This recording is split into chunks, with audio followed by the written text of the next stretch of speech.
Kang Tae-sun walked, looking around in search of one person. The monsters prowling around the ruined city irritated him. He called the fugitive a fool for having come so far. It was somewhere in Anyang, he noticed, looking at the monsters that were tearing apart a corpse right on the street. The monster's victim turned out to be the very fugitive he was looking for. He came closer to look, but he did not like the sight at all. The red-eyed horned monsters also noticed Kang Tae-sun. The system announced the number of each monster that paid attention to the player. Kang Tae-sung said he would like to turn off this feature. The monsters turned to Kang Tae-sun and rushed towards him with a loud howl. Kang Tae-sun turned to face them and did not move. There were 3 creatures and they attacked at the same time. Kang Tae-sun quickly took out his weapon, ready to fight. He activated addition and multiplication under the system comments. The sharp sword in the player's hands cut through the monsters and, having destroyed them, Kang Tae-sun could leave here. He returned home, hiding behind the high gates. A hand in a black glove loudly pounded on the gate. The gate swung open and a guy in a protective suit stood on the threshold. It was the hard difficulty player Gum Young-gun, and he came to greet the returning Kang Tae-san. Kang Tae-sun asked Gaeum Jun-geun to send someone in his place next time, but he objected that there was no one else who could do it, and then asked what happened to the fugitive. Gum Young-gun was shocked at how quickly the fugitive died, considering he was a player on a high difficulty level. Kang Tae-sung clarified that he found 3 A-rank monsters near the corpse. Gum Jun-gun was surprised by this message. A-rank monsters were comparable in strength to players on the high difficulty level. Such creatures nearby needed to be dealt with urgently, and Gaeum Jun-geun asked Kang Tae-sun where exactly he had seen them. Kang Tae-sun said that there was no need to look for monsters, because he had already killed them. The friends went to the dining room, but Gum Young-gun did not stop his questions. Gum Young-gun couldn't believe that Kang Tae-sun was playing on a low difficulty level. Kang Tae-sun reminded that this is easy to verify because he made his way through the labyrinth not alone, but with other players. Gum Young-gun said that all the low-level players except Kang Tae-sun either died immediately or later died from their wounds. It was a challenging terrain even for those playing at an average level, and for lower ranks it seemed deadly. Kang Tae-sun's strength amazed his friend, because he himself was inferior to him, despite his high level. Kang Tae-sun explained it all simply. The other players were simply too lazy. The friends reached a tent where they could get food. They were not happy with the ever-present potatoes, and Kang Tae-sun asked why they couldn't replace them with sweet potatoes or corn. Gum Jun-gun explained that potatoes are cheaper, and distribution restrictions also play a role. Kang Tae-sung reminded that as a low-level player, he didn't have a fast cultivation skill, and there was some kind of food everywhere he went. Someone's screams could be heard from outside. Someone was furiously accusing everyone of lying, and they were trying to calm him down. Kang Tae-sun assumed that the man had returned from a cleanup operation, and that he would be arrested for disturbing the peace. But Gaeum Jun-geun noticed that this was someone high-level, which means Kang Tae-sun would have to intervene. A moment later, Kang Tae-sun was indeed called to the scene of the brawl. The unknown young man refused to believe that what he saw was planet Earth, because the nightmare should have ended after the last raid. Out of anger, the stranger started a fight with everyone who tried to explain the situation to him, because he believed that they were playing a joke on him. Kang Tae-sun peeked out from the dining tent to see where Lee Tae-young was. Meanwhile, people continued to try to convince the stranger to listen, and try to understand how much the world had changed while he was in the labyrinth. In response, well-wishers received only furious blows. Gum Jun-geun wished his friend good luck as he headed off to deal with the problem. Kang Tae-sun threatened to kill him if he ate his potatoes before he returned. The conversation with the stranger began for Kang Tae-sun the same way as for the others, with an accusation of lying. The player who came out of the labyrinth was sure that he and those like him represented a real force, capable of dealing with a bunch of monsters that had attacked the Earth. Kang Tae-sun had seen many such self-confident people. Players after the labyrinth often found themselves unable to accept the new reality, and went crazy. There was only one solution for such a case: to call the system to declare a duel. The stranger introduced himself. His name was Lee Jung-chun. He had seen Kang Tae-sun's messages in the general chat more than once, and had an idea of who he was. Lee Jung-chun found it funny that a low-ranking player would challenge a high-ranking player, even though everyone knew that the difference in their strength was huge. "Shut your mouth and fight," Kang Tae-sun cut him off, "and then I will show you the real reality you are looking for." Lee Jung-chun took out his weapon and was ready to kill his opponent. He activated skills that made his blows especially powerful. His sword was ablaze with fire, and the crowd admired the skills this player possessed. The fight started quickly, and Lee Jung-chun delivered a brutal blow. This strike did not cause any damage to his opponent, because Kang Tae-sun activated the first strike nullification. This ability was unknown to Lee Jung-chun, so he didn't understand why his powers weren't working. Now it was Kang Tae-sun's turn to strike. Lee Jung-chun activated Fortitude to reduce possible damage by half. Kang Tae-sun's skills allowed him to bypass this defense as well. The injuries Lee Jung-chun received were not that great, and he was confident of his victory. Kang Tae-sun clarified the opponent's number 12 and added the enhancements available to him. These were abilities that made the player very powerful, and he could bypass any defenses. Lee Jung-hong tried to stop him after seeing the system's messages. Kang Tae-sun still struck and defeated his opponent. The damage inflicted on Li Jianghong was 9,604. The duel ended and Kang Taeson reminded them that they were on Earth, and they had to admit the obvious. Li Jianghong, struggling to rise from the ground, still tried to argue. The realization of the situation brought tears to his eyes, and made him regret that he had once gone to clear the labyrinth. The land was once peaceful, but one day the skies opened up, releasing countless monsters. A system has appeared in people's lives that offers each person a choice of 4 levels of game difficulty. After selecting a level, players entered the labyrinth and could only return to Earth after clearing it. The home planet turned out to be teeming with monsters. Kang Taeson believed that humanity now had only one choice: to try to save their world together. Gum Jun-gyun greeted Kang Taeson with approval after the match. The people who gathered nearby took Li Jianghong to help him come to his senses. Kang Taeson didn't think it was a difficult victory, but Gum Jun-gyun was curious about where his friend got his skills from. The Last Judgment and First Strike Reset were unknown to any of the players except Kang Taeson. Kang Taeson replied that he acquired such skills through hard work. The friend's attention was drawn to another noise, as if one of the other players was returning. It was a girl who was greeted joyfully by everyone around. The girl's name was Lee Tae-young. Kang Taeson went to visit Lee Tae-young at her house, which, as always, struck him with its interior. Somewhat strange in a collapsing world. For Kang Taeson, all this love of luxury was unpleasant, and he said so out loud. Monsters roamed the streets, and Lee Tae-young brought huge paintings into her home. Lee Tae-yeon was the only one who quickly cleared the labyrinth. Kang Taeson was surprised that it was a girl. The girl herself believed that in difficult times it is useful to be passionate about something. She asked if it was true that it was Kang Taeson who taught the newbie a lesson. Lee Tae-young thought it was unusual for a low-level player to teach a high-difficulty player. The girl called the system, showing her indicators, and offered to show Kang Taeson his data. She thought Kang Taeson's level was pathetic, but when she said so, he assumed she was looking for a fight.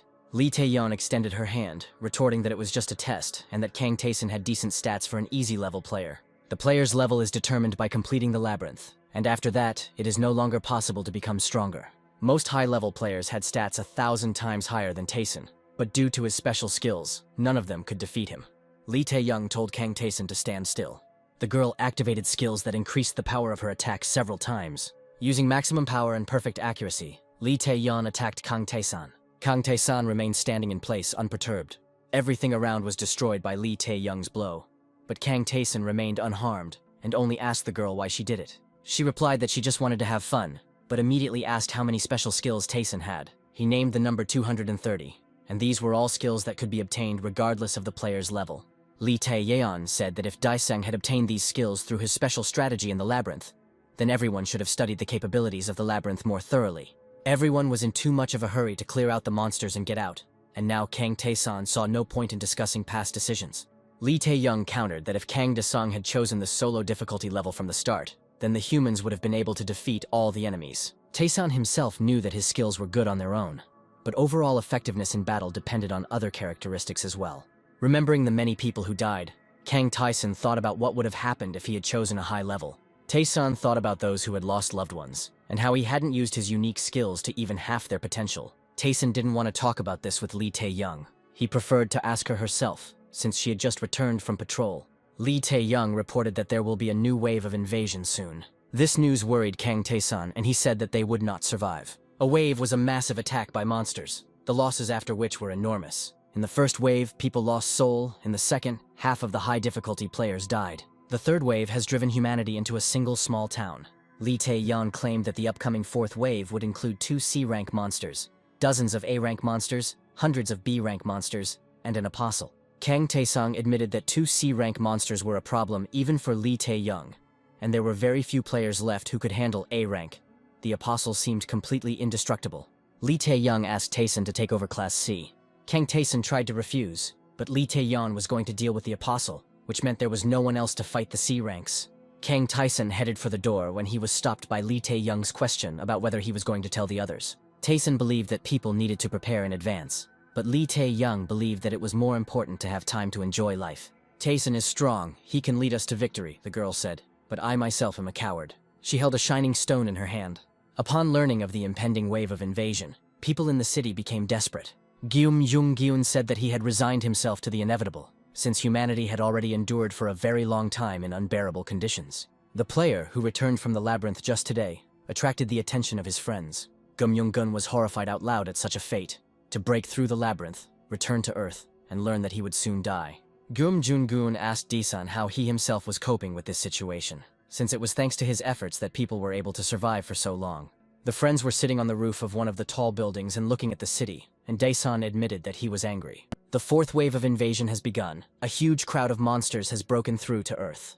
Gum Yungun looked at them and asked Taesan who he should defeat in the upcoming battle. "See you in the next world," he said. "You will wait for me if you go there first." Kang Taesan activated long jump and stepped off the roof. During the flight, he also activated total city surveillance. Noticing the C-rank monsters, he landed right next to them. The system recorded a test of mental stability, self-control, and state of fear. Kang Taesan passed all the tests and received additional invulnerability. He was ready to fight and very angry. Two huge C-rank monsters were right in front of Kang Taesan. The player activated full Overwatch, hoping that neither of the two monsters would be defensive. The system has determined that a defensive monster is present among the opponents and is preparing to attack. The monster was huge and had 148 million units of health. Kang Taesan was going to fight him with accelerated movements. He understood that in order to neutralize such a creature, he would need eternity. He turned to the second giant, studying its characteristics. It was a long-range attack monster with 1,200,000 units of health. Kang Taesan managed to start the fight with the attacking monster successfully, damaging several of its tentacles. The tentacles were the monster's main weapon. They were so fast that it was almost impossible to dodge them. Kang Taesan was saved from their destructive power by the skill Zero First Strike. The only thing he could do next was try to predict the trajectory of the next blows. Kang Taesan activated the acceleration skill. He didn't have much time to fight. He managed to land several devastating blows before a second monster entered the battle. The defensive type monster was defending the attacking monster. It was not for nothing that they were sent out in pairs. Kang Taesan managed to break through into the field, where he could only be attacked by one of the pair of monsters. The attacking monster remained outside the battle. Kang Taesan remembered Lee Tae-yeon and regretted that she, with her high stats and legendary equipment, was not by his side. Kang Taesan had to activate all the skills that increased the power of his attacks, but it wasn't enough. If Lee Tae-yeon were in his place, he thought she would have taken care of the attacker first. But for Kang Taesan himself, a blow from any of these monsters would be fatal. He decided to deal with the one with more health units first. Launching his special skills, Kang Taesan attacked the defensive monster. Even with them, Kang Taesan was inferior to the C-rank creatures many times over. But this only meant that it was necessary to go to the limit and use everything that was available, to use unique abilities. The damage that Kang Taesan managed to inflict on the monster amounted to 92,236,816 points. After such a blow, the monster was defeated and all that was left was to finish him off. There was still an attacking monster left, and it was necessary to fight it immediately. Kang Taesan used up all his attack resets, and only had enough stamina for one more hit. He had hard and tedious work ahead of him. Hit, dodge, hit, and so on 25,000 times. Without unique skills, Taesan was left with only normal attacks. Kang Taesan did not think he was capable of winning such a fight. The player entered the fight with fury. The system noted that, while in a state of complete concentration of body and soul, he had earned the skill Height of Concentration. But because Kang Taesan was not in the labyrinth, this skill was sealed. Kang Taesan defeated the monster after a grueling battle. It seemed to him as if this fight had lasted for a whole month. Wounded and tired, Kang Taesan moved towards the base. He saw many people die and was angry at them because they were high difficulty level players. But he, a player of the most basic level, was the only one left alive. He remembered all his acquaintances from the base. Kang Taesan walked past the bloody bodies and recognized their faces. Gum Jungun died just like the others. The last one Kang Taesan found was Lee Tae-young, sitting on the side of the road. The strongest in the world, who completed the labyrinth on solo difficulty. She was also dead. Her killer, the Apostle, was next to her. The system has recorded that the Apostle has noticed Taesan, and this threatens the player with death. Kang Taesan managed to reflect the intimidation effect. He managed to activate high concentration. He was ready to fight the Apostle. It was a brutal fight in blood and smoke. The monster was too strong for Taesan. Is this the end? The player thought. The Apostle struck him down and threw him onto the rocks, but the system activated the Fortitude skill, keeping the player alive for 1 minute. Kang Taesan couldn't feel his legs and wanted to die, because Fortitude only delayed the moment of death without bringing healing. In a minute, Kang Taesan was supposed to die. He thought about how he had made a mistake once, choosing too easy a level to complete the labyrinth. But remembering the high-level players who died, he transferred his anger to them, because they did not even try to obtain special skills in the labyrinth, but simply hurried to pass it as quickly as possible.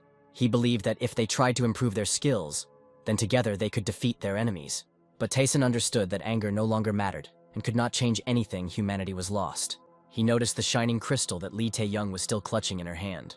Despite the Apostle, Kang Taesan decided to try to get this thing. Severely wounded, he crawled towards the girl, using the time stop skill. The crystal that Lee Tae-yeon held was the Ouroboros Bezoar. this artifact could be used once to return to the past. Kang Taeson was amazed that Lee Tae-young had such an opportunity. He looked back one last time at the dying world and the monster that had almost killed him. Clutching the bezoar in his hand, Kang Taeson was transported into empty space. He saw himself as a miserable, huddled child. He realized that he was vulnerable then in front of his parents, who took out their anger on him and assured him that he was worthless. Now he knew that he was not worthless at all and that he had abilities. A moment later, Kang Taeson woke up lying on the wooden floor. He saw empty bottles and boxes of prepared food. He picked up his phone and looked at the date displayed on its screen. It was just before the new year. People were enjoying the holiday. It was then that the heavens broke through and a different life began for everyone. Kang Taeson found pizza in his room and enjoyed the long-forgotten taste. After the apocalypse, there will be nothing to eat except potatoes and monsters. Taeson wondered why Lee Tae-yeon didn't use the artifact herself. He went out onto the balcony to look at the city, realizing that the nightmare was about to begin.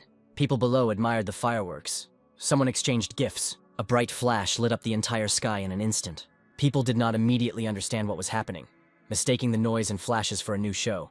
Only after some time did some begin to suspect that something bad was happening. Kang Taeson watched the monster flying from the sky from his balcony. Now he knew it was a B-rank monster. The first notification from the system appeared in front of Taeson. Panicked people on the streets received the same notifications. All the inventions of mankind, all the technology and weapons were useless against the monsters. The monster that destroyed the combat helicopter was shown live on TV. The system promised a way out of this situation, the grace of a deity. In order to gain power, it was necessary to clear the labyrinth of monsters. The monsters destroyed cities and people by attacking and breathing fire. Even small children could not escape the common fate. Kang Taeson walked calmly among the frightened crowd. He did not consider the system's promises to be mercy. It seemed to him that the deity watching what was happening was simply enjoying the spectacle. Kang Taeson thought back to his childhood and his younger self before looking at the messages about the difficulty levels offered by the system. The easy difficulty level offered plenty of accessible food and safe places. The normal level was more dangerous, but with a little effort anyone could pass it. At high level, there were strong monsters everywhere except for a few protected places. There was also a solo mode, where the player found himself alone in the labyrinth, surrounded by hostile monsters and system characters. The system stated that the survival rate of players at the solo level was 0, but Kang Taesung reached out to the selection bar. "You are there, wait for me," he said, entering the labyrinth. The lone wolf mode brought him to the streets of a small town with old 3-story buildings. Kang Taeson looked around, feeling nostalgic. He opened the general chat, and the first message was already there. In solo mode, the chat was his only way to communicate with the outside world, but now he just wished him luck and closed it. He remembered Lee Tae-young telling him about the system characters on this level. She claimed that the characters seemed to have intelligence and a will of their own, just like real people. Near the wall, right on the ground, sat one of these characters and dozed. Kang Taeson looked at him. He was a young guy in protective clothing, and at a low difficulty level, the gatekeeper was a gray-haired old man. Kang Taeson studied the gatekeeper carefully. He saw that the power of this system character surpassed even Lee Tae-young. The gatekeeper revealed that his name was Brockenman, and that those who die in the labyrinth in solo mode become gatekeepers. Brockenman told Taeson that the labyrinth was an opportunity given to humanity by an all-powerful being. The gatekeeper suggested that it would have been better if humanity had simply perished painlessly in the first wave of invasion. Kang Taesung noted that Brockenman acts as if he has gone through the same thing as everyone else. Taeson thought that the system characters at this level were former inhabitants of destroyed worlds. The gatekeeper was puzzled by Kang Taeson's calm, who did not react to his words in any way. Brockenman showed the door to the tower, from which the clearing of the labyrinth floors began. He told about these floors. There were 100 of them, and they were very different from each other. Having learned nothing new, Kang Taeson indifferently asked if that was all. Brockenman said that there is a merchant in the labyrinth. He will tell everything else. Lee Tae-young called the gatekeeper a rude person, and said that she almost died before she even entered the labyrinth. The gatekeeper offered to give Kang Taeson items that would be useful for the first time. The gatekeeper took a spear with an unusual tip. He raised his spear as if to strike, but only touched Kang Taeson's shoulder. Thus, Kang Taeson received worn-out leather armor and a rusty sword with minimal power. "This sword is made of bronze," Taeson said to the gatekeeper. "Don't like it?" Brockenman asked, and Kang Taeson answered, "No." The gatekeeper thought for a moment and threw another item to Kang Taeson. It was a small leather bracer with weak properties.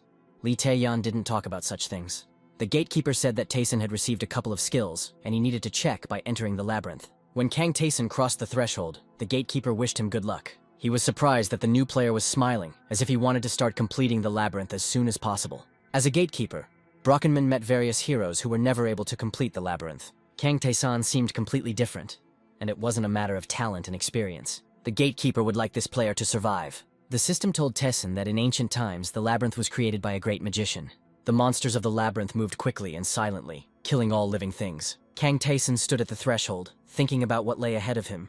The monsters on the first floor were not as dangerous as they might seem. They could be killed with stabbing blows. Kang Taesan knew that there were many secret places in the labyrinth, exploring which could earn him a special reward. Previously, Taesan was asked if the merchant was at his most basic level. Taesan believed that characters like the merchant exist in any mode, and that you can buy potions from them. Lee Taeyeon explained that the merchant's inventory is huge in single-player mode. She showed Kang Taesan her black bracelet, which reduced damage inflicted in battles by 50%. Lee Taeyeon said that the merchant had many other interesting artifacts, but she did not have enough gold to buy them. Lee Taeyoung found the door leading to the merchant's shop. The merchant was a gray-haired man smoking a pipe.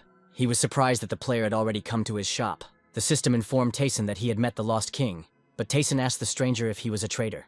Kang Taesan did not see any goods on the shelves and reported this to the merchant. The merchant replied that an entire floor would not be enough for his goods, and he was not obliged to show his treasures to Taesan. He slammed his fists on the table and declared that he was not there by choice, but because of what had happened to his world. He suggested that Kang Taesan show his worth before talking. It was necessary to go down into the underground corridor and get out of there alive in order to look at the goods in the shop. Kang Taesan asked if all he had to do was survive, and the merchant called him a weirdo. Kang Taesan asked if he needed to clear the entire labyrinth to buy something, but that wasn't necessary. The merchant looked at Taesan descending into the dungeon with surprise, because other players were afraid to enter it and hesitated at the threshold. The merchant had never seen a player like Taesan before, but he was sure that he would not return from his first mission. Kang Taesan walked down the stairs and still didn't notice any differences from the simplest level. At that very moment, he noticed his opponent, a large rat. At a low difficulty level, such a monster was the boss of the 5th floor, but here it was in the very first task. The first bite of the big rat deprived Kang Taesan of 10 health points. The player recalled how, on a low difficulty level, a large rat had to be attacked in a group because it was too fast an opponent. The large rat in this dungeon also had super speed, which Taesan remembered from previous experience. Last time, the players spent a long time chasing a large rat together in order to break through its defense. Kang Taesan checked his stats. They were even lower than the first time, and he couldn't count on anyone's help. Lee Taeyeon said that she had to hide and run away from enemies. The solo mode required a feat to be performed in the first mission to receive a reward, so Taesan resolutely began to fight. Kang Taesan, when fighting the first monster, wanted to get the best skills, and not just kill the enemy. He couldn't be faster than the big rat, but he could try to guess its attacks from its breathing and muscle contractions. Kang Taesan saw that the big rat was frightened by his agility and was becoming slower. He knew this was his chance, but he needed to take care of his defense. Kang Taesan remembered the bracer that the gatekeeper had given him. When the big rat attacked, he put out his bracer. Taesan used the bracer. A large rat hung on the bracer, clinging to it with its teeth. Kang Taesan managed to finish off the monster in a few blows. He returned to the merchant, who clearly was not expecting him. In a sack, Kang Taesan brought a large dead rat. Other single-player players have reported in chat that the trader is very difficult to communicate with. Lee Taeyeon was very angry as she recalled her interaction with the merchant. Upon seeing Taesan, the merchant only expressed surprise that he had returned. Kang Taesan unfolded his bag and placed his trophies on the table. The merchant asked if Taesan had killed the big rat instead of running away from it. Looking at the meat and skin, the merchant noted that not only had Kang Taesan killed her, but he had done so without damaging the skin. He agreed to show Kang Taesan his wares. Kang Taesan would like to purchase a siege shield. He needed the biggest one they had in the shop. Kang Taesan wanted to use it to crush his enemies. The merchant opened a door made of radiance. He got exactly the kind of shield that Kang Taesan needed. After looking at the shield's characteristics, Kang Taesan noted that equipment of such quality had previously been available to him no earlier than the 7th floor. The merchant named a price, but Taesan didn't have that much gold, and he turned around to go down into the dungeon for more trophies. The merchant stopped him and gave him the shield as a gift. Then the merchant took out goods that Kang Taesan would have enough money for. These were various potions and artifacts. The merchant said he wanted to do something good for Taesan. Kang Taesan wanted to know the reason for this arrangement, but the merchant called the gift an investment. He urged Taesan to choose a suitable potion. These were elixirs of health and speed, very necessary when passing the labyrinth. But Kang Taesan believed that he needed something else more now. Lee Taeyeon said that in solo mode, potions should be saved for the upper floors. Kang Taesan thought that he wouldn't need these potions right now. He would rather buy a bow and arrow. Long-range weapons have helped him avoid many dangerous situations in the past. Kang Taesan asked how much money the merchant would give him for the big rat, and said that he would buy a bow and arrow with it. This act changed something in the merchant's behavior. The merchant reminded Kang Taesan that it was impossible to restore health in the labyrinth without additional funds. The merchant also told about the living spring, a place where you can heal as much as you want while you are on the 1st floor. The merchant marked the location of the living spring on the map of Tayson and said that it was guarded by a tyrant old man. When the merchant told Li Taeyan about the spring, he cursed and wished for her to hide there and die of hunger. Kang Taeson guessed that the merchant treated Li Taeyoung this way because the girl ran away from the big rat. Kang Taeson was able to win and return unharmed. Killing the monster changed the labyrinth character's attitude towards the player. When Kang Taeson met the next rat on the first floor and killed it with his shield, he gained new skills. Noticing the many notifications, Kang Taeson looked at the new features he now had. These characteristics could have been earned last time on the 20th or 40th floors, but now he received them on the first. The otherworldly interference skill allowed you to steal the enemy's power after each victory, but it did not work outside the labyrinth. Kang Taeson realized that he had not earned this ability now, but when he fought the C-rank monster. He was too exhausted to look at the notifications then. Returning in time, Kang Taeson found himself in the labyrinth again, and the skill he had earned was then revealed again. Kang Taeson didn't know if he had retained all of his abilities from the future, but he just needed to go towards his goal and become the strongest. After closing the notification windows, the player headed towards the source of life. In the long corridor, he met the big rat again. This did not surprise the player. He expected that the monsters would guard the passage to the source. In a moment, there were more rats. Surrounded by large rats, Kang Taeson found himself in a difficult situation.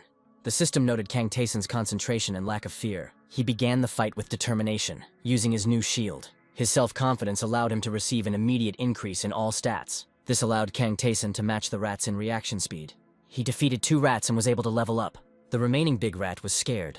Kang Taeson easily killed the last enemy. He reached the door and walked out of the corridor into a clearing covered with green grass.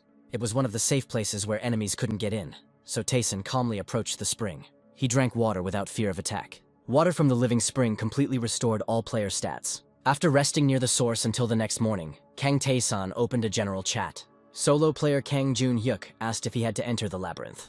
A normal difficulty player suggested that someone clear the floor together. Another player asked what the first monster would look like. Kang Taesong noted that players of all other levels can communicate with each other, while solo players can only use chat.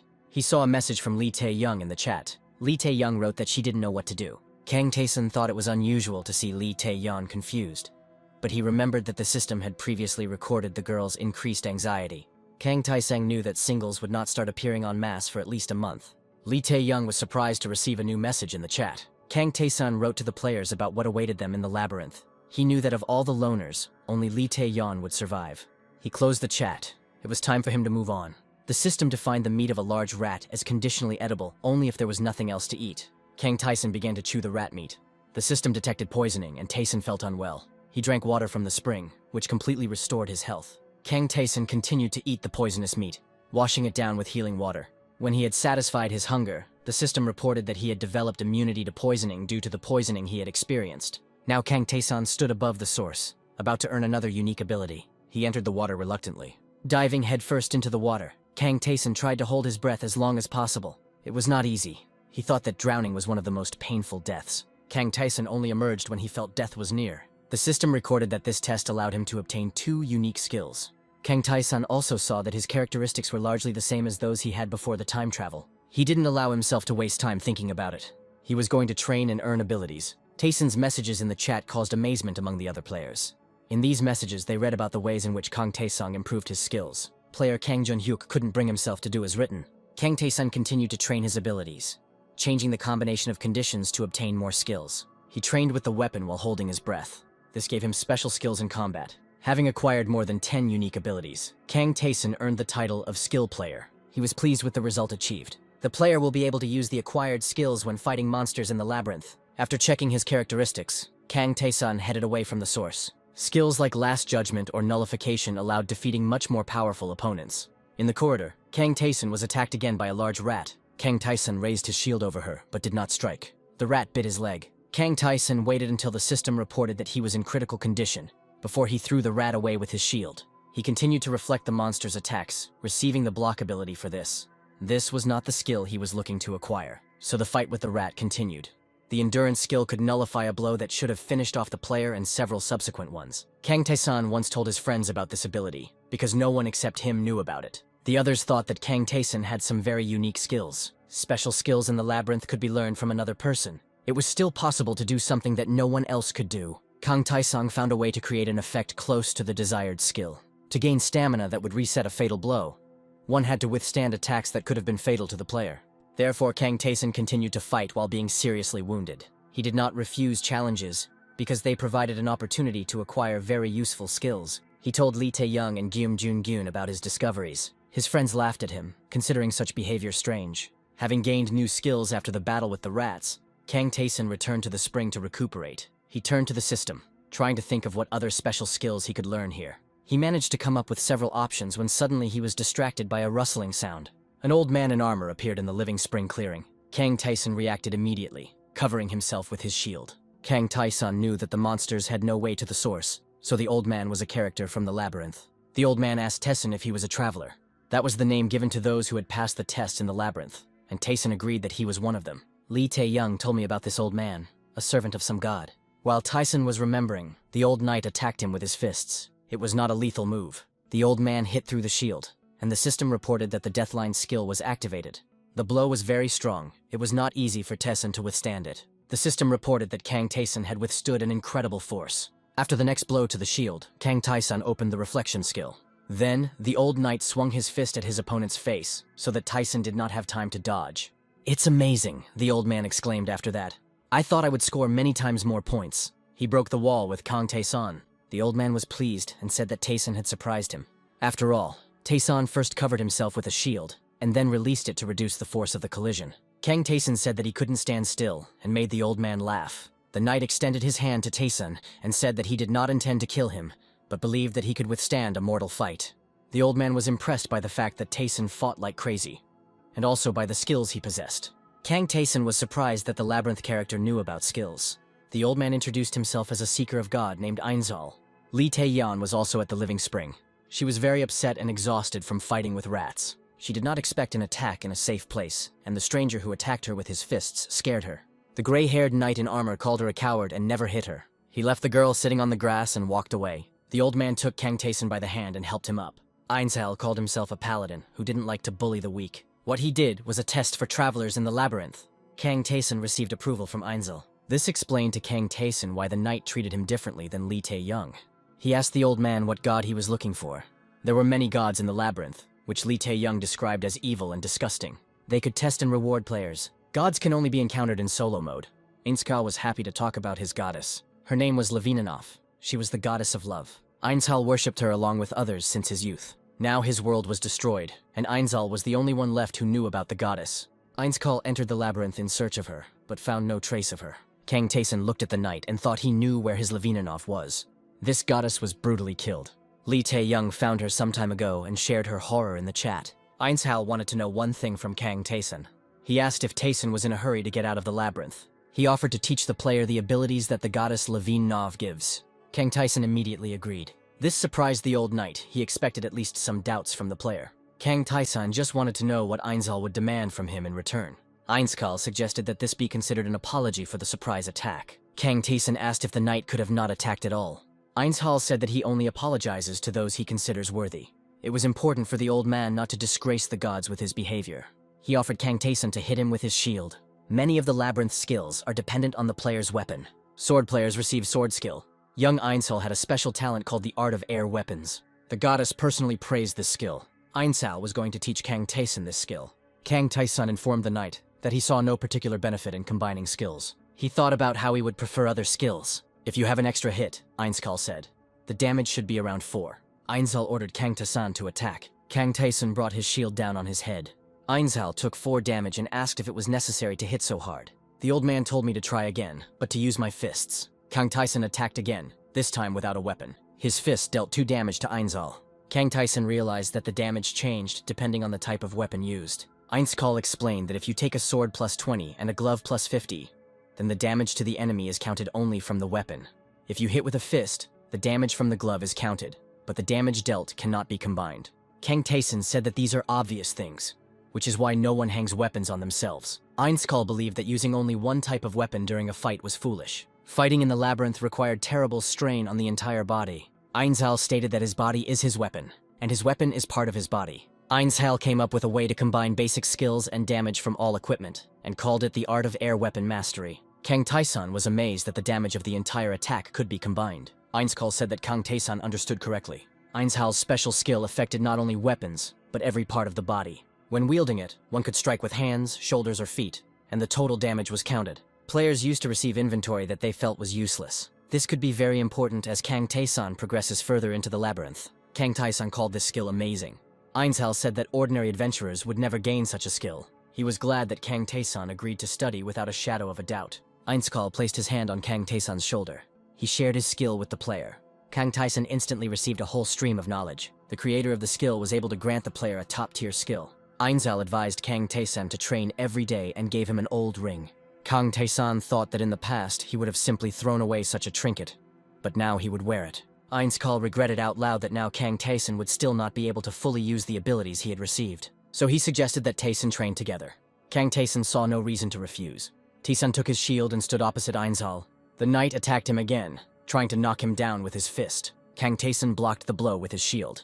Ainshal hit the shield with his knee. Kang Tae-san blocked all of his attacks, increasing his shield skill. Ainshal was stronger, and at the end of the 2-day fight, Kang Tae-san was thrown onto the grass. Kang Tae-san gained unique abilities thanks to his battle with a more powerful opponent. Ainshal watched approvingly as Tae-san checked his stats. The old knight asked Kang Tae-san to promise him 2 things. Kang Tae-san shouldn't pass on the skills he received from Ainshal to pathetic and useless players, otherwise the old man would kill him. Ainskal said he hoped for a meeting with Levininov as if it were a miracle. Kang Tae-san thought that if Ainshal found his goddess, he would either save her or die with her. If Ainshal doesn't find her, then Levininov will definitely die. Kang Tae-san was wondering whether to tell the old man about the goddess. When he told him that he knew where she was, Ainshal was amazed. The knight even accused Tae-san of trying to play a joke on him. He said that he had been looking for the goddess throughout the labyrinth. Kang Tae-san was not surprised by the distrust. Tae-san had something that described the labyrinth. Ainskal cried out that there were no maps in the labyrinth. Ainskal asked if this could be a divine call. Kang Tae-san encountered an object that showed the location of a deity. This horn was shown to Tae-san by Lee Tae-yan because she couldn't help but share. The girl considered this object useless, because the deities seemed terrifying to her. Kang Tae-san considered the horn a useless trinket.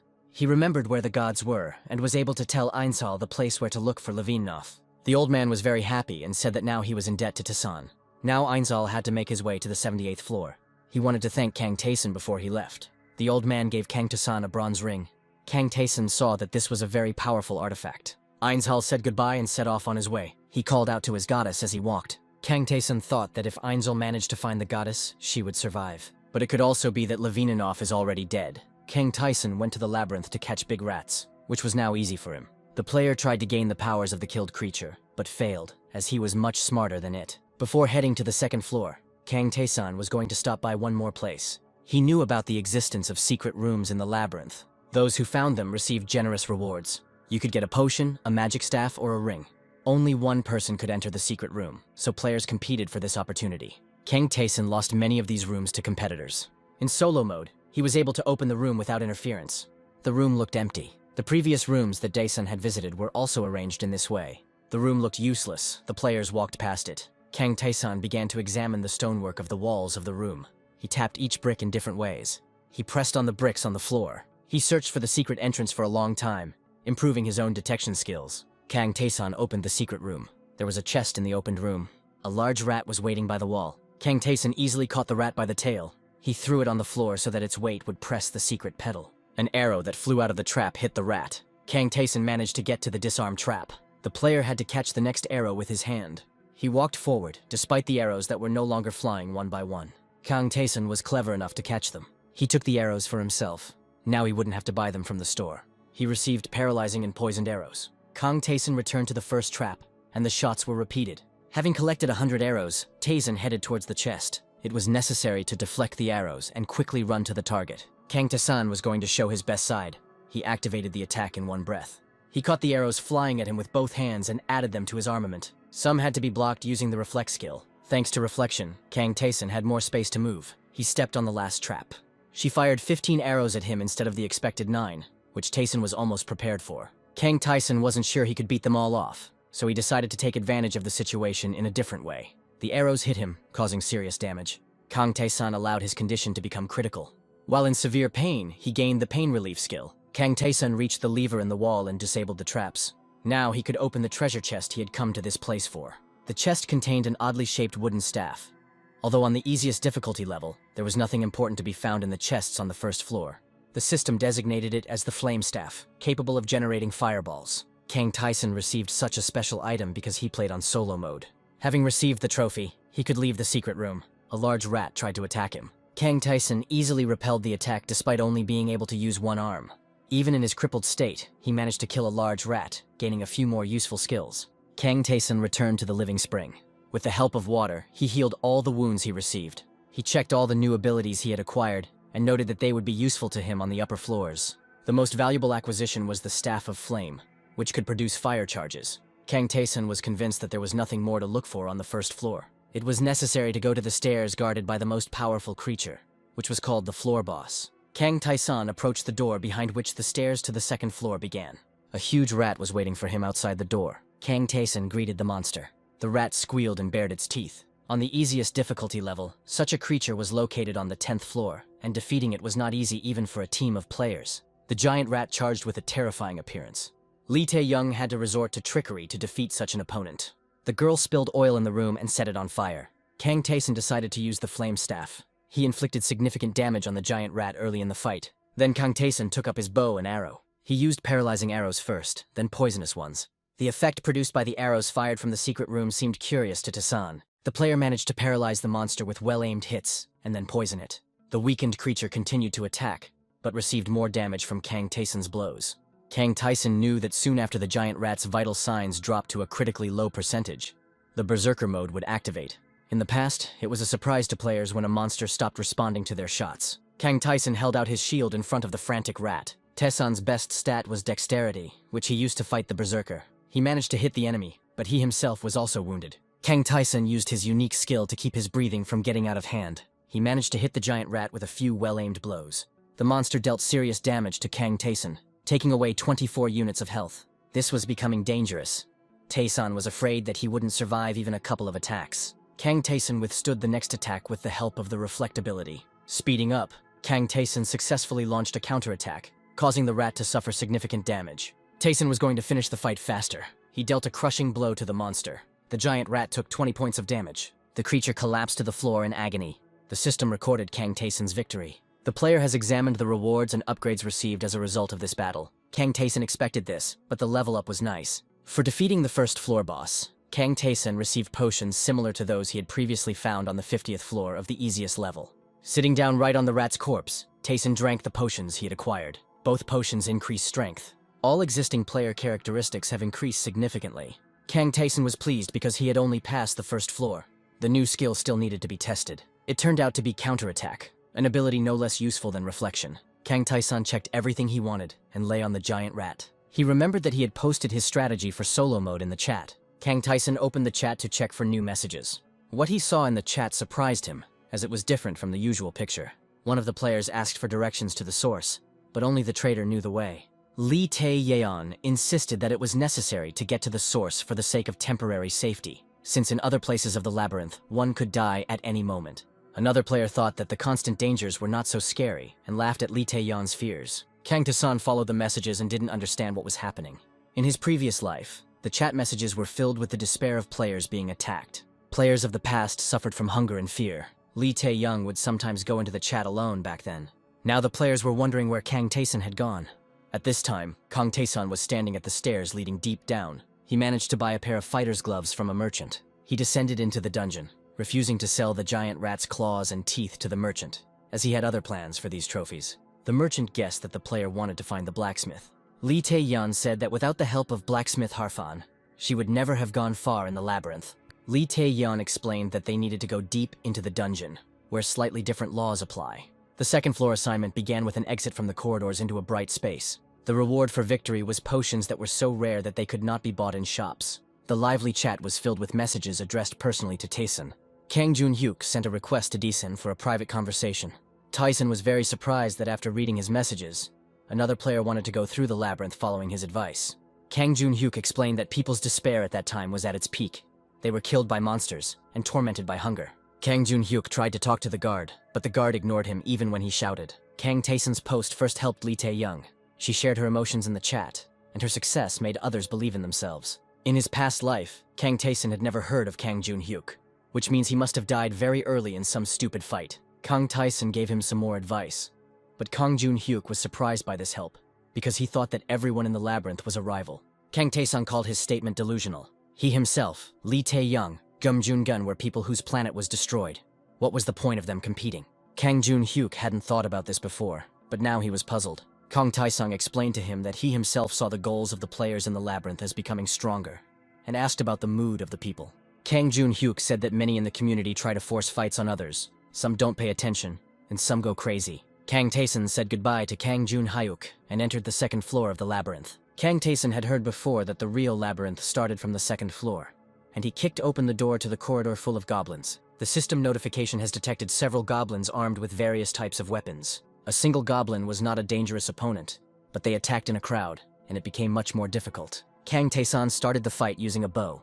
He successfully hit the first targets with paralyzing arrows. Armed with a shield and sword, the goblin rushed at the player, forcing him into close combat. Kang Tae-san drew his shield and easily blocked the attack, noting that the goblin's shield was much weaker. With his own shield, he dealt a powerful blow to his enemy. Kang Tae-san destroyed several goblins, but new ones appeared from the hole in the wall. These monsters were armed with swords. Kang Tae-san drew his weapon, meeting their attack. The long sword of one of the goblins caught the player's attention. Kang Tae-san took out the flame staff and urged the goblins to attack faster. With the help of the staff, Kang Tae-san was able to create a wave of fire. The flames engulfed the entire corridor with goblins, almost breaking through to the outside. After destroying the goblins with fire, Kang Tae-san became the owner of a long rusty sword. The player liked this sword. It will be much more convenient to fight monsters with it than with only a shield. In one of the walls that Kang Tae-san walked past, there was a half-open door. Upon entering, Kang Tae-san discovered a room filled with red light and a large structure that the system identified as the Altar of Rakiratas. Rakiratas was one of the labyrinth gods that Kang Tae-san knew about. Kang Tae-san stood in front of the altar, thinking about how some gods might be hostile, while others might help the players. The Altar of Rakiratas looked so ominous that Kang Tae-san understood why Lee Tae-yeon had fled from here in the first place. The system reported that Rakiratas wanted to check on the traveler who came to his altar. Kang Tae-san replied that he was ready for both the test and the task, which earned the deity's approval. The forces that swirled above the altar began to create something that looked like plate armor. Kang Tae-san drew his weapon, intending to fight. The armor gathered into the figure of a knight, which the system designated as the illusion of the servant of Rakiratas. This opponent looked very powerful, and it was the victory over him that the system counted as passing the test. The knight's first attack dealt 25 damage to Kang Tae-san, despite the player blocking it with a shield.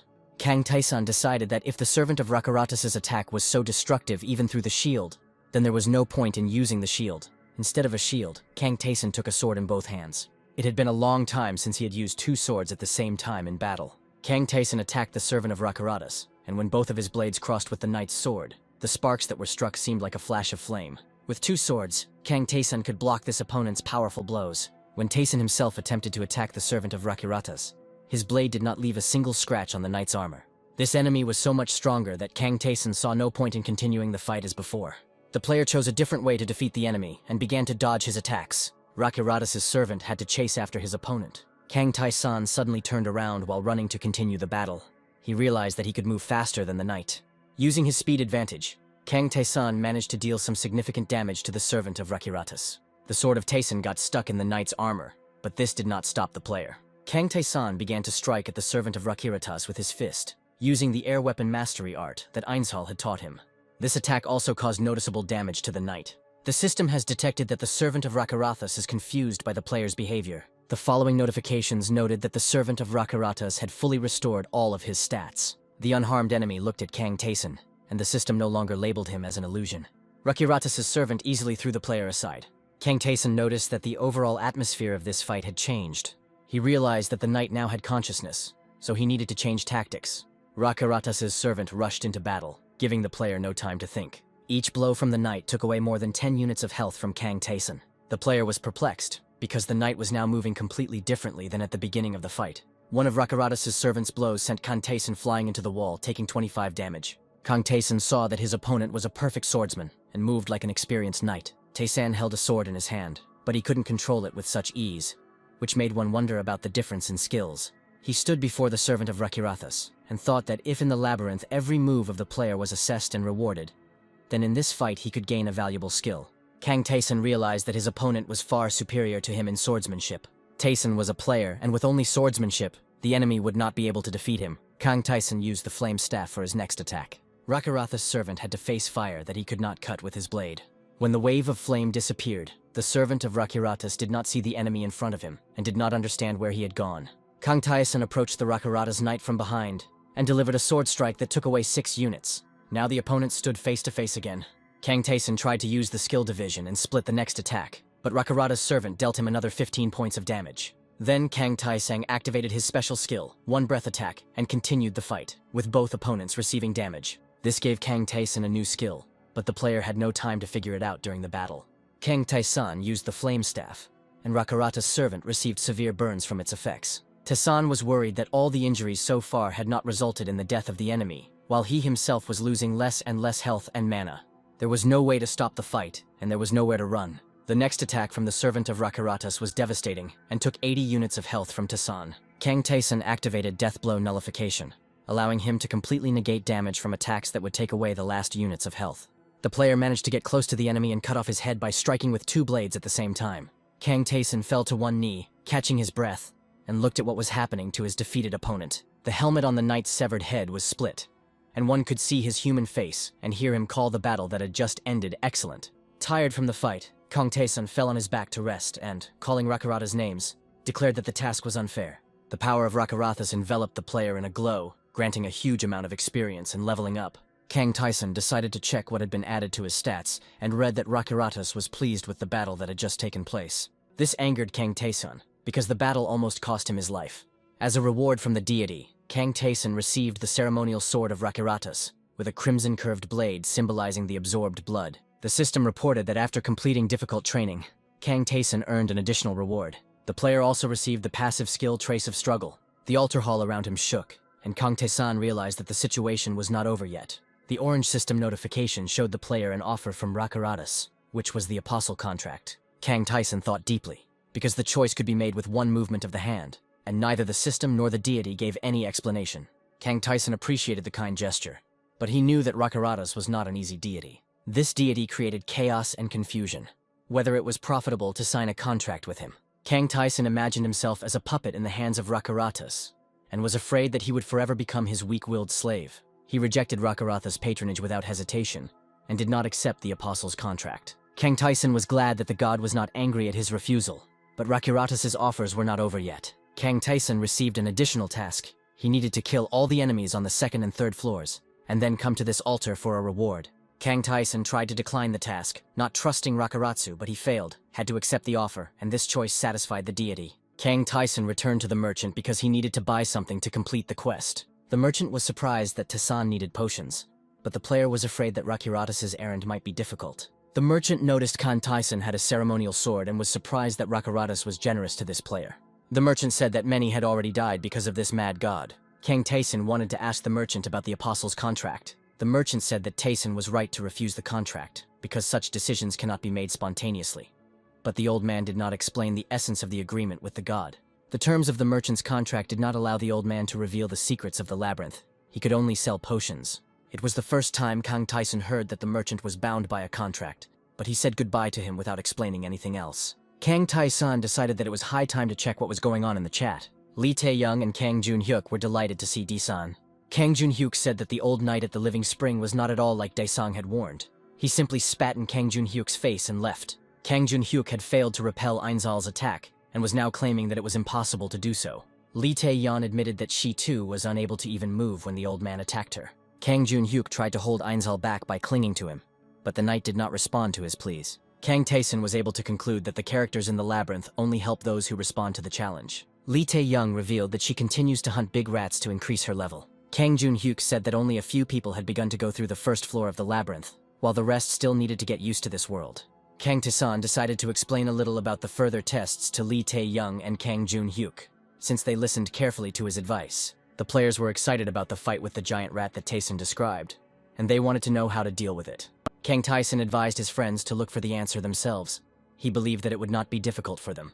Lee Tae-young and Kang Jun-hyuk were going to tell what they knew to the other players. Kang Taesan closed the chat and went to carry out Rakiratas' mission. The goblins watched the player from a hole in the wall. Kang Taesan headed towards them, armed with the ceremonial sword and shield. Taesan was going to try out his new skills on the goblins. He activated the struggle trace and entered the battle. The scarlet ceremonial sword of Rakiratas in his hands dealt fatal blows to the enemy. Kang Tae-sun noted that the new abilities allow him to avoid unnecessary worries during battle, and also heal and increase other characteristics. Now, Tae-sun had few limitations and could fight indefinitely. Kang Tae-sun destroyed all the goblins and noticed something unusual in the corridor. It was a door with an image of two swords, something Tae-sun had never seen before in the labyrinth. Entering the new room, Kang Tae-sun saw an ivy-covered gravestone in the rays of light.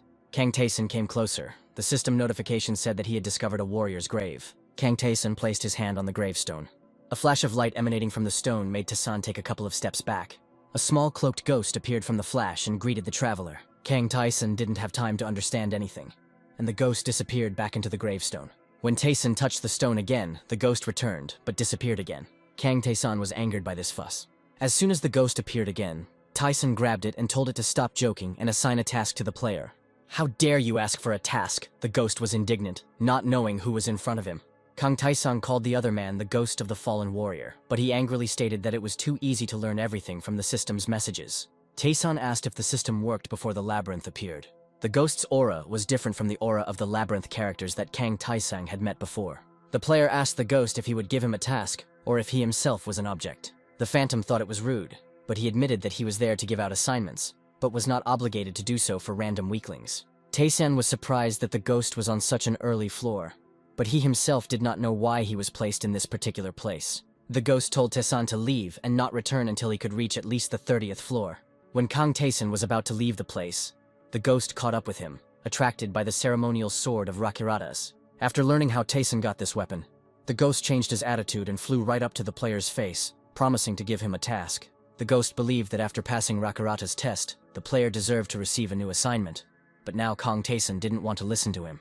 The ghost said that he was once a glorious warrior, who was predicted by everyone to reach the very end of the labyrinth. Tired and having lost a lot of health after a particularly brutal fight, he lay down to rest on this lawn. He was attacked by the boss of the 10th floor, who had an automatic attack, and killed him in his sleep, which still enraged the ghost. Now the ghost wanted only one thing from Kang Tae-sun, for him to kill the boss of the 10th floor, and then the ghost would reward him. Kang Tae-sun agreed to accept the task and headed towards the door.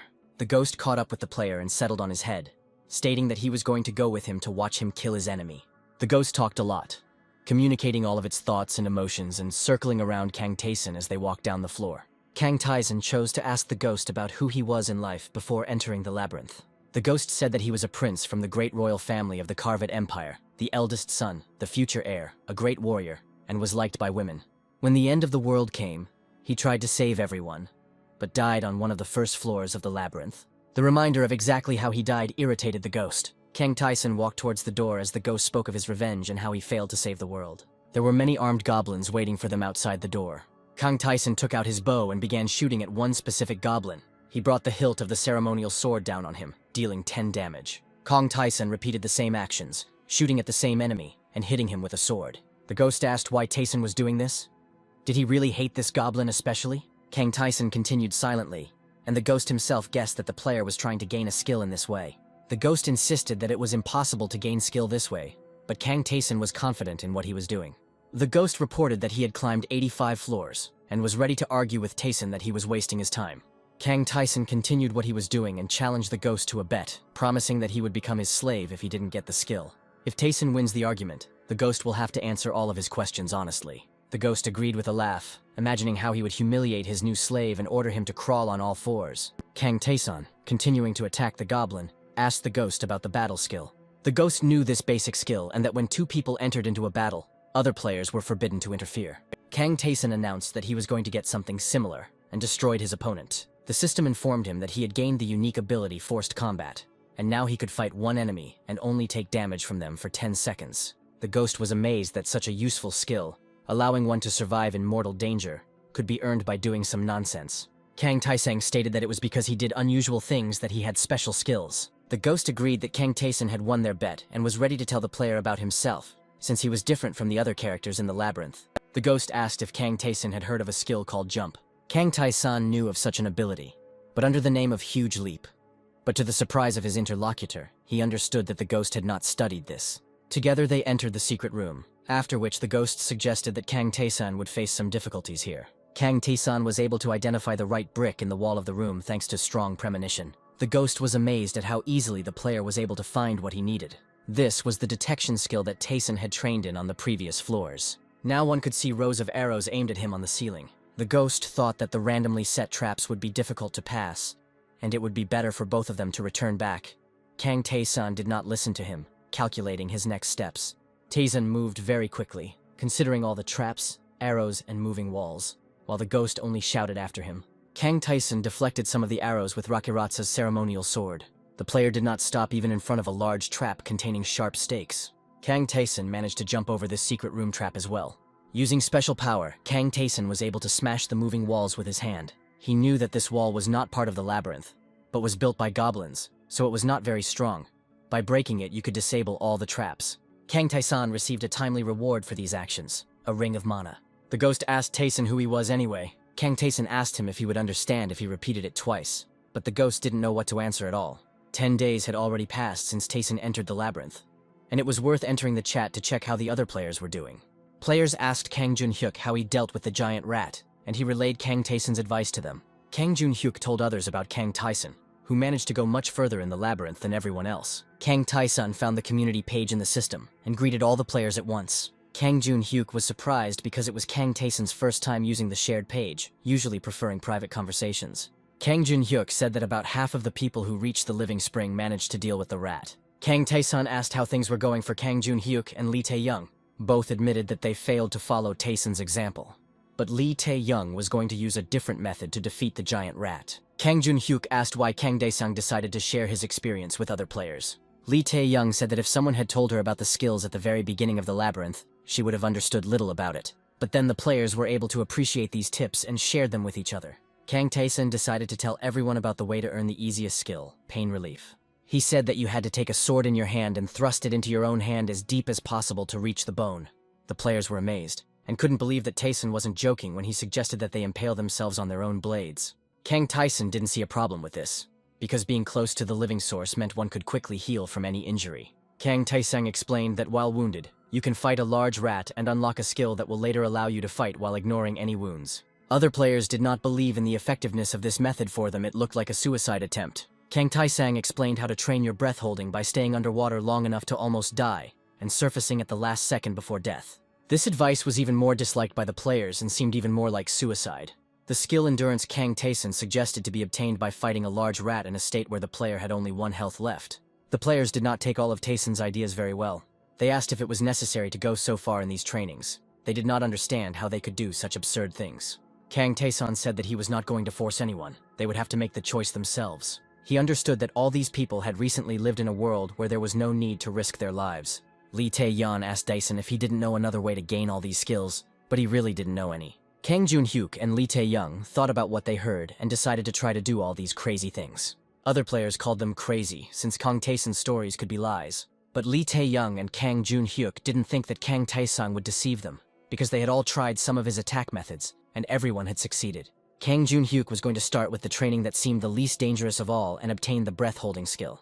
The players couldn't believe he was going to do this. Kang Tae-sang told everyone to work hard and promised to tell them about the rest of the skills when the players were ready. When Kang Tae-san left the chat, the ghost watching him stated that all of these tips were completely useless and that players would still die in the labyrinth.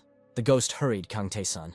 He didn't want to waste any more time, because they were standing in front of the door behind which the enemy was hiding. Kang Tae-san opened the door and told Ghost that he wasn't going to ask him about the boss. He wanted other information. Tae-san opened the door and was excited about the upcoming fight. The system has noted the appearance of the Goblin Commander and Goblin Protector. The Goblin Guard was armed with a sword and was already approaching the player. The Goblin Commander wore a cloak and held a staff in his hands. The Goblin Defender struck Tae-san with his sword at the shield he held out. A purple haze of power swirled around the Goblin Commander. The ghost circled in the air above Kang Tae-san and advised him to attack the commander first, as his actions were clearly suspicious. Kang Tae-san saw that the Goblin Commander was casting some kind of spell. Tae-san fell into the ring of these unknown spells. He found himself in a completely different place, surrounded by mangled bodies. Dead hands reached out to him. He heard accusations that these people died because he chose the easy way out, that he was the only one saved. Then Kang Tae-san saw Lee Tae-yeon, dead and bloody, just like she was before using the Time Bezor. Lee Tae-young opened her eyes and tearfully asked Dae-san why he left her to die alone. Lee Tae-yeon sat on a mountain of dead, mutilated bodies and cried, covering her face with her palms. The dead hands of the deceased reached out to Kang Tae-san, clasped him, burying him under them. Kang Tae-san opened his eyes and said that such techniques wouldn't work on him. The ghost watched as Taesan sat, befuddled by the goblin commander's purple magic, and thought that the player was wrong not to listen to his warnings. The goblin commander continued to cast his spell. Kang Taesan was in a purple transparent sphere, his head bowed and his eyes closed. Suddenly, the player pulled out the scarlet ceremonial sword, and the system reported that thanks to his iron will, Taesan had passed the test. The ghost stared at Kang Taesan in surprise. The goblin commander retreated from his prey. The goblin went berserk and did something else with his staff. Kang Taesan waved it off, repeating that it wouldn't work on him. The goblin commander activated the curse. Kang Taesang stated that he never loses when it comes to mental attacks. He grabbed the goblin commander and raised him above his head at arm's length before killing him. After enduring multiple mental and magical attacks, Kang Taesan gained mental resistance and magic resistance. The ghost looked at Taesan. He didn't know before that a psychic attack could only be endured by one's own willpower. Only a madman could do that. Kang Taesan received a mana increase potion for this battle. He also received a set of master keys to disarm traps and pick locks. Kang Taesan drank the potion, and the ghost asked him if he missed anything when he passed the labyrinth floor. The phantom was upset by such successes, because he himself died. And for someone else, everything was going well. The ghost and Kang Taesan reached the passage to the 3rd floor. Before going to the 3rd floor, they looked into the shop. The ghost flew up to the old man's face and called him an old fool who was more stubborn than a donkey. The merchant responded by calling the ghost a noisy loser, and advised Kang Taesan not to let the creature influence him. The ghost and the merchant had clearly known each other for a long time, and sparks flew from their argument. Kang Taesan tried unsuccessfully to intervene in this squabble. He was tired of waiting for them to finish themselves. Shields, swords, and other weapons crashed down near the disputants with a roar. This was Kang Taesan's way of attracting attention to himself. He wanted to sell all his trophies. The merchant looked at the mountain with surprise and asked how many monsters Kang Taesan had killed. Kang Taesan tried on the spiked gloves and bronze shield. The player also equipped 2 attack-boosting rings and a strongman pendant, saying that he could now defeat the goblin in 2 hits. The ghost didn't understand how Taesan managed to increase his stats so much with these things. But the merchant knew that it was the art of air weapons. The ghost and the merchant were about to start their squabble again. But Kang Taesan interrupted their conversation to say goodbye. After leaving the shop, Taesan asked the ghost why he had such a relationship with the old man. But the ghost only cursed in response. The ghost flew up to Kang Taesan's ear and whispered that the merchant was only capable of treating well those from whom he himself needed something. The ghost considered the merchant an enemy and demanded that Taesan not trust him. Kang Taesan saw the shadows of goblins. A moment later, the goblins attacked him with weapons. Taesan walked through the crowd of enemies, crushing them with simple kicks. Kang Taesan cleared out the different rooms on this floor so quickly that the ghost even became bored. The ghost asked why Taesan was trying to fight every enemy if it didn't add any experience at the current level. Kang Taesan continued killing goblins, saying that this was a task from Rakaratas. The ghost said that he had also undergone tests from this deity, but they were completely different. During a break from slaying monsters, Kang Taesan asked the ghost about the apostle contract. The ghost guessed that Rakiratas had offered such a contract to Taesan. The ghost began to fly around Taesan and say many words that had no meaning. Finally, the ghost told that there are many gods in the labyrinth, and each is responsible for something of their own. Kang Taesan didn't really understand what it meant to be a god in the labyrinth. He was surprised that the ghost called those who helped build the labyrinth gods. The ghost reminded that when entering the labyrinth for the first time, all players receive a system window informing them that everything they see here was created long ago by a great magician. But even for a great magician, it was too difficult to create such a space from scratch. So the magician looked for those who would help him fulfill his plan. Great power was required to create the labyrinth. Many warriors and heroes answered the call of the magician, ready to undergo the most severe tests. He told them about the battles that would take place here, and also about the deaths that will also happen to those who fail. Many gods supported the magician in his quest to create a place where those who passed all the tests could have one wish fulfilled. The gods built the labyrinth, and they themselves took places on its top floors. The gods singled out certain travelers who entered the labyrinth and gave them tests to see what they were worth. Kang Taesan realized that the gods might show interest in players, but he didn't know whether it was good or bad. The ghost explained that if one became an apostle, one could receive as many abilities as God wished to bestow upon his follower. Kang Taesan asked what the disadvantages of the contract were. Problems could arise with other gods and their followers, and it was also obligatory to follow all the orders of one's god. It was impossible to refuse to carry them out. Lee Tae-young never said anything like that. Nor did she talk about what wish the labyrinth granted her after completing it. She had the Bezor of Ouroboros. Perhaps she once wished to obtain it. But Kang Taesan felt like the Lee Tae-young he knew would have chosen something other than rewinding time. Kang Taesan thought deeply, trying to piece together the pieces of the labyrinth's history that he now knew. The people of his dying world came to the labyrinth not of their own free will. Kang Taesan couldn't solve this riddle because he still didn't know many things. He abandoned his useless thoughts and moved on. We had to start by disarming the trap, after which Tayson received the disarm trap skill. Kang Tayson was glad that he was able to gain the skill after only trying to use his lockpick set 10 times. He tested the new ability on the trap in the secret room, but failed to disarm the trap. The ghost was angry, not understanding how a player who managed to discover the secret room with one move could waste so much time on meaningless things. He believed that traps did not need to be disarmed if they could be bypassed using strength and agility, like last time. Kang Tae-san replied that he never knows what exactly he will need in the labyrinth, so he tries to get all the opportunities available. The ghost remembered his own path and inglorious death. Kang Tae-san finished fiddling with the traps, and his skill increased by 7%. In the treasure chest, he found a curved ring, which gave 3 units of strength. Kang Tae-san looked at all the defeated goblins on the 3rd floor and said that only the boss remained to be defeated. The ghost asked the player if he had any idea who he should expect on the goblin floor. Kang Tae-san entered the hall, on the walls of which were drawings depicting many goblins. His enemy was a large and powerful goblin chieftain. The goblin attacked the player with a wave of force that knocked them off their feet. Kang Tae-san snatched the staff he had obtained from the goblin commander in battle. Tae-san's staff was able to cause magical confusion in the goblin chieftain. Taking advantage of this, Kang Tae-san attacked the goblin chieftain with the scarlet ceremonial sword. The player noticed that due to his huge size, his enemy moves quite slowly. With his special skills, great strength and speed, Kang Tae-san defeated the 3rd floor boss without any problems. System notifications have recorded new increases in player stats. In addition, Kang Tae-san received a vitality enhancement potion and a battered wooden staff. The ghost said that only with luck like Tae-san's could one obtain the magic staff. Kang Tae-san asked the ghost what this item was, and learned that with this staff he would be able to strengthen the various magic he had already learned. This was the first time Kang Tae-san heard that magic could be studied. The ghost was sure that Tae-san knew about this before, because he had encountered monsters that used magic more than once. Kang Tae-san thought that magic in the labyrinth was limited to the specific properties of magic items, and without items, even Lee Tai-yeon couldn't cast magic. The ghost explained that spells could be invented, or magic could be learned from someone who had it. The first option did not suit Tae-san, but he could find a character from whom he could learn to cast spells. He hadn't met such characters before because they were only in solo mode, and Lee Tae-young hadn't met them because those characters were hiding somewhere. The ghost interrupted his thoughts, suggesting that he hurry to the 4th floor. Kang Tae-san checked all the properties he had obtained, but he didn't find any secret rewards, which meant that there was something else on this floor that he hadn't discovered. The ghost said that the secret room was found. The boss was killed. What else could be on the floor? Kang Tae-san knew that it would take too much time to re-examine the entire floor, and for the first time, he considered giving up and not collecting every single reward on the floor. Looking closely at the images of goblins on the wall, he noticed that they were all looking at one point. Kang Tae-san used his trap detection skill on this spot. After this, a passage formed in the wall. Kang Tae-san explained to the puzzled ghost that this part of the wall was made of the same material as the trapdoor in the secret room, so he decided to check it out. In the depths of the opened hall with columns, another goblin sat on a throne. The system labeled the goblin as the former lord, Hagaha, and the ghost admitted that he had never encountered monsters with names before. The lords were the kings of their race, and they surpassed them all in their power. Hagaha took the sword in his hands and said that he bore no malice towards Tae-san, who was nothing more than a toy, forcibly placed in the labyrinth, while he himself was supposed to play the role of a monster here.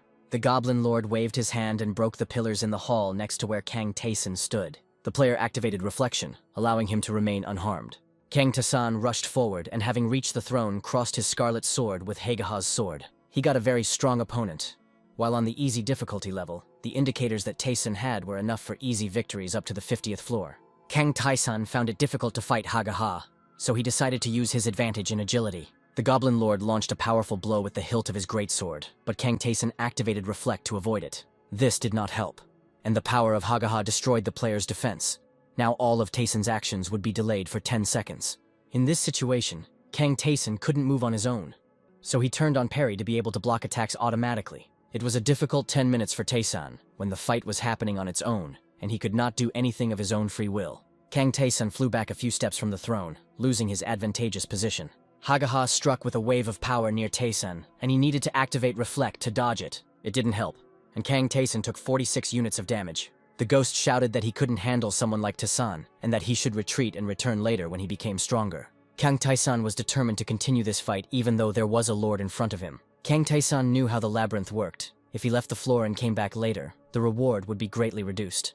Everything Kang Tae-san did, he did not for the sake of survival, but to become stronger. He stood in front of Hagaha. The system noted his determination and unusually high fighting spirit in the battle against an enemy that seemed impossible to defeat.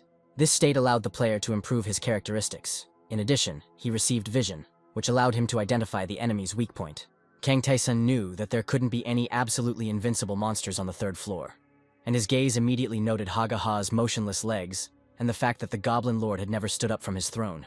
Hageha stated that he liked to fight a warrior who did not retreat, so he would fight him for real too. The Goblin Lord asked the player how he planned to approach the throne this time. Kang Tae-sun activated the breath hold. He struck a blow that destroyed the columns in the hall. Hageha sat on the throne, and the fragments of the columns fell around him and right onto the throne. The Goblin Lord deflected the rocks with his greatsword. He approved of the decision his enemy had made, but noticed that debris was also falling on the player. Kang Tae-sun took the psychic attack staff and activated Confusion. A spell enveloped the goblin sitting on the throne. The Goblin Lord saw arrows and fire flying from all directions, but he did not understand whether they were really aimed at him. Hageha managed to overcome the psychic influence and exclaimed that it was impossible to harm someone like him. Kang Tae-sun walked around the back of the throne and pierced the Goblin Lord with the scarlet ceremonial sword straight through the back of the throne. The forced combat skill protected Kang Tae-sun from all dangers except the one opponent he was fighting. Kang Tae-sun pushed the throne with the Goblin Lord. Hageha was impressed by his opponent's use of skills and thanked the gods that his last battle was with such an enemy. The ghost watched as the columns collapsed and the throne was thrown aside. Tae-sun used his abilities to win. The ghost was looking forward to the player's fight with a strong opponent. Both fighters were now fighting furiously. Their battle was accompanied by bright flashes that filled half the hall. The Goblin Lord enjoyed the fight, but he did not allow the player to get close enough to him to deal the finishing blow. Kang Tae-sun managed to bypass Hageha's defenses and approach the throne. He took 462 damage, but activated Endurance, the effect of which nullified the fatal attacks. For 1 second, Kang Tae-sun will be completely invulnerable. This time was enough for the player to reach the enemy and strike him with a sword. Kang Tae-sun knocked over the Goblin Lord along with his throne and dealt him a mortal wound. "Impressive, warrior," said Hageha before he died. Kang Tae-sun stood over his fallen enemy, feeling relieved that this fight was finally over. He looked at how much his level had increased, and discovered that by using the qualities of the soul, he had obtained the skill trigger, Powerful Strike. This skill reacted to how much mana was spent, increasing the damage proportionally. The secret reward that Tae-sun received was a Mastery Enhancement Potion. The player also received a necklace for the Master, which increases all the characteristics of the player who wears it. In an instant, Kang Tae-sun became stronger than he was when he completed the 5th floor on the easiest difficulty level. The player returned to the altar of Rakiratas to complete the deity's quest. The ghost was frightened by the power of the formidable god and hid behind Kang Tae-sun's back. Rakiratas expressed his approval and again offered Tae-sun the apostle's contract, but the player refused, because when sending him on a mission, the god could not have not known what a powerful enemy he would have to face, and did not warn him. As a reward for the completed task, Rakiratas presented Kang Tae-sun with the Unbreakable Shield. It was the first time that Kang Tae-sun and the ghost saw such an award. After checking what the system said about this shield, Kang Tae-sun discovered that while the Unbreakable Shield was active, the player's personal health would not be consumed. Rakiratas said goodbye, the fog over the altar cleared, and the ghost admitted that he never thought he would be able to experience such fear after his own death. The ghost and Kang Tae-sun went to the 4th floor. Lee Tae-yeon said that this was the floor of the orcs. They were very strong and smart warriors. But before passing through the floor, Kang Tae-sun was going to go to one more place. It was the altar of Baltazar, a tall and beautiful structure, illuminated by rays of light. Kang Tae-sun placed his hand on the altar to feel the influence of the deity. Baltazar wanted to test the traveler who visited his altar and offered to undergo a test. Kang Tae-sun immediately agreed, and a beam of light from the altar struck him.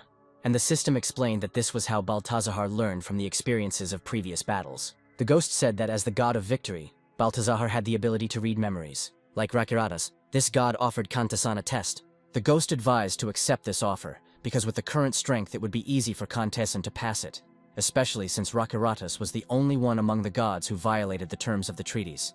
Kang Tae-sun agreed to the test, winning the deity's approval. The system noted that in order to appoint him, Baltazar first obtained the consent of the residents of the 4th and 5th floors. The floor where Kang Tae-sun and the ghost were located shook and began to change. Entire parts of the floor moved and changed places. When it was all over, the ghost said that it was the first time he had witnessed anything like this. Kang Tae-sun hurried out of the hall with the altar of Baltazar. What he saw outside was different from the usual labyrinth, and looked like a bridge over an abyss, on which stood several cube rooms. The ghost reported that Baltazar was one of those who created the labyrinth. Kang Tae-sun resolutely headed towards the first room, noting that everything needed to be checked right away. An orc armed with a sword was waiting for the player behind the door. The orc started fighting as soon as he saw the traveler enter the room. The orc was huge and fought skillfully. He immediately managed to hit Kang Tae-sun. But this blow did not cause any harm to the player. Only his unbreakable shield was damaged.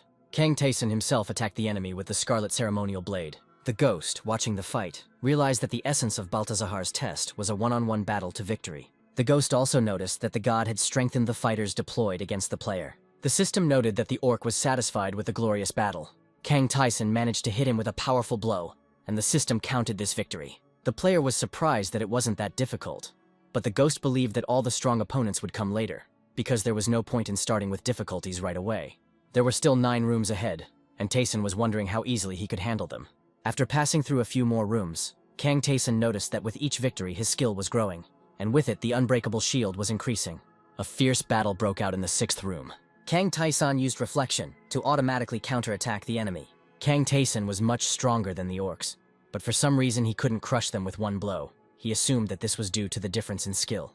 He realized that the orcs weren't just swinging their weapons, but were following a certain sequence.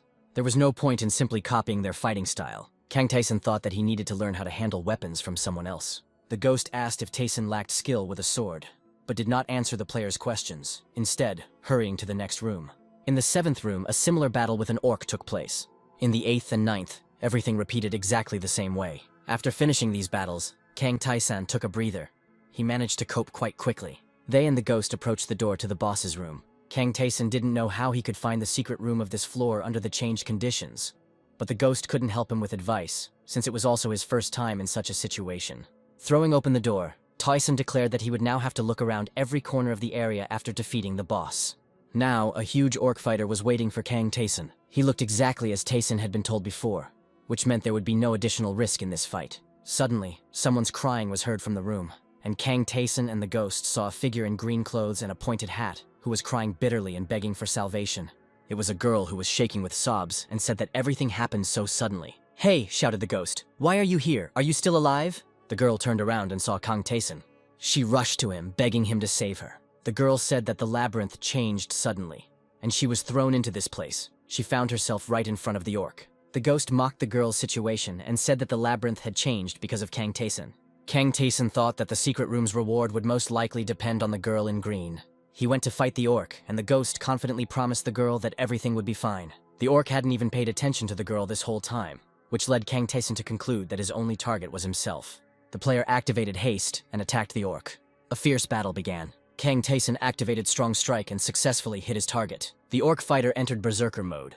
Using acceleration, Kang Taeson was able to deal with the enemy. Now the orc fighter was noticeably slower than the player. Kang Taeson activated Strong Strike and attacked.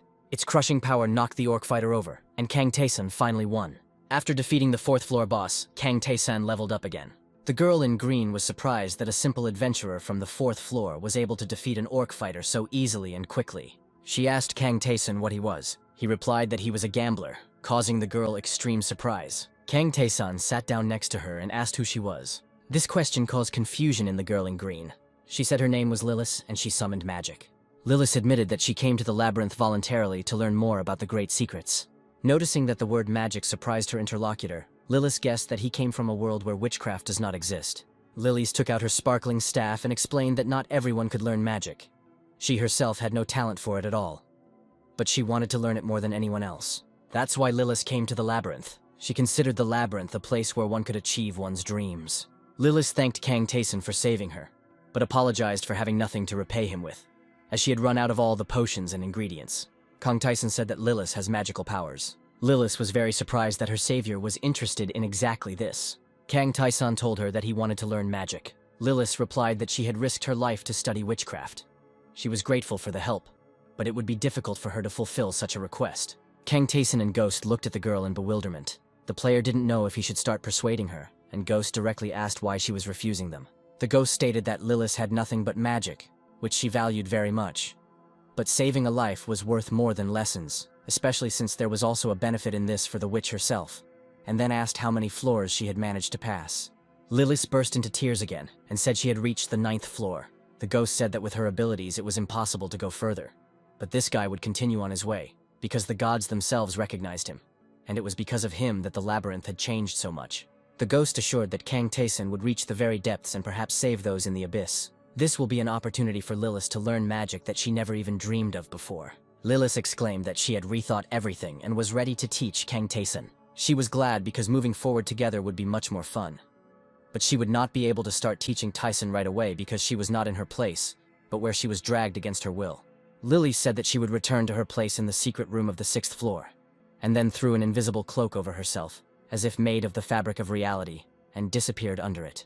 The ghost and Kang Taeson watched her go, surprised at what kind of magic she could use. Kang Taeson asked the ghost why he suddenly helped him, but for some reason the ghost got angry and started yelling at him. Kang Taeson suggested that Ghost's attitude towards him had changed greatly after defeating the Goblin Lord, and Ghost admitted that he saw potential in Tyson, and that the change in his behavior was due to his own redemption. He promised to help the player on his journey from now on, but he needs to hurry up and complete this test. Kang Taeson opened the chat and found out that Lee Tae-young and Kang Jun-hyuk had cleared the 1st floor, and although they had not acquired all the possible skills, the others did not try to follow Taeson's advice at all. The player himself decided to disassemble the trophies he had received, one of which turned out to be a scroll of engraving, which could be used on his equipment. It was a reward for saving Lilith, and Kang Taeson used the engraving on the ceremonial sword of Rakiratas, making it even more powerful. The player really liked how well the properties of the scroll complemented the capabilities of the Scarlet Sword. Having sorted out the rewards, the ghost and Kang Taeson began to descend further into the labyrinth, stopping by the merchant's shop along the way. The merchant reported hearing chaotic noise on the floors, and asked if this was another test for Taeson. The old man wanted to know what the player was going to buy, but Kang Taesong first wanted to sell what he had accumulated. The player's attention was drawn to a jar of shining powder that stood on a shelf in the shop. Kang Taeson knew what it was, because it was blessing dust, which was made from pollen collected from the wings of fairies. The merchant said that the pollen was believed to bestow blessings, but no one knew for sure if this was true. There were those who tried to bathe in it, but they slipped. Others dipped weapons in it, but they only began to shine. Kang Taeson asked Ghost if he knew anything about such a product, but Ghost had never bought it either. In Taeson's past life, many people bought pollen in the hopes of receiving a blessing, but no one was able to achieve any effect, so the product was considered trash. That was until Kang Taeson discovered the properties of the blessing dust. Kang Taeson asked the merchant how many jars of pollen he had and was about to buy them all. The merchant was surprised, because he also thought that it was a useless but expensive thing. Kang Taeson knew that the blessing dust gave him minute control over chance, so he took the 3 jars and said goodbye to the merchant. The ghost was tormented by curiosity, but Kang Taeson did not explain anything to him, saying that the effect of the remedy could be seen with one's own eyes quite soon. The system reported that Baltazar was waiting for Taeson to give him his reward, and the ghost said that the gods were willing to reduce their area of influence in order to grant Taeson their favor. The ghost was amazed that Kang Taeson didn't know how important the zones of influence were to the gods. The gods never allow their spheres of influence to diminish for the sake of those who worship them, and grant people only minimal rewards, passing them off as something worthwhile. The ghost claimed that the gods' attention to Kang Taeson demonstrated how highly they valued him. Kang Taeson replied that he was only doing tasks because it brought him rewards, and entered the first room of the 5th floor. A huge orc fighter was waiting for him just outside the door. The fight had to start immediately. Kang Taeson activated Strong Strike in consecutive attacks. The Scarlet Ceremonial Sword crossed with the orc's sword, sparks flying. After a few moments of fighting, the orc fighter was defeated. Kang Taeson explained to the ghost that such a quick victory over such a strong opponent was possible thanks to the engraving scroll. The player concluded that if such a powerful monster was waiting for him in the first room, then the boss in the last room must be insanely strong, and the stronger the enemy, the higher the rewards. Kang Taeson went through the next rooms, killing enemies, but it became increasingly difficult to do so. The player was supported by the thought that by clearing this floor of monsters, he would not only receive a reward from God, but would also be able to begin studying magic. He asked the ghost how he knew Lilith. The ghost replied that when he was a traveler passing through the labyrinth, he also found a girl in green clothes on the 4th floor. She was sitting in front of a huge orc. He took pity on the girl and saved her from the orc fighter. The ghost said that time in the labyrinth flows differently than outside, but about 100 years could have passed since then. During this time, Lilith was unable to get further than the 10th floor. Kang Taeson thought that there were many more characters in the labyrinth than he expected to meet. In another version of the labyrinth, the door to the room full of goblins creaked open. Someone threw a pebble into the resulting gap, and it skidded across the floor tiles. Lee Tae-yeon hid behind the door with her sword, and distracted the goblin's attention from herself. The girl pounced on the enemy, taking advantage of his confusion. So, one by one, she managed to defeat all the goblins in the room. At this time, Kang Jun-hyuk reached the altar of Rakiratas. Kang Taesang advised Kang Jun-hyuk not to get involved with this deity, and he listened to the advice. Lee Tae-young and Kang Jun-hyuk have come to trust Kang Daeson because thanks to his advice and the skills he helped them gain, they were able to survive in the labyrinth. Low-difficulty player Choi Jun-hyuk dismissed the stories of these players, believing that they were exaggerating. Lee Tae-yeon didn't understand why this man didn't believe her words. Choi Jun-hyuk believed that it couldn't be too difficult to defeat the rat on the first floor, and other players in the chat agreed with his words, accusing the solo players of lying and bragging. Kang Jun-hyuk was outraged by the attitude of the other players. He was angry at Choi Jun-hyuk, but he said that those who chose the solo mode were to blame for their own difficulties and had no right to whine. Kang Tae-san looked at the chat, calculating how much time had passed since the labyrinth appeared in people's lives. This time was enough for the players of the simplest and normal modes to adapt to the new living conditions, and as long as they behave carefully, nothing will threaten them. People need to vent their pent-up emotions somewhere, if not on the enemy, then on other players they meet in the chat. Kang Tae-san remembered this period from his past life, but things weren't so bad back then. Choi Jun-hyuk incited hatred among people online, and directed it towards solo players and Kang Tae-san personally. He believed that Tae-san's advice on how to obtain unique skills was just advice on suicide. Kang Tae-san entered the chat and Choi Jun-hyuk unleashed all his anger on him. This guy had already created a guild of low-level players, and needed a common enemy to control the crowd. So he directed the collective anger at the solo players. Players of different modes cannot meet in the labyrinth, and the stories of the loners sound impossible to others. Kang Tae-san had knowledge that other players couldn't access, so he typed a message specifically for Choi Jun-hyuk. Choi Jun-hyuk read it, and it said that they would meet in a month. Kang Tae-san closed the chat and ran to the last room, followed by a curious ghost who still had no idea what Tae-san had done. In the last room was the vice chief of the orcs, Latran. This was a powerful enemy, against which not all adventurers could put up a worthy resistance. The ghost expressed confidence that Kang Tae-san would have no problem with this enemy. Latran was glad to meet Tae-san. He said that his orc comrades had already left satisfied. Kang Tae-san remembered that all the orcs he killed met their deaths with a smile. Latran said that the battle itself was more important to his people than killing the enemy. Latran called the orcs slaves, locked in the labyrinth, not knowing when they would be freed, and Kang Tae-san gave them all a noble death. This orc drew his sword and declared that he too intended to die with dignity. The system reported that Latran had activated powerful abilities. This was a formidable enemy. Kang Tae-san was glad, because this was exactly the kind of opponent he wanted to meet. He was easier to defeat than either opponent expected, and before his death, Latran asked if he had been defeated by an ordinary adventurer from the 5th floor. Latran managed to notice that Kang Tae-san was not a master swordsman, but he could use air weapon mastery and moved like a fighter with a lot of personal experience. Latran was glad to accept death from such an enemy, and he wished Tae-san victory. The system reported that Baltazahar's test was successfully completed, and the 5th floor boss was defeated. Light feathers swirled in the air, and system notifications listed the trophies Kang Tae-san had earned. One of the rewards was the trigger skill Proof of Victory, which allowed you to choose one stat that would constantly increase. Kang Tae-san chose Mana, and set Proof of Victory to this property. In addition, Kang Tae-san was again offered the Apostle contract, but as before, he refused it. Baltazar was pleased with the choice the player made, and as a reward, 2 chests appeared in front of Kang Tae-san. The ghost assumed that one contained a regular reward, and the other contained a reward that had been moved from the secret room when the layout of the labyrinth changed. In the chest, Kang Tae-san found a shining ornate sword, which had similar stats to the ceremonial sword of Rakirathas. The second chest contained the Knife of Self-Sacrifice, which allowed you to accumulate health. Kang Tae-san immediately tested it, cutting his hand until it bled. The knife acted like potions, restoring health, which could be useful in emergency situations. The reward for the stealth exploration was the Robe of the Dark Vaults, a cloak that lasted for 1 second. Kang Tae-san put on his cloak and became invisible.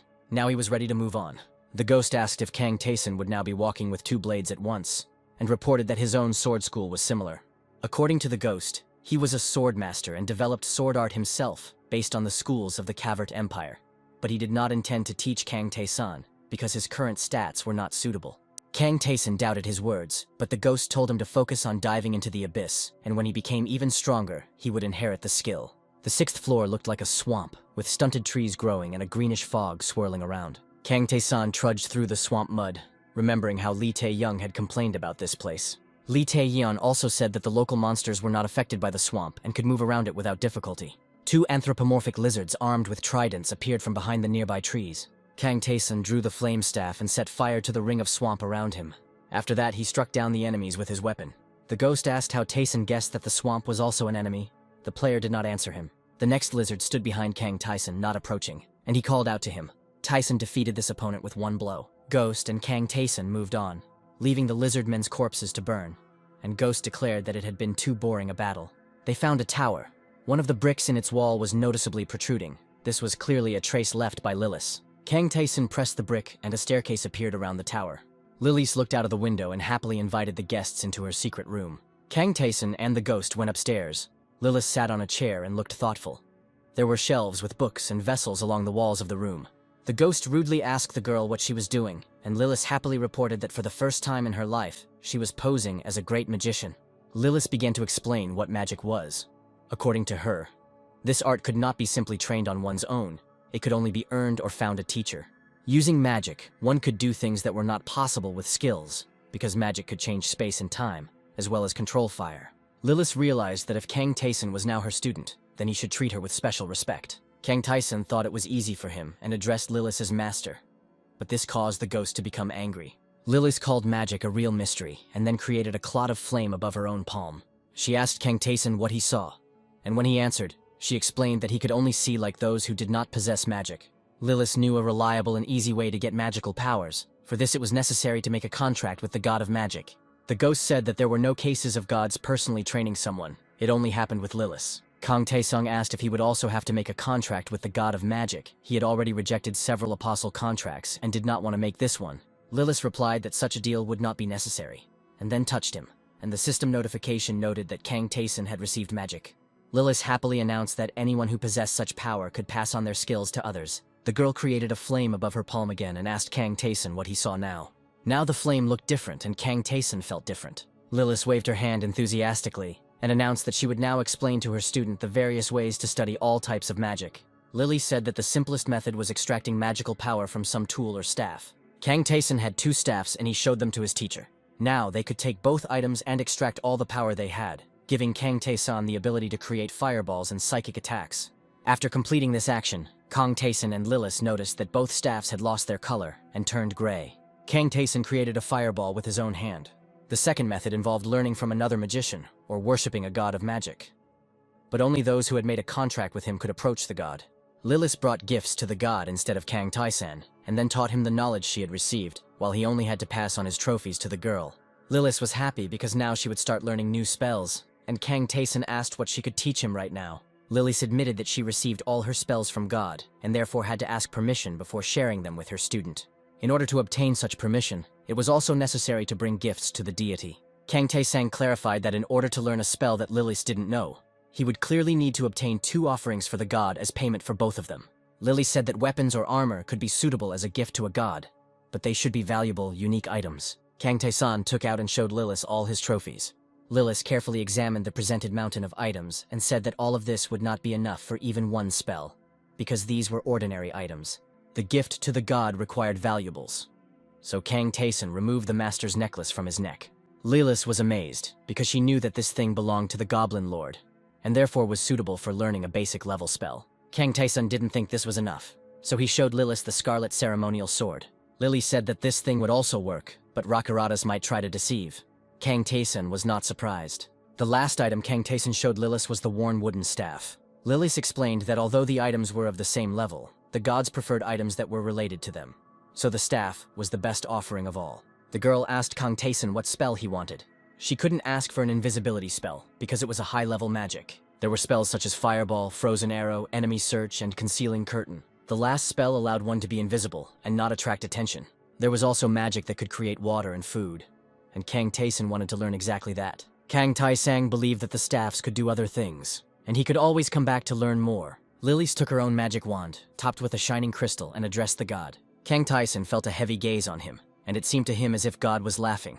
He saw a huge eye with a starry sky instead of a pupil, and a stream of radiance emanating from it.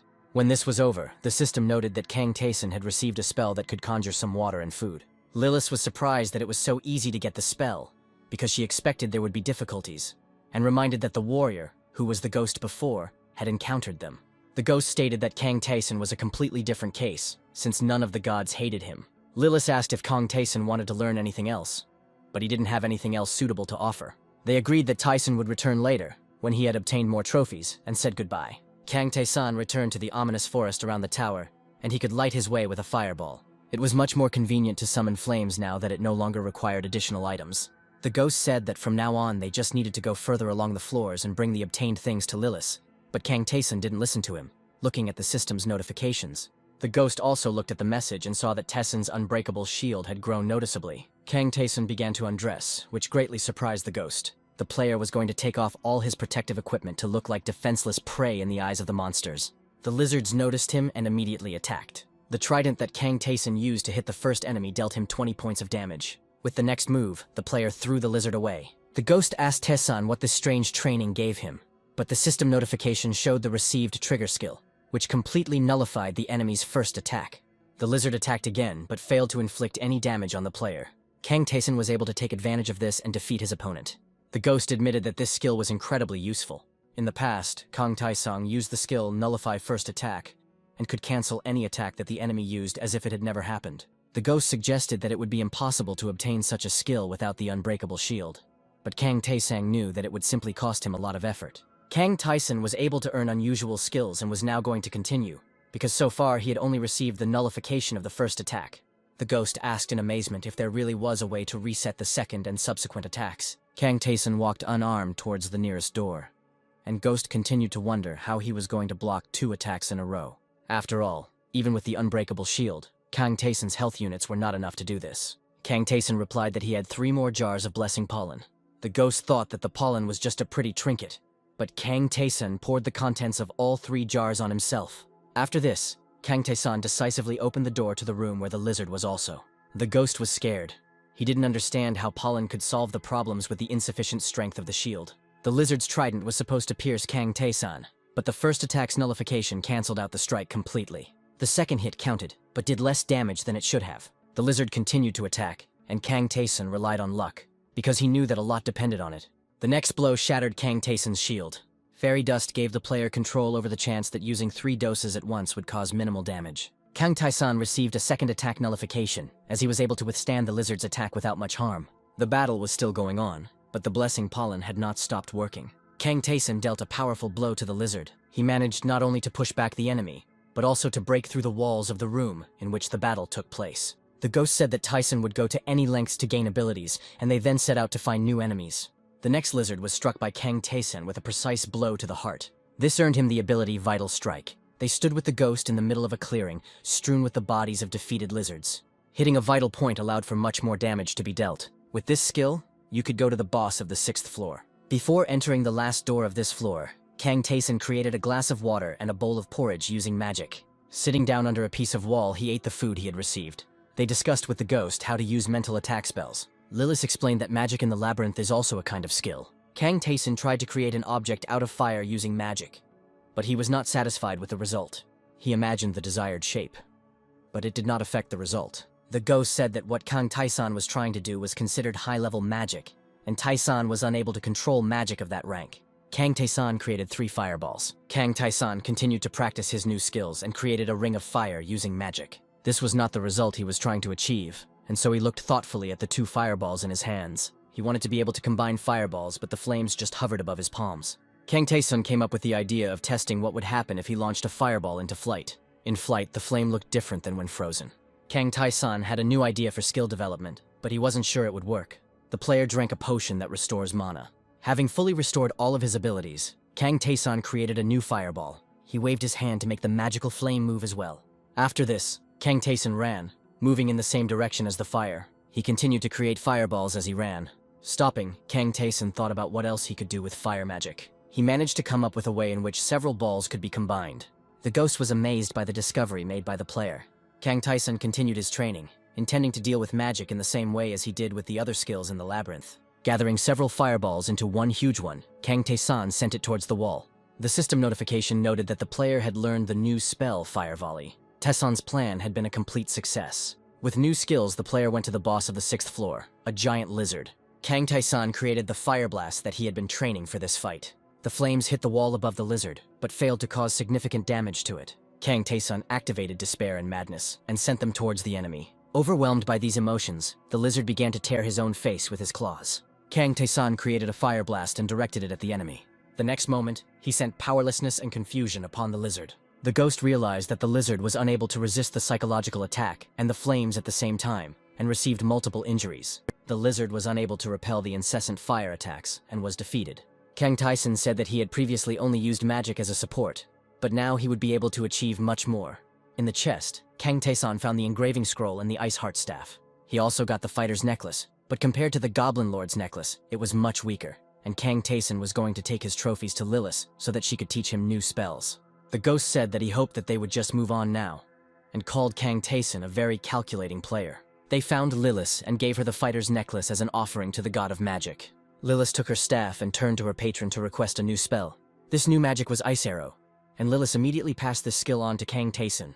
Kang Taeson and the ghost found Lilith in a small house on one of the tall trees in the forest.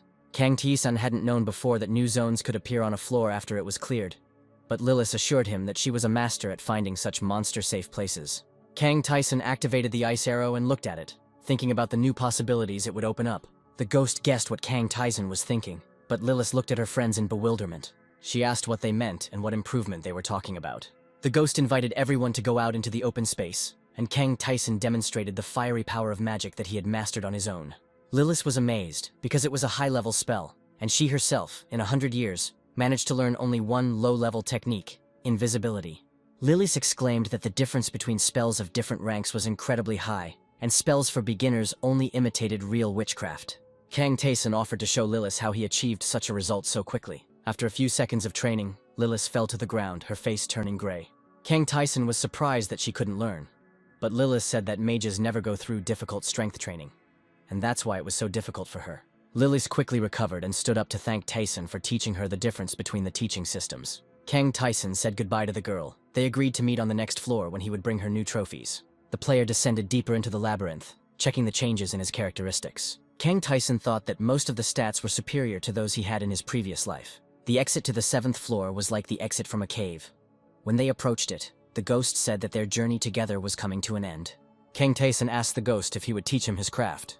The ghost smiled and said that what he wanted to teach Taeson was the sword arts of his empire. He spoke of the great empire of Karvut, a rich and developed country where power and strength were revered.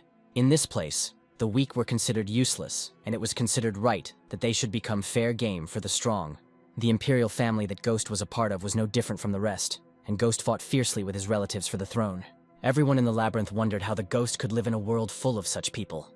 The boy that Ghost once was wore a bloody crown and loved his world. He dreamed of returning, but he no longer had a chance to save the world he loved. After all, he was no longer the prince of the empire. He had become a small ghost who wanted to leave a tiny memory of his world. Together with Kang Taeson, they came to an empty and partly destroyed room, which they considered suitable for training. The ghost said that the peculiarity of his art is a power against which there is no defense. The Empire's warriors used a special method of attacking the place where the enemy pointed his sword. Kang Taeson countered that there was a type of move that couldn't be blocked, but Ghost explained that he had to use much more force. Kang Taeson saw the ghost in the form of the prince, who touched him and said that the sword of cutting thunder was the only reminder of his world. The system reported that thanks to the Thunder/Swordmaster, Kang Taeson had learned a high-ranking skill.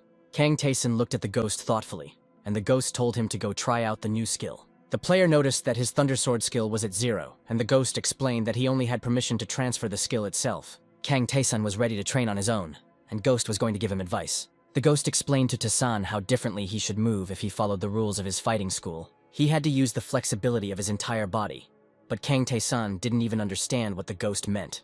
The ghost exclaimed that it was not easy to explain swordsmanship in words. According to the Phantom, it was not that Taeson lacked talent, but he lacked experience, and the Phantom could not show him the techniques by example. The player had to acquire the skill on his own, and the ghost couldn't help with that. Kang Taeson remembered that when he defeated Hagaha, he received a Mastery Enhancement Potion as a reward. Now that he had drunk it, the Thunder/Sword Mastery in his stats had increased. Kang Taeson seemed to see a ghost in human form, who was showing him the techniques of wielding weapons. Now the player could try to repeat the movements he had seen. The ghost looked at him in extreme excitement. It seemed to him as if he himself was running with a naked blade towards the bright sun. Kang Taeson moved completely differently. He stopped and noted that the potion had worked. The happy ghost agreed with surprise and then thanked Kang Taeson. They went to the shop, and the merchant, upon learning what Taeson was going to buy, called the goods he had chosen trash. The player bought a rusty sword and said goodbye to the merchant. Kang Taeson went to train on simple monsters in the art of swordsmanship. Ghost thought that the purchase would be worth it. Soon, Kang Taeson noticed that he could anticipate all the enemy's ways of responding. The player held a blade in each hand and fought a lizard armed with a trident. When he defeated the enemy, his lightning sword mastery increased. The ghost watched the fight and expressed his approval, although he could not resist making comments. Kang Taeson knew that the battle with the lizard could have lasted much longer, but thanks to the new art, he dealt with it very quickly. To continue his training, Kang Taeson would engage in combat with one opponent after another, with the ghost following behind him, explaining what could be improved in the technique. After all the training, Kang Taeson made a fire near a piece of the wall and went to bed, wrapped in a cloak. The ghost looked at him and thought that he had an unusual companion, because he spent 12 hours in battles, and another 6 spent on training. Kang Tae-san himself said that he didn't find it tiring to live like this, but that it was fun, and definitely better than the future. The ghost wanted to know what Kang Tae-san's life was like before, and thought he was crazy. The player began his new training session by throwing several stones into the air. He swung his sword, and the stones fell to the ground, already cut in half. It was 4 days after Tae-san learned the Thunderslash sword art. Kang Tae-san felt like he had become a more skilled swordsman, but he still felt like something was missing. The ghost suggested the player to close his eyes. He knew that one of the lizards was approaching them from behind the wall. Following this advice, Kang Tae-san experienced the world around him differently. He emptied his mind and now relied only on the premonition that the Thunderslash sword art gave him. He managed to strike the lizard by listening to this feeling. Kang Tae-san opened his eyes and continued fighting, but it felt like ghostly wolves were following his every move. These wolves followed him and seemed to strengthen his attacks. He felt them as he dealt the decisive blow. Kang Tae-san defeated the lizard warrior, and lightning sword mastery increased by 3%. Kang Tae-san was surprised by what happened. The ghost said that it was the first sword of the lightning sword art, called Wolf Fang. He explained that there were many more swords that could be learned, but they required opponents stronger than could be found even on the 10th floor. At this time, Lee Tae-young was crying by the fire she had made under the destroyed wall. She ate the meat of the monster she had killed, and the food made her sick, but there was no other food available. The girl dreamed of returning to Earth, and at that moment, a notification window appeared in front of her. The system announced the start of a special mission to return to Earth. It was necessary to survive and return. Lee Tae-yeon entered the chat where all the players were excited about the news they had received. People were happy that they could finally leave this terrible labyrinth. Kang Jun-hyuk wasn't sure that everything would be happy and simple. The players did not understand his doubts, because the news of returning home could not be anything but happy. Kang Jun-hyuk recalled that the reason they all ended up in the labyrinth was because monsters had invaded Earth. The players had forgotten about this and were now worried. But it seemed to them that now, having become stronger, they would be able to cope with many things. Kang Tae-san continued to train in the labyrinth while simultaneously browsing the chat. The ghost asked him what was so interesting going on there, and Kang Tae-san explained that soon all the players would exit the labyrinth. Kang Tae-san practiced ice arrow magic. He told the ghost that he would find out everything when the time came, and that Tae-san himself needed to try to conquer the labyrinth even faster. In the chest of the secret room on the 7th floor, Kang Tae-san found the rune of dexterity, and his agility increased by 10 points. Defeating the boss of the 7th floor, the elite lizard, was not difficult. As a reward, Tae-san received the tattered earrings, which increased mana by 10 units. The second trophy was pure leather armor. Kang Tae-san met Lilith again and was able to learn a new spell, Basic Detection. Lilith asked when Kang Tae-san was going to learn something new, but he admitted that he would only do so after he had mastered everything she had. Kang Tae-san glanced at the chat more and more often, and Ghost noticed that this was already called addiction. Tae-san replied that he hadn't seen the player who wrote a lot of slander in the chat for a long time, and now he was probably going crazy because he didn't expect such a future. At this time, Jong Yun-hyuk was tormented by various thoughts, and one of the players of his guild asked what they should all do when the players of other modes came to take revenge on them. Kang Tae-san looked forward to the start of next week. They entered the 8th floor with the ghost, which looked like a green valley, in the sky of which huge birds, markans, soared. With a furious cry, the bird flew towards Kang Tae-san. Bright flashes struck the ground and a nearby wall fragment. Kang Tae-san rushed towards the Markanda. He managed to defeat her in flight. The monsters in this place act according to their instincts, Tae-san told the ghost, so catching them is easy. The ghost replied that the swordsman's skill was primarily created against other people, but Kang Tae-san used it against animals. Kang Tae-san decided to use this floor to try combining ice and fire magic. He was able to create ice cubes and encase his opponents in them. Walking along a narrow passage over the abyss, Kang Tae-san saw a huge bowl filled with shining water. This was the altar of Oman, the god of trials, who delighted in seeing adventurers discover new powers and talents within themselves. The system reported that Oman wanted to offer a test to the traveler who came to his altar. Kang Tae-san said he had no reason to refuse. A column of water rose from the altar bowl. Kang Tae-san and Ghost watched the scene, and Ghost guessed that Oman was creating a wall of water. And so it happened. A high wall of glowing water rose up around. Black smoke began to rise from the bowl. Following the smoke, black water spilled onto the floor, completely different from what was in the bowl. The black water turned into a tall figure with a sword. Kang Tae-san decided that he should first observe this enemy while the water warrior attacked him. This enemy moved slowly and was easy for Tae-san to defeat. Immediately, black fog began to swirl over the bowl again, and black water splashed out. Another monster from the water was ready for battle. This opponent was faster than the previous one, but he was still too slow for Kang Tae-san, and the player easily defeated him. Kang Tae-san guessed what Oman's test was. The ghost agreed that there were now opponents for the adventurers from the first and second floors, and by the end of the test, Kang Tae-san would know his own level. A new warrior attacked the player. Kang Tae-san was glad for the test, because he himself was curious about how great his powers were. Kang Tae-san passed the third test with ease and received an increase in intelligence. After the fourth test, the player's agility increased by 2 points. The fifth opponent was noticeably stronger and faster than the previous ones, and Kang Tae-san also noticed that they were starting to use skills. The player has activated Ice Arrow. This weapon smashed the water warrior to pieces. Kang Tae-san defeated the sixth warrior with the help of fire. The player was glad that after each battle his mana was restored. This gave Tae-san the opportunity to explore many different techniques and methods. When the water shadows of the current floor of Kang Tae-san were about to appear, the player used the confusion spell. The eighth battle was also easy for him, and he was looking forward to further developments. For some time, no one else appeared from the altar. The ghost suddenly laughed and shouted that he understood what was happening and that it was very ridiculous. Omen's test level was no higher than the floor the player was on. So in order to continue, the god had to pay a price. The ghost explained that the deity was curious to see Kang Tae-san's potential, but Oman was not ready to reduce his area of influence yet. Kang Tae-san stood thoughtfully over the altar and thought that this was taking too much time. It would be more useful to go through the labyrinth. The altar cup seemed to react to these words and splashed water again. Kang Tae-san saw that Omen had decided to offer him a more challenging test. The ghost looked at this and laughed until he cried, because the system reported that Oman was experiencing mixed feelings. Kang Tae-san waited impatiently for the shadows from the floors he had not yet reached. A new shadow rose from the altar. Kang Tae-san managed to hit her as well by activating spiritual growth. In addition, the fight with the ninth opponent increased skill and dexterity. Kang Tae-san noticed a detail that was unclear to him. The water shadows of the warriors did not resemble a specific person, but they must have had their own story. Among them were those who lost the trial, those who made a contract with God, those who sold their souls and ended up in the abyss. All of them were shadows of different warriors who were lost in the labyrinth. Kang Tae-san activated Fire Blast and directed it towards the water shadow. He caused madness. And lastly, he created Ice Arrows, which finished off his 10th opponent. The player asked the ghost if these shadows were really not ordinary toys of the gods, since each of them had their own fighting style that they could try to adopt. Starting from the 13th shadow, the water warriors demonstrated new skills in battle. The shadow from the 14th floor relied too much on its unique abilities, so it was easier to defeat than the previous one.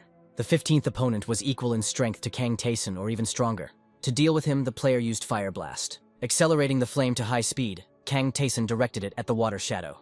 Under cover of fire, the player launched an attack, supplementing his own strength with the Power Strike ability. Kang Tae-san thought that he himself had more trump cards than shadows. After completing the 15th trial, Kang Tae-san saw that these fights not only gave him experience boosts, but also increased his spiritual growth and other statistics.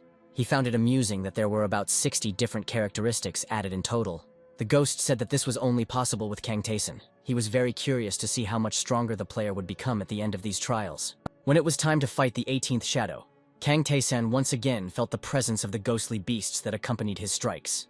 And yet, the water shadow got so close to him that he had to activate attack nullification to counter it. The Phantom commented on this fight, stating that the planned mutual destruction had failed, and Kang Tae-san had defeated the 18th opponent. Ghost stated that nullification is easy to mislead the enemy because the system alert only appears after the hit has been dealt, and before that, the enemies cannot react to it. The 19th shadow attacked the player, and Tae-san had to defend himself by using 2 swords at the same time. The system reported that this opponent was an enemy that could not be defeated, but this did not stop the player. The system counted this reaction as a passed test, and assessed Kang Tae-san's determination to go into battle against an invincible enemy. After going through so many trials, Kang Tae-san had many enhancements against dangerous opponents. Water Shadow Raised Storm. This skill could make one spin and strike at 270 degrees. Kang Tae-san knew the weak point of such an ability. When the water shadow turned its back and could no longer stop its movement, it was time to strike. Kang Tae-san put extra power into the strike and the enemy was defeated. The player understood that he managed to deal with this opponent thanks to his additional abilities.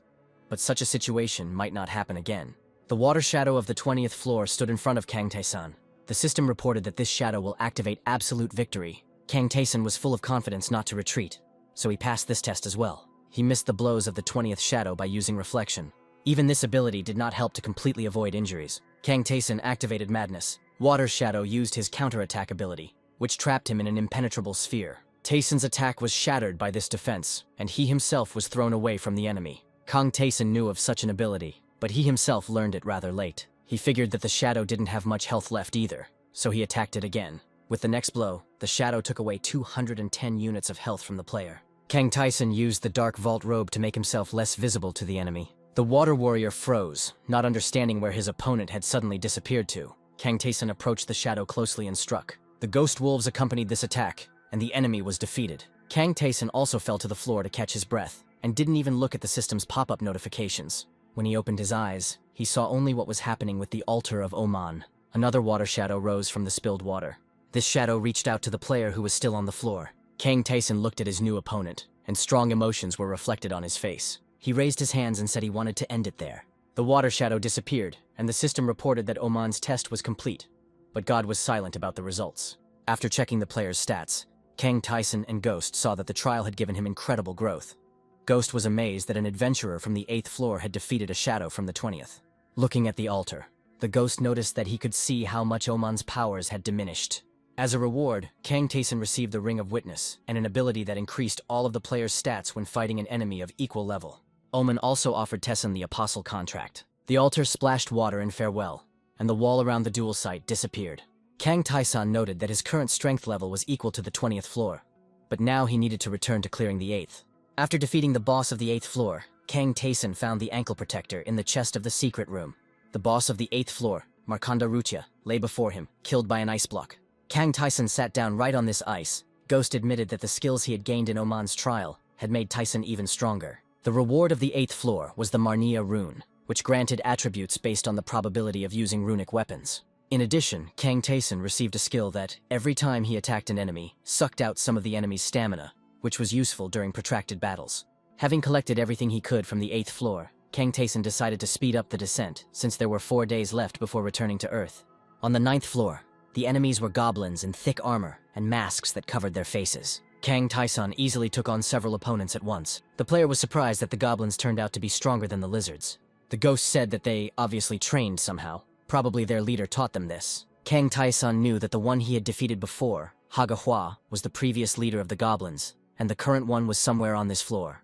With 3 days left before returning to Earth, Tyson reached the Goblin Elder, armed with a sword and a staff with skulls. The Goblin Elder began with a psychic attack, which he sent using his staff. Kang Tyson wrapped himself in the cloak of concealment and moved closer to the enemy. He cut off the goblin's head with one blow. Together with the ghost, they stopped near a wall, the painting on which depicted many goblins. Kang Tyson activated trap detection and sent a search pulse towards that wall. Behind it was another room, in which sat a huge goblin.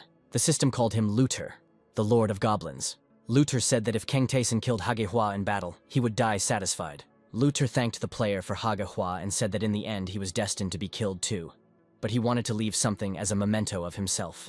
He stated that dying as a goblin lord was better than remaining a simple fighter. Kang Tyson decided that Looter had ousted Hagahua because of his greed for power. Looter stood up and picked up 2 long spears, stating that he knew this day would come, but still felt strange. The opponents looked into each other's eyes, and the goblin lord said, "Let us fight, warrior." Kang Tyson's 2 swords and Lootra's 2 spears crossed, sparks flying. Kang Tyson parried the goblin's blows, but he was wondering how long it would take to return to Earth. Looter roared that he couldn't keep up with Tyson's quick movements, and couldn't resist his skills and sword mastery. Kang Tyson asked him if he was going to give up. Lootra continued to fight, declaring that he would never give up. He didn't care that he had no chance of winning, he was going to do his best. Kang Tyson replied that he was also ready to give it his all. Kang Tyson's powerful blow shattered the brickwork, and the crystals that hung from the ceiling rang as they swayed. Looter, who had fallen on this wall, was pleased with the force of the blow dealt to him. "Go forward, warrior," said Looter. Kang Tyson stood before the defeated Goblin Lord. He received the title of Kingslayer. Now, when fighting against a lord or king, he became stronger. Kang Tyson turned to the ghost and said that it was time to continue on their way. After visiting Lilith, Tyson learned the Veil spell, which could hide him from prying eyes. Then they visited the shop and bought a variety of potions. The reward for the 9th floor was the boots of increased speed. The secret room brought Kang Tyson the shining sword of frost. Now the 10th floor awaited them. This floor looked like islands floating above the abyss, covered with grass and the remains of stone tiles. Kang Tyson remembered the task that the ghost had given him. The enemy that needed to be killed was waiting for them on the 10th floor. The ghost thanked Kang Tyson for the opportunity to leave a trace of his existence in the world. The Phantom's world died, and after it the Phantom itself, but now at least memories of them will remain. The ghost regretted that he would not have time to teach Tessan the second sword skill, but he was sure that the player himself would cope with this task someday. Kang Tyson looked at him and thought that he himself was unsure of his future. The next monster's powerful steps made the ground shake. The ogre extended its huge paw towards Kang Tyson. Kang Tyson calmly grabbed the monster by its giant finger. He threw it back, hitting the ground hard. It was an easy victory.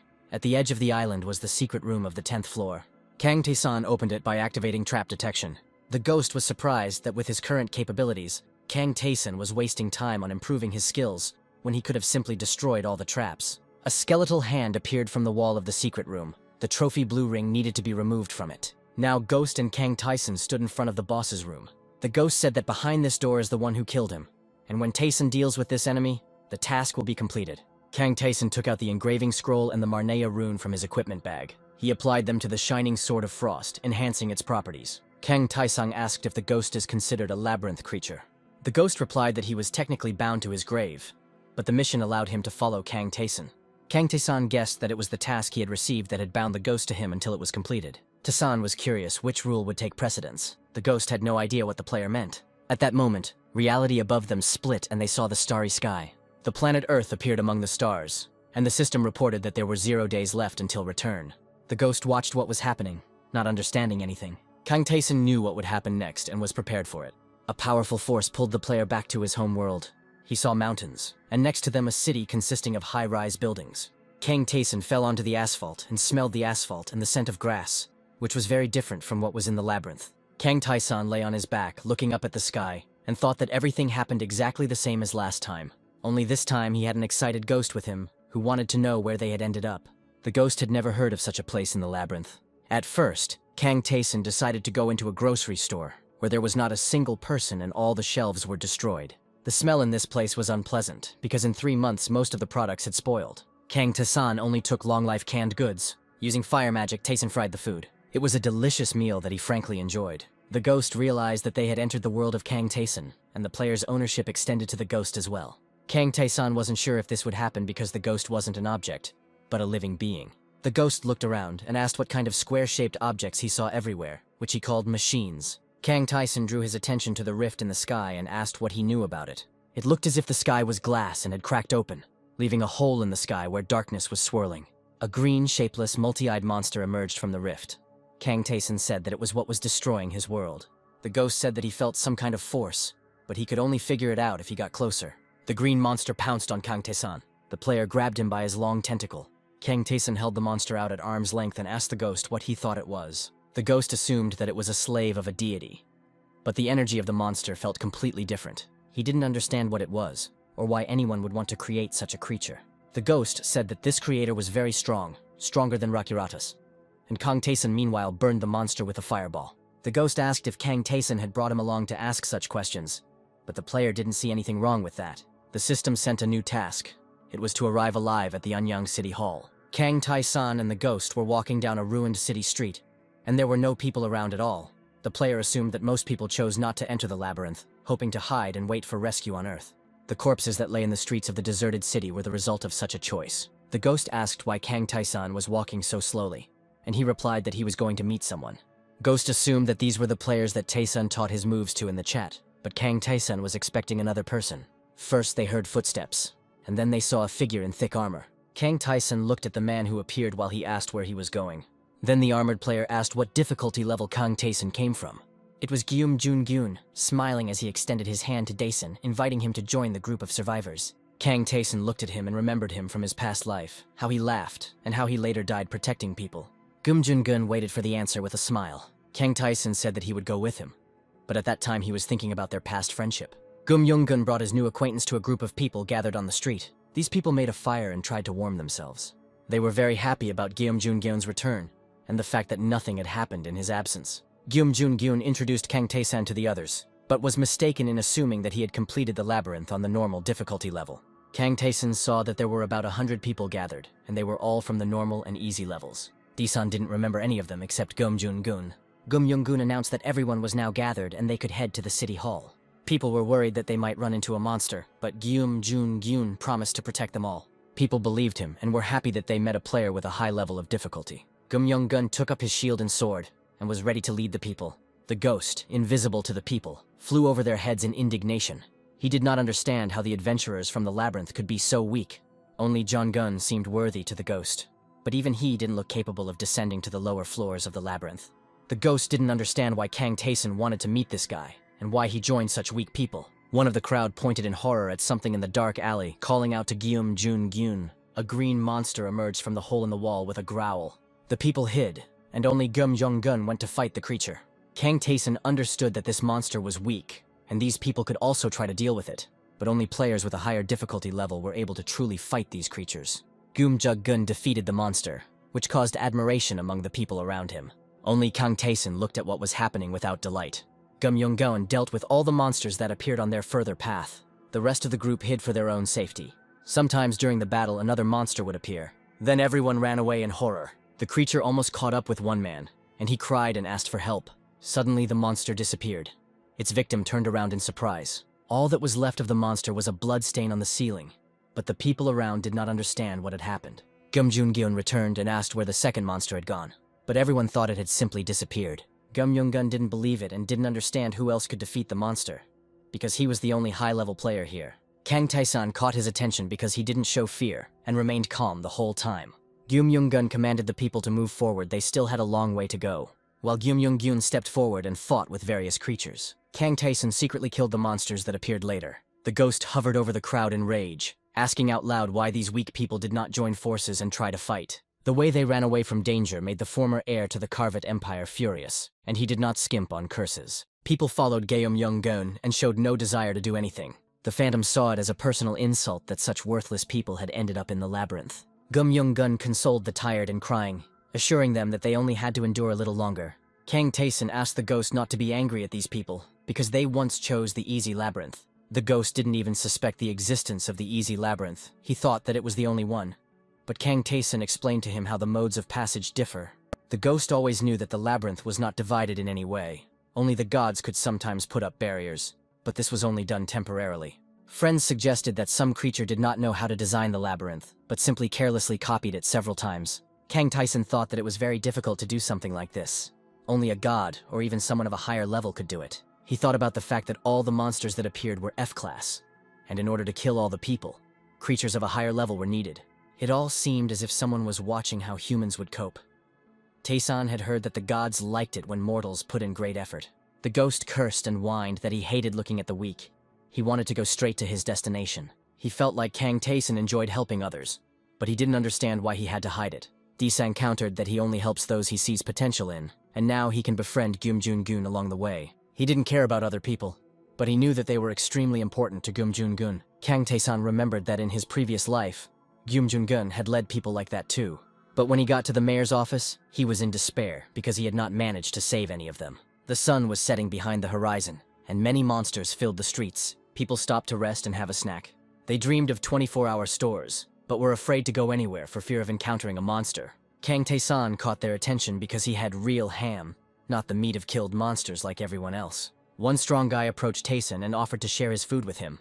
The people around him called him the leader of the Athens Guild, named Lee Chang-suk. Lee Chang-suk stated that if Taeson did not want to die when he returned to the labyrinth, he should give him all the supplies. Taeson asked the man if he was sure they would be able to return there.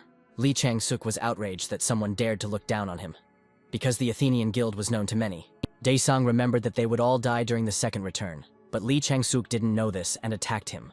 Gum Jun-gun stopped the fight from starting by shouting at the disputants. Lee Chang-suk was not going to give up. He asked who Gyum Jun-gyun thought he was. He said that he would not obey a high-level player just because he decided to accompany the group. Gum Jun-gun grabbed Lee Chang-suk and covered his mouth with his gloved hand. "I know what you think of me," Gyum Jun-gyun said. "And that's your right, but don't cross the line." Gum Jun-gun hit his opponent. When Lee Chang-suk was lying on the ground, Gum Jun-gun said that he would chase him away if he continued to act like that. People were a little scared by what happened. They had never seen Gum Jun-gun act like this before. That night, everyone went to bed. Only Gum Jun-gun sat alone by the fire. Kang Taeson came up and asked why the one who was the most tired during the journey was on guard duty. But Gum Jun-gun objected that the people were too afraid. Gum Jun-gun believed that he had no choice. There were still many dangerous situations ahead of them, so he had to force people to obey. Gum Jun-gun fought the monsters to protect the others. He believed that thanks to Taeson, they had a chance to survive. Kang Taeson asked him if he really needed to go that far, since if he were alone, he would have reached the city walls long ago. Gyum Young-gyun looked at his interlocutor in amazement, and he added that a player at a difficult level cannot help but understand that everyone who is destined to survive will survive, but the rest will die. Kang Taeson didn't understand why Gum Jun-gun was so obsessed with people who were going to die anyway. Gum Jun-gun got angry and yelled at Taeson. But looking into his face, the guy felt something strange. It seemed to him that Kang Tae-sun had seen countless deaths. He was clearly not at the normal difficulty level of the labyrinth. Gum Jun-gun grabbed his sword. "Who are you?" he shouted in the face of the man in the cloak who stood in front of him. Kang Tae-sun turned around, throwing over his shoulder that it was the first time he saw Gum Jun-gun like this, and that he would tell him his name when they reached the city. The astonished Gum Jun-gun could only watch after him. In the morning, Gyeom Yong-gun entered the shelter where the people were sleeping and called out loudly to them.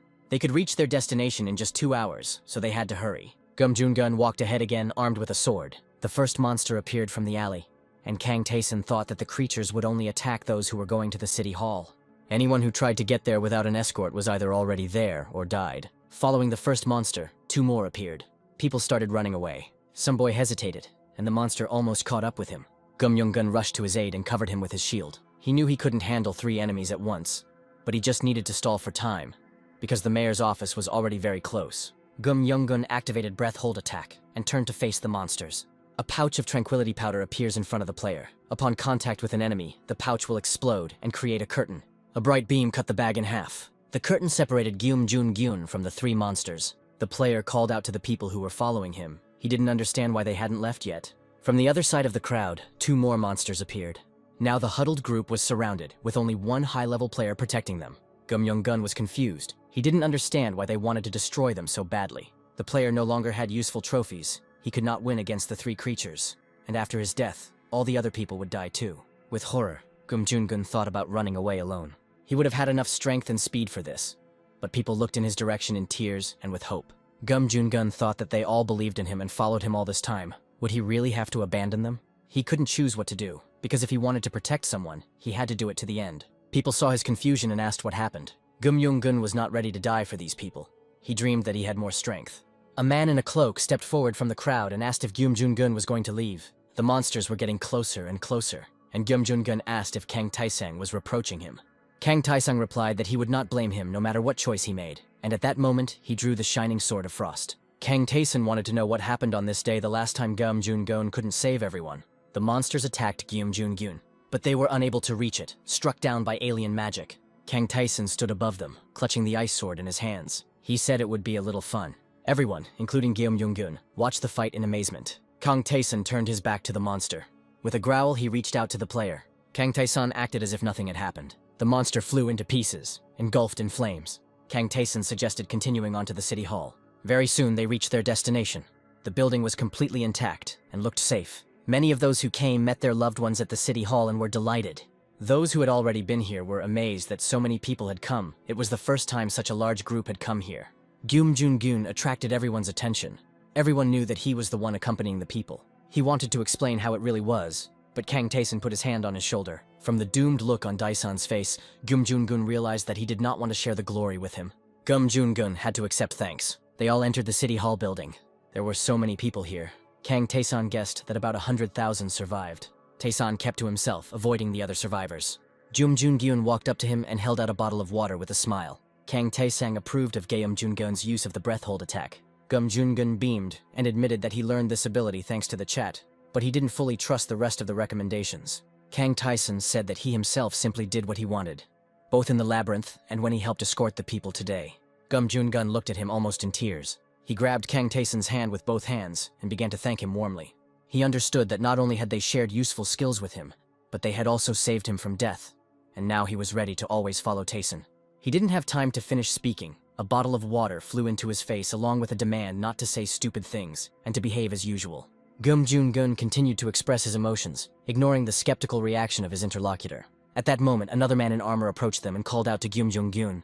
It was the dark-haired girl with the sword, Mentor Hui-yeon. Kim Hui-yeon came because she needed to clarify something. Kang Tae-sun remembered this player leader from the high difficulty level. She also remembered Kang Tae-sun from the chat and called both boys with her, saying that out of the 100,000 people in the city hall, only about 1,000 could fight against the monsters.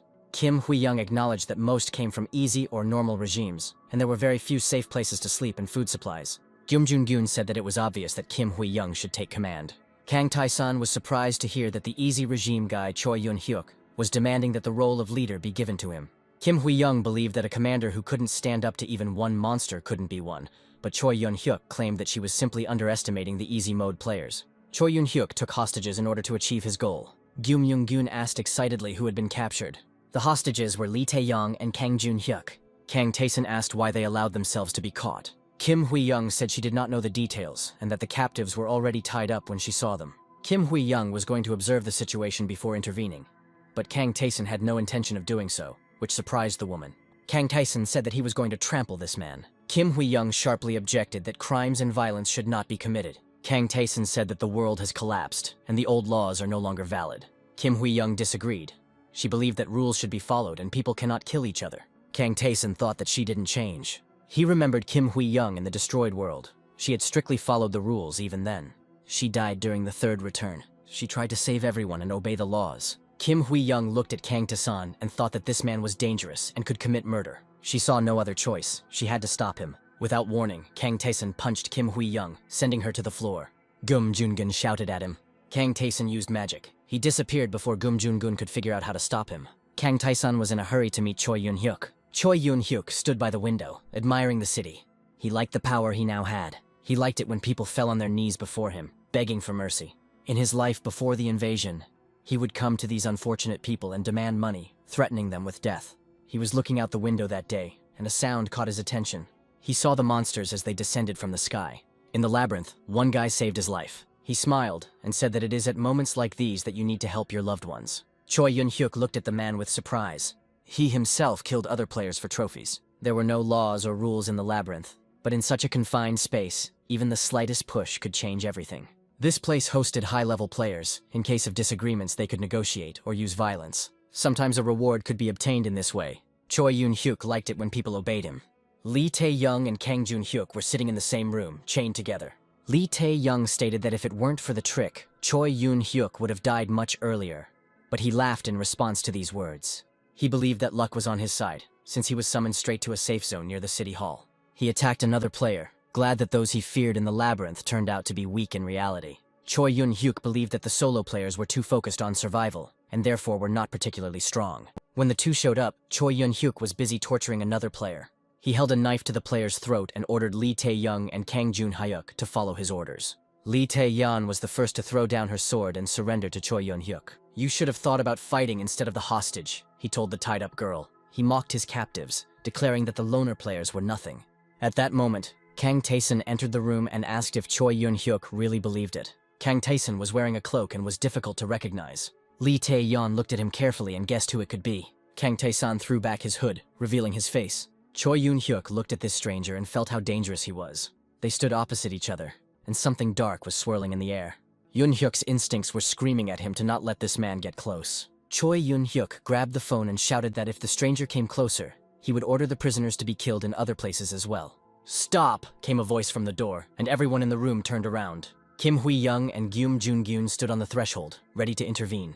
Choi Yun-hyuk said that he needed power and security, and then the captives would remain safe. Kim Hui-young replied that no one would give power to a player of the lowest level. Choi Yun-hyuk admitted that high-level players are strong, but he was the leader in his regime. He stated that Kim Hui-young had never commanded anywhere, so he did not dare to underestimate his experience. Choi Yun-hyuk thought that high-difficulty players were good at killing monsters, but they couldn't handle humans, and this Di-sang wouldn't dare touch him either. The phone in Choi Yun-hyuk's hands disappeared in an instant. Kang Tae-sun used magic to take it away and crushed it, causing the pieces to spray out. Choi Yun-hyuk didn't have time to understand how it happened. Kang Tae-sun looked at this man who disobeyed the laws, oppressed people, but did not remember that he himself could become an object of humiliation. In a rage, Choi Yun-hyuk wished for Tae-sun's death, and something jingled in his pocket. The building's massive metal supports began to collapse, breaking through the ceiling. Gum Jun-gun called out in fear to Kang Tae-sun, who was standing in a dangerous place. Kang Jun-hyuk and Lee Tae-young watched in horror as the heavy structure collapsed on Kang Tae-sun. Choi Yun-hyuk looked at the scene with a crazy look. He couldn't believe that his seemingly invulnerable opponent was defeated. His madness only became more apparent when he saw the system notification stating that Kang Tae-sun had taken 0 damage. The others also saw this notice and could not believe their own eyes. Kang Tae-sun crawled out from under the rubble. Choi Yun-hyuk shouted to his accomplices to all rush towards him to kill Kang Tae-sun. Armed members of his guild burst into the room. Kang Tae-sun calmly summoned an ice sword. Kim Hui-young also couldn't believe what she saw. Kang Tae-sun stood surrounded by many people who were about to kill him. The ice sword in his hand glowed faintly. He struck so fast that it was impossible to keep track of them. Choi Yun-hyuk kept his eyes on him as blood splashed onto his face. Kang Tae-sun killed everyone and noted that Lee Tae-young and Kang Jun-hyuk would have lost against so many opponents. Choi Yun-hyuk looked at him in horror and anger. Kang Tae-sun came very close to him and extended his hand to his face and said that he would not lose. People on the street took advantage of the safe time and even complained of boredom. The ghost sank down onto the green lawn to bask in the sun's rays. A loud noise caught their attention, and they saw part of a wall on one of the upper floors of a nearby building collapse. The man in the cloak held the other by the head and pushed him towards the void. The ghost recognized Tae-sun and was delighted, thinking that something fun was beginning. Jong Yun-hyuk hung in terror above the void and tried to grab the hand that was holding him. He was less than half a step away from falling. He wondered out loud that a man like Tae-sun could exist. Kang Tae-sun replied that Yun-hyuk had said the same thing in the past, and both times he had died at Kang Tae-sun's hands. With these words, Tae-sun squeezed his fingers tightly. Blood spurted as Choi Yun-hyuk's skull shattered in Kang Tae-sun's hand. Kim Hui-young and Guillaume Jun-gyun were shocked by what they saw. Kang Tae-sun unclenched his hand, noticing that he had killed the man in exactly the same way last time. People looked in horror at the dead body that had fallen on the asphalt. They were scared that the man in the cloak had killed someone. They shouted that he was a murderer. Kang Tae-sun, accompanied by the ghost, descended from the building and walked away, thinking about what and how happened in his past life at this time. At that time, he was one of the simplest level players, and Choi Yun-hyuk was the leader, and it was not so easy to deal with him. He looked at his hand, stained with blood, and was surprised that it had been so easy this time. He was standing against the wall, cleaning his hand, when Guillaume Jun-gyun approached him. Guillaume Jun-gyun was worried about him because Hui-young and the others told him what happened. In one of the city hall offices, people came to express their outrage at what had happened. They believed that no one should allow themselves to kill people and take justice into their own hands. Kim Hui-young sat in front of them, covering her face with her hand. They demanded that she punish the criminal. She stood up abruptly, interrupting their screams. "How do you propose to punish someone who even I can't handle?" Kim Hui-young asked. The older man said that she didn't know how to do it because she used to be a university student. He believed that the world couldn't leave someone as reckless as Tae-sun unchecked just because he had power. Kim Hui-young had a hard time with this man, even though she invited him because he was a congressman and a member of the Civic Party. She had no idea that such people would be useless in the new world and would not even try to pass the labyrinth. Kim Hui-young couldn't imagine how to punish someone like Kang Tae-sun, who was not worth fighting with. Kim Hui-young thought that everyone around her only cared about their own authority. She looked at these noisy people and imagined that from the outside she might appear just as power-hungry. The system window that appeared distracted her from such thoughts. People nearby also received a message about the approach of the first wave of monsters, from which the City Hall building had to be protected. The excited people threw open the door to the office. They shouted about the attack of monsters and wanted to know what to do now. Those who were on easy mode did not want to take part in the battle, Kim Hui-young shouted at them. She turned to the table where those who had just given her advice were sitting. But the office was empty, and only overturned chairs lay on the floor. Kim Hui-young was angry that these advisors of hers could only engage in useless talk. Kang Tae-sun also received the message, but he was confident that Kim Hui-young was able to handle the problem herself. Lee Tae-young and Kang Jun-hyuk called out to him. Kang Jun-hyuk thanked Kang Tae-sun for saving him, and then saw the ghost and asked what it was. The ghost didn't expect people to be able to see him. Kang Jun-hyuk asked if Ghost was part of some mission, but Ghost stated that he was not going to give them anything. Lee Tae-young looked straight into Kang Tae-sun's eyes. He remembered what she was like in that past life, confident and strong. And I also remembered how I found her dead that last time. Now she was completely different from that girl, and Kang Tae-sun noticed that she was afraid of him. Kang Tae-sun said he was glad to meet them and asked if they had seen the system's latest message. When he told them to draw their swords, both players were surprised. Kang Tae-sun told Kang Jun-hyuk that he had become too bold in the labyrinth and that he needed to understand his limits. Lee Tae-young, he said that she is too timid. Kang Tae-sun didn't want to see these two die, so he decided to teach them something. He sent them both a challenge to a duel. Taking out his sword, Kang Tae-sun said that testing their capabilities would be useful to them. Kang Jun-hyuk asked if their levels were too low to fight someone like Kang Tae-sun.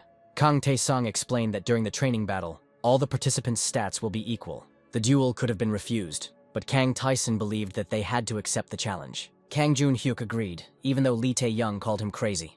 Kang Jun-hyuk was happy to show Kang Tae-sun his capabilities and strength. He understood that he wouldn't be able to defeat Tae-sun in a normal fight, but if he equalized all the characteristics, he would have a chance. Kang Jun-hyuk drew his sword and began to attack. Kang Tae-sun parried his blows with ease. It was not at all easy to counter the techniques that Kang Tae-sun possessed. Kang Jun-hyuk took 8 damage in the first minutes of the fight. He was not at all prepared for this turn of events. He realized that no matter how hard he tried, he still couldn't block Kang Tae-sun's attacks. Kang Tae-sun whispered that Kang Jun-hyuk just needed to admit that he was weaker. This made the player furious. He rushed into the attack, burning with indignation. A moment later, he was on the ground. Kang Tae-sun listed what makes the difference between fighters, and added that normal strength is not enough to survive in solo mode. Kang Jun-hyuk didn't understand why feelings, thoughts, and sensations could influence a fighter's characteristics. Kang Tae-san said that he would continue this fight until Kang Jun-hyuk understood. Half an hour later, Kang Jun-hyuk collapsed on the grass again. Kang Tae-san stood over him and asked if he had finally realized his true level. Kang Tae-san turned to Lee Tae-young. The girl said that she already knows her capabilities and will never cross the limit. Kang Tae-san replied that her problem was different and told Lee Tae-young to get ready. He attacked the girl, and she needed to react in time. Lee Tae-young closed her eyes and blocked his sword. She was forced to crouch, but she managed to block the blow. With a loud scream, she tried to attack herself. Kang Tae-san's sword flew dangerously close to her. Lee Tae-young barely managed to block it. The girl made another attempt to go on the attack. From the outside, her movements looked haphazard, but so far she had managed to parry all attacks. Kang Tae-san put his hand on Lee Tae-young's shoulder.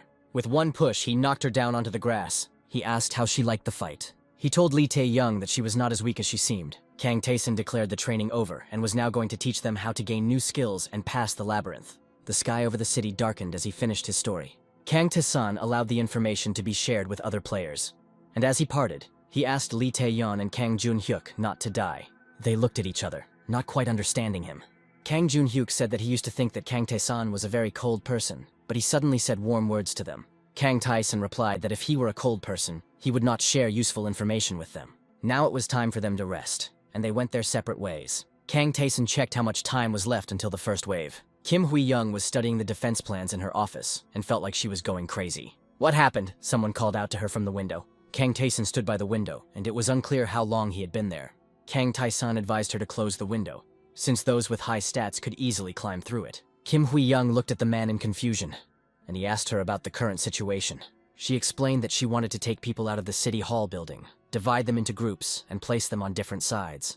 Kim Hui-young was upset because some refused to fight, and those who agreed were not easily convinced. Kang Tae-san offered to leave one side to him, ready to defend it himself. Kim Hui-young asked if he could do it, but Kang Tae-san had no doubts about it. She thanked him, and Tae-san asked her to survive before leaving through the window. The countdown to the start of the wave has begun. People didn't want to fight at all. On the south side of City Hall, Kim Hui-young inspired them by her personal example.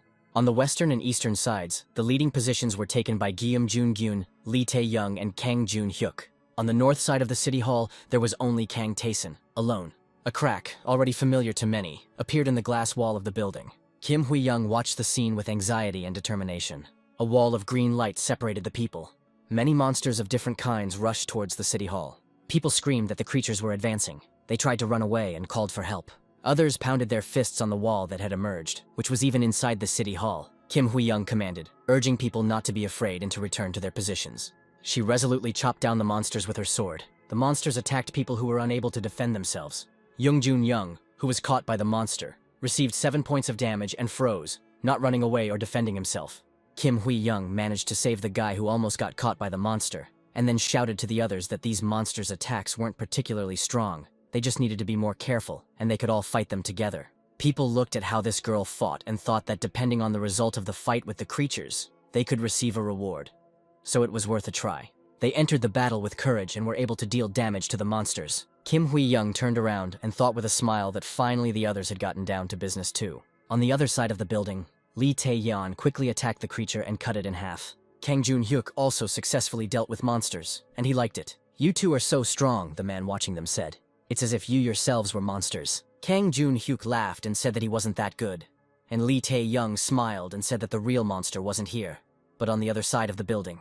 At this time, Kang Tae-san was defending his area in complete solitude. He fought with such strength and speed that he cut the monsters into pieces. It was a very short and successful fight. The ghost noticed that there were many attacking creatures, but they were quite easy to kill, so it was unclear why people were intimidated by such insignificant enemies. Kang Tae-san stood in the middle of the battlefield, covered in monster pieces, and the ghost asked why the quest wasn't ending if they had already gotten rid of all the enemies here. Kang Tae-san explained that all 4 sides had to be cleared, and then tried to pass through the green wall that separated the final mission location. For some reason, the player couldn't get through it, and Ghost assumed that it was to prevent people from other zones from interfering. Having dealt with their share of monsters, the people rejoiced. Gum Young-gun looked with relief at the notification that the special task had been completed, and a well-deserved reward awaited players upon entering the labyrinth. Following this message, others appeared, which stated that a second special task was beginning. It was necessary to protect the City Hall from the second wave of invasion. The crack in reality let the first monster through, and people thought that it wouldn't be that hard to kill one. Gum Jun-gun looked at the creature that appeared with sudden suspicion.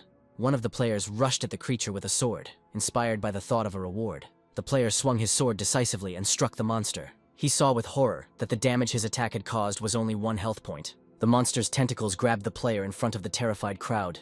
The monster tore off the player's head, and his body fell to the floor, covering everything with blood.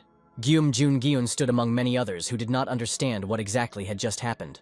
The monster turned out to be invulnerable and more dangerous than all the previous ones. With its mouth open and tentacles spread, the monster moved towards the defenders of the city hall. Panic began in the crowd. People ran away with loud screams. Gun turned to them and shouted that they must not run away, because if they retreated now, they would all die in vain. The guy himself was frightened by what he saw now. A flash of light whistled right over his head.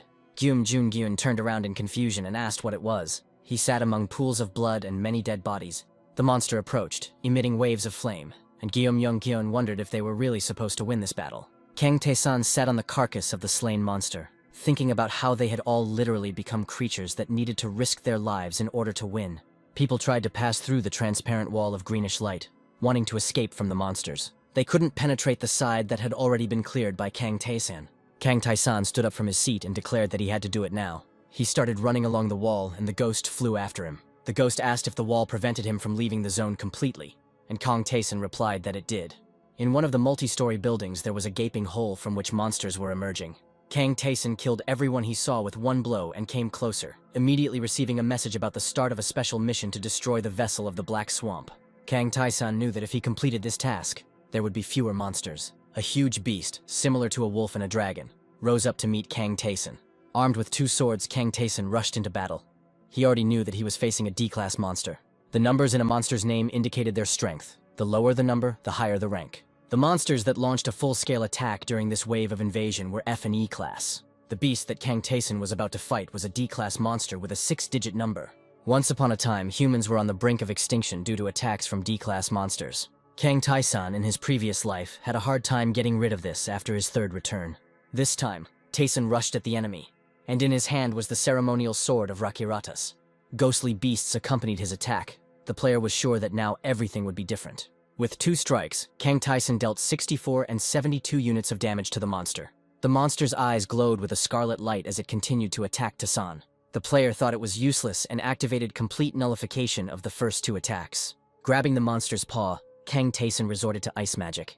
The monster's paw became covered with an icy crust, but this did not stop him.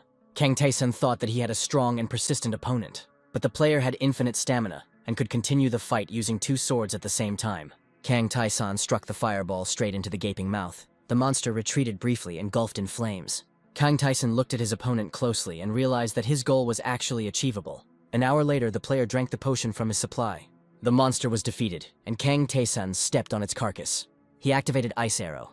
This blow was aimed straight at the rift in reality, and the gates between the worlds slammed shut. Kang Tae-san successfully completed the special mission. The reward was due to him upon returning to the labyrinth. Kang Tae-san thought that if there were no more reality rifts, then his work was finished. And at that moment, a message appeared saying that the special task was completed. The ghost asked why the system sent the same notification twice. Kang Tae-san explained that the other side had also completed their mission.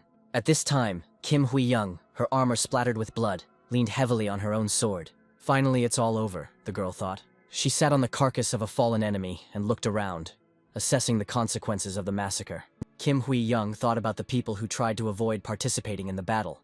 But after seeing hundreds of dead fugitives, they realized that there was no other way to save themselves, except to finish off the monsters. The monster easily destroyed those who sought salvation at the transparent wall, and most of them died in vain. They had no opportunity to do anything. Kim Hui-young cried and blamed herself for what happened, because she wasn't good enough. People around noticed the changes with curiosity, and how the wall was disappearing, which meant that it was really over. Kim Hui-young thought that she had to help Kang Tae-san because no matter how strong the player was, the monsters that came this time couldn't be defeated by oneself. The girl started running towards the north side and called on the others to come with her. People were exhausted, many died or were seriously injured. Kim Hui-young said that she could not lose someone who would be a great strength and help to people in such a situation. The girl stumbled, but Kang Tae-san managed to catch her in time. He reported that the northern side was cleared, and he did it even better than before. Kim Hui-young looked at the many dead people here on this side. She noticed that Kang Tae-san was completely fine, but they had to risk their own lives here. Tae-san replied that they would have to risk their lives to fight in the labyrinth as well. People looked at the messages that were congratulating them on their victory, and those who survived were to receive rewards based on their own contribution and the results they showed during the battle. Of the 100,000 people, approximately 30,000 survived. Kim Hui-young told Kang Tae-san that she was convinced that he was more suitable for the role of commander than her. Kang Tae-san refused. He was a stranger to these people who loved Kim Hui-young more. The girl listened sadly as this man explained to her that she couldn't protect everyone, but these people knew that she had fought, risking her life, and done everything she could. People actually called out to her and asked what they should do next. Kang Tae-san put his hand on the girl's shoulder and said that she needed to come to terms with the close and constant presence of death nearby. Kim Hui-young climbed onto the remains of some structure so that she could be seen better by everyone gathered. She told these people that many had died today, and that they had all ended up in a world where civilization and laws had been erased, and the world itself could disappear tomorrow. Kang Jun-hyuk and Lee Tae-young looked at their commander, realizing that this wave of invasion would not be the last. Kim Hui-young exclaimed that this was why they all had to survive. They had to do this for the sake of all who died, at least in order to find out the whole truth about what happened to the Earth. They had to survive and become stronger. Kang Jun-hyuk saw Kang Tae-san and rushed to catch up with him. He asked if they would all be sent back to the labyrinth, scattered across different locations. Kang Tae-san approached the rift in reality that had formed before them and confirmed that it was time to return to the labyrinth. Lee Tae-young asked if they could see each other again. Kang Jun-hyuk laughed and exclaimed that he would beat Kang Tae-san at the next training session. Gum Jun-gun also called out to Dae-san to thank him and promised that he would try to become stronger. "Be sure to survive," Kim Hui-young told Dae-san. "We'll see each other again." Without turning around, Kang Tae-san noticed that this was always his phrase, the wish to definitely survive. Streams of power enveloped the player, pulling him into the abyss of the rift. Kang Tae-san looked thoughtfully as the reality of the labyrinth approached. Soon they were already on one of the floors with the ghost, and so they returned back. They were right in front of the 10th floor boss's room. System notifications began to flash, informing about all the rewards the player had earned during battles on Earth. Crystals of different colors could be exchanged for gold, stats, skills, or mastery levels. The gold crystal could be exchanged at a rate of 1 to 10, which was a good rate.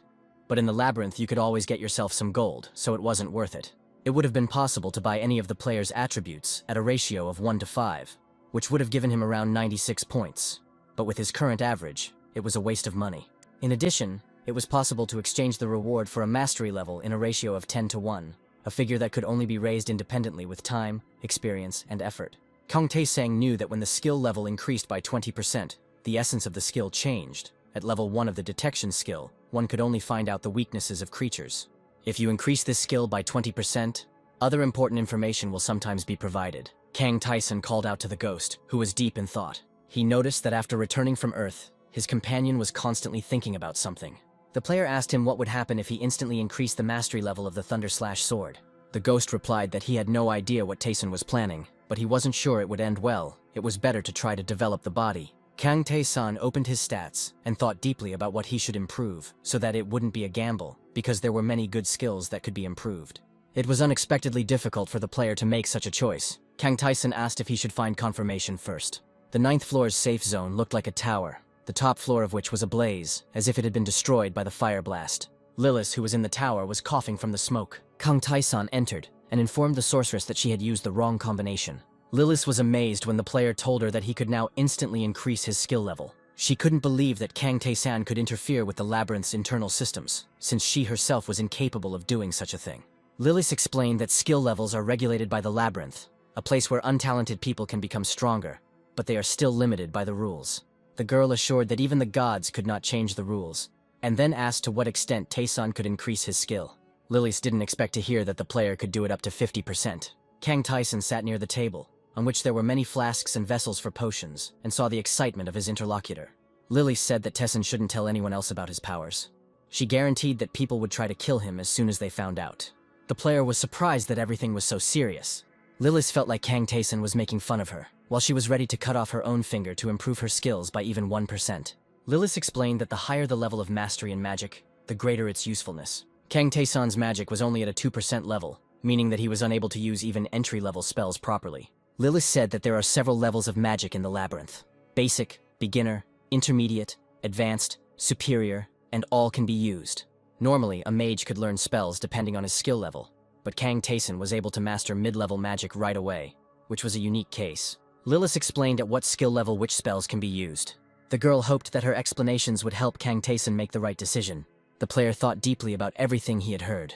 When he and the ghost returned to the corridors of the labyrinth, he already knew what he would do. One of the crystals Kang Tae-san used to increase his detection skill, and now he could easily find hidden rooms and obtain important information about his opponent. Kang Tae-san decided that the faster he increased detection, the more useful it would be. After this, the player increased the level of magic skills, receiving magic acceleration and magic explosion. Now he was able to use magic properly, control fire, ice, and wind. Activating magic acceleration, Kang Tae-san launched the blazing ball, noticing that it had become larger. This flame has noticeably increased in both speed and power. Encouraged by the result, Kang Tae-san decided to test other skills and activated Ice Arrow. The player magically directed huge blocks of ice in any direction. Adding a magic explosion to this would cause the ice to shatter into sharp pieces. Large chunks of ice were embedded into the floor, with Kang Tae-san standing between them. He thought he had made the right decision, and it was turning out pretty well. The boss of the 10th floor was a huge ogre fighter. Kang Tae-san created a blazing ball right from the doorway and immediately launched it at the enemy. A bolt of flame hit the ogre in the face. Kang Tae-san activated confusion and added magic acceleration to it. The ogre fighter clutched his head, overcome by magic. This technique drove him crazy and prevented him from continuing the fight. Kang Tae-san added magic explosion and directed his power towards his opponent's head. The ogre fighter rolled his eyes and began foaming at the mouth. Kang Tae-san saw how his abilities with psychic magic worked and added a few more techniques.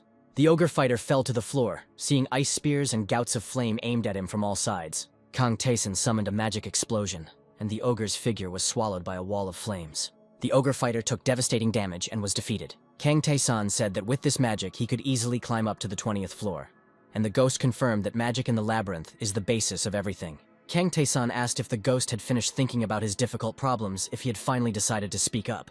The ghost said that all this time he was wondering why something like this appeared. Kang Tae-san asked the ghost who it was. He wanted to know who destroyed his world. Some mortals transcend themselves through trials, which may be strength or faith, but once they reach a certain level in their field, they become more than human. The ghost spoke, and Tae-san imagined a wild-looking warrior with a huge axe. The warrior's eyes were red and wild. The ghost explained that a Superman could become great, get rid of mortality, gain extraordinary strength, but his power would still be limited. The ghost knew that monsters had invaded the cities of Earth. There were a lot of them. But when superhumans interfere with the affairs of mortals, they experience a great loss of power. It is considered madness, and they usually do not do so.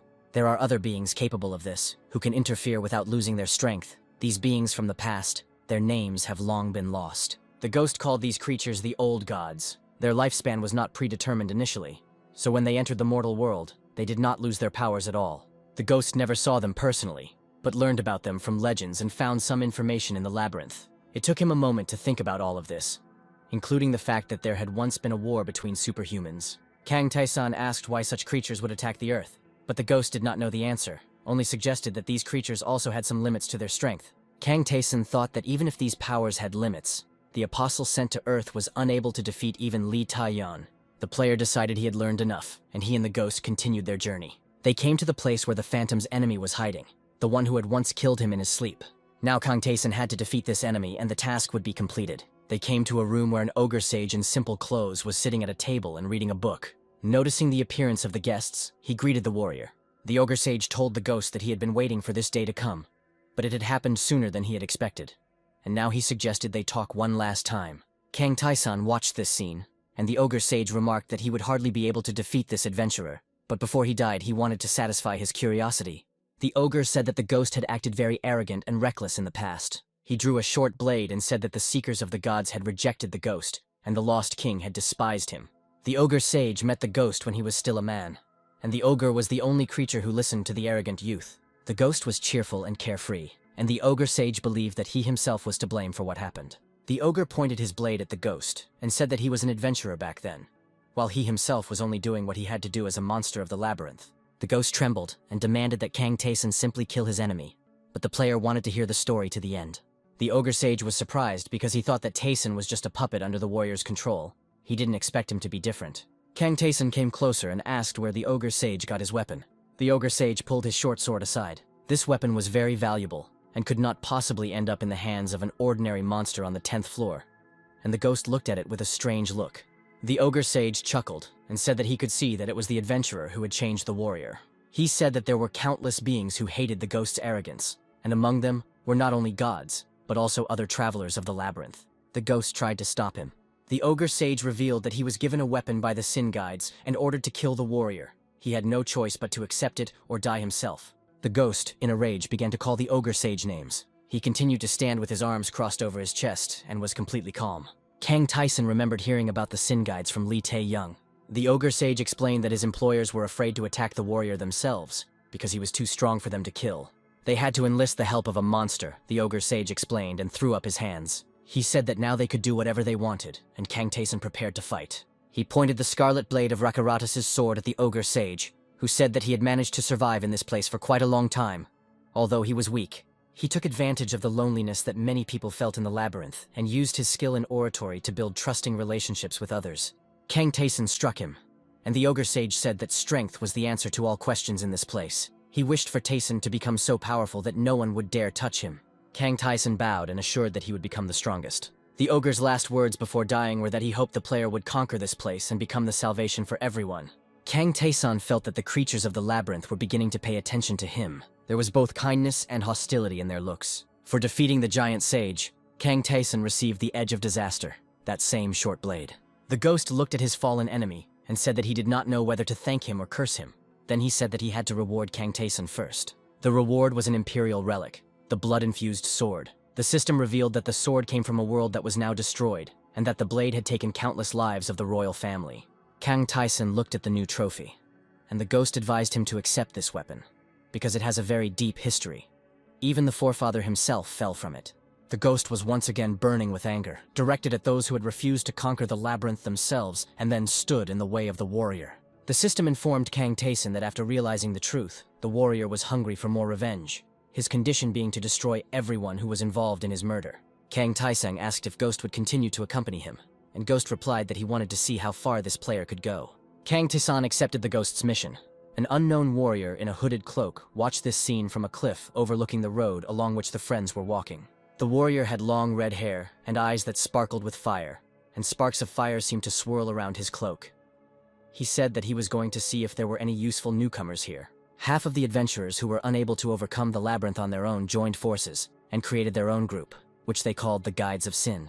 They limited the number of floors that travelers could go through and created their own hierarchy and laws. The ghost became an adventurer who broke their rules and refused to be one of them, so he was killed. The boss of the 11th floor was a huge skeleton, and Kang Taesong dealt with him quite quickly. The players stood above the battlefield and spoke to the ghost, asking if there were any sin conduits on the floors below. The ghost explained that the leaders were on the deeper floors, and the rest, all those of lower rank, could be anywhere in the entire labyrinth. Kang Taeson put on the response bracelet and the ogre ring. In addition, he received the lion ring, which gives 3 points of damage in combat with the undead. The players said that in any case, the essence of the fact that they must move on does not change. The boss of the 12th floor was a half-decomposed ghoul. Kang Taeson fought him effortlessly, thinking that there were skeletons on the 11th floor, and that he encountered ghouls on the 12th. The theme of the labyrinth changed every 10 floors, with the main monsters from the 11th to the 20th floors being the dead. Kang Taeson walked down the hallway with tombstones, smelling the stench, but suddenly noticed something interesting. A cracked statue of a woman holding a scale was at the end of this path, identified by the system as the Altar of Mary. Kang Taeson thought that unlike the Altar of Rakiratas, this one looked quite simple if the system hadn't told him about it. He wouldn't have even guessed that it was an altar. The player asked the ghost what he knew about Maria, and he replied that she was the goddess of choice. The ghost flew up to the statue and said that he and Taeson were in different conditions, so he could not tell about the test of this goddess, but he knew that among the gods, Maria was very strong. The ghost asked if Kang Taeson knew that strong gods were very fickle, and now the player looked at the statue's face thoughtfully. Kang Taeson didn't know if everything would be okay, but he no longer had time to be afraid or run away. He raised his hand to touch the altar. The player stood in front of the statue, reading the system's messages, which stated that Maria wanted to test the traveler who found her altar.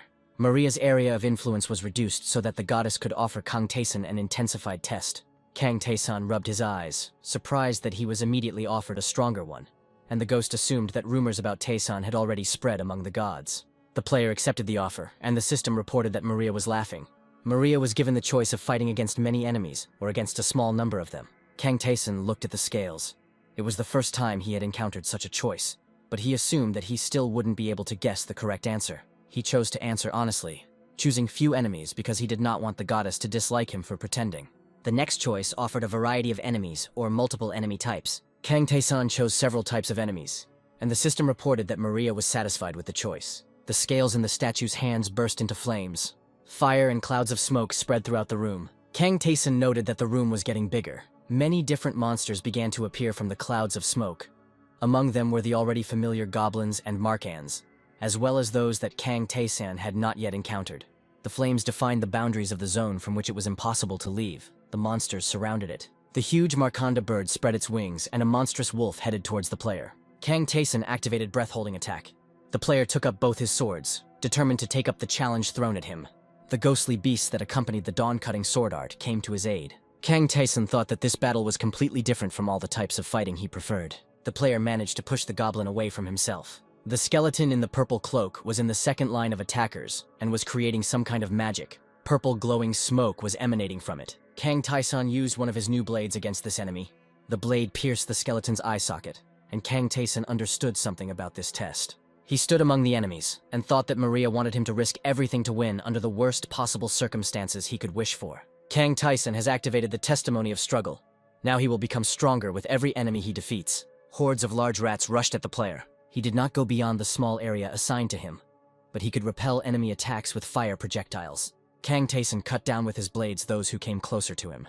The huge ogre was armed with a club the size of himself, but Kang Taesun could parry his blows. The player activated strong attack to deal with the enemy. Enemies attacked him from all sides. The skeleton's eyes lit up red as he used a staff with magical power. Kang Taesun fought off many opponents with great difficulty. At some point during the fight, one of the lizards hit the other with its tail. They suddenly found themselves fighting each other. Kang Taesun dodged their attack and managed to strike them down with a sudden blow.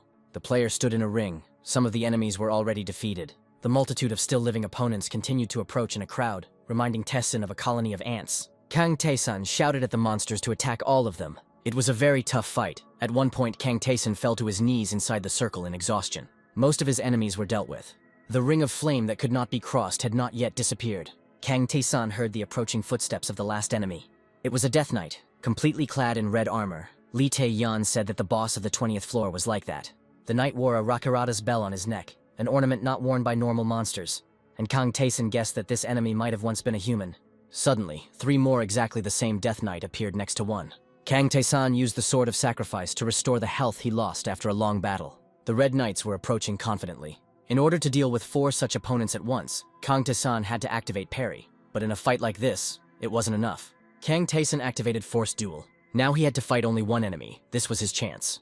Using Powerful Strike, Kang Taesun knocked the Death Knight back, causing him to end up outside the allowed area. The player had to resort to magic. He summoned the Blazing Sphere and the Ice Arrow. By adding magic acceleration to them, Taesun was able to unleash a blast of ice and flame on his enemies. The player saw that combining swordsmanship and magic could work, but using only one would be ineffective. The Death Knight raised his sword for a crushing blow. He plunged his sword into Kang Taesun's chest. The player grabbed the opponent's hand and activated Force Duel again. Now he could try again to defeat only one Red Knight at first. Kang Taesun began the battle by holding his breath.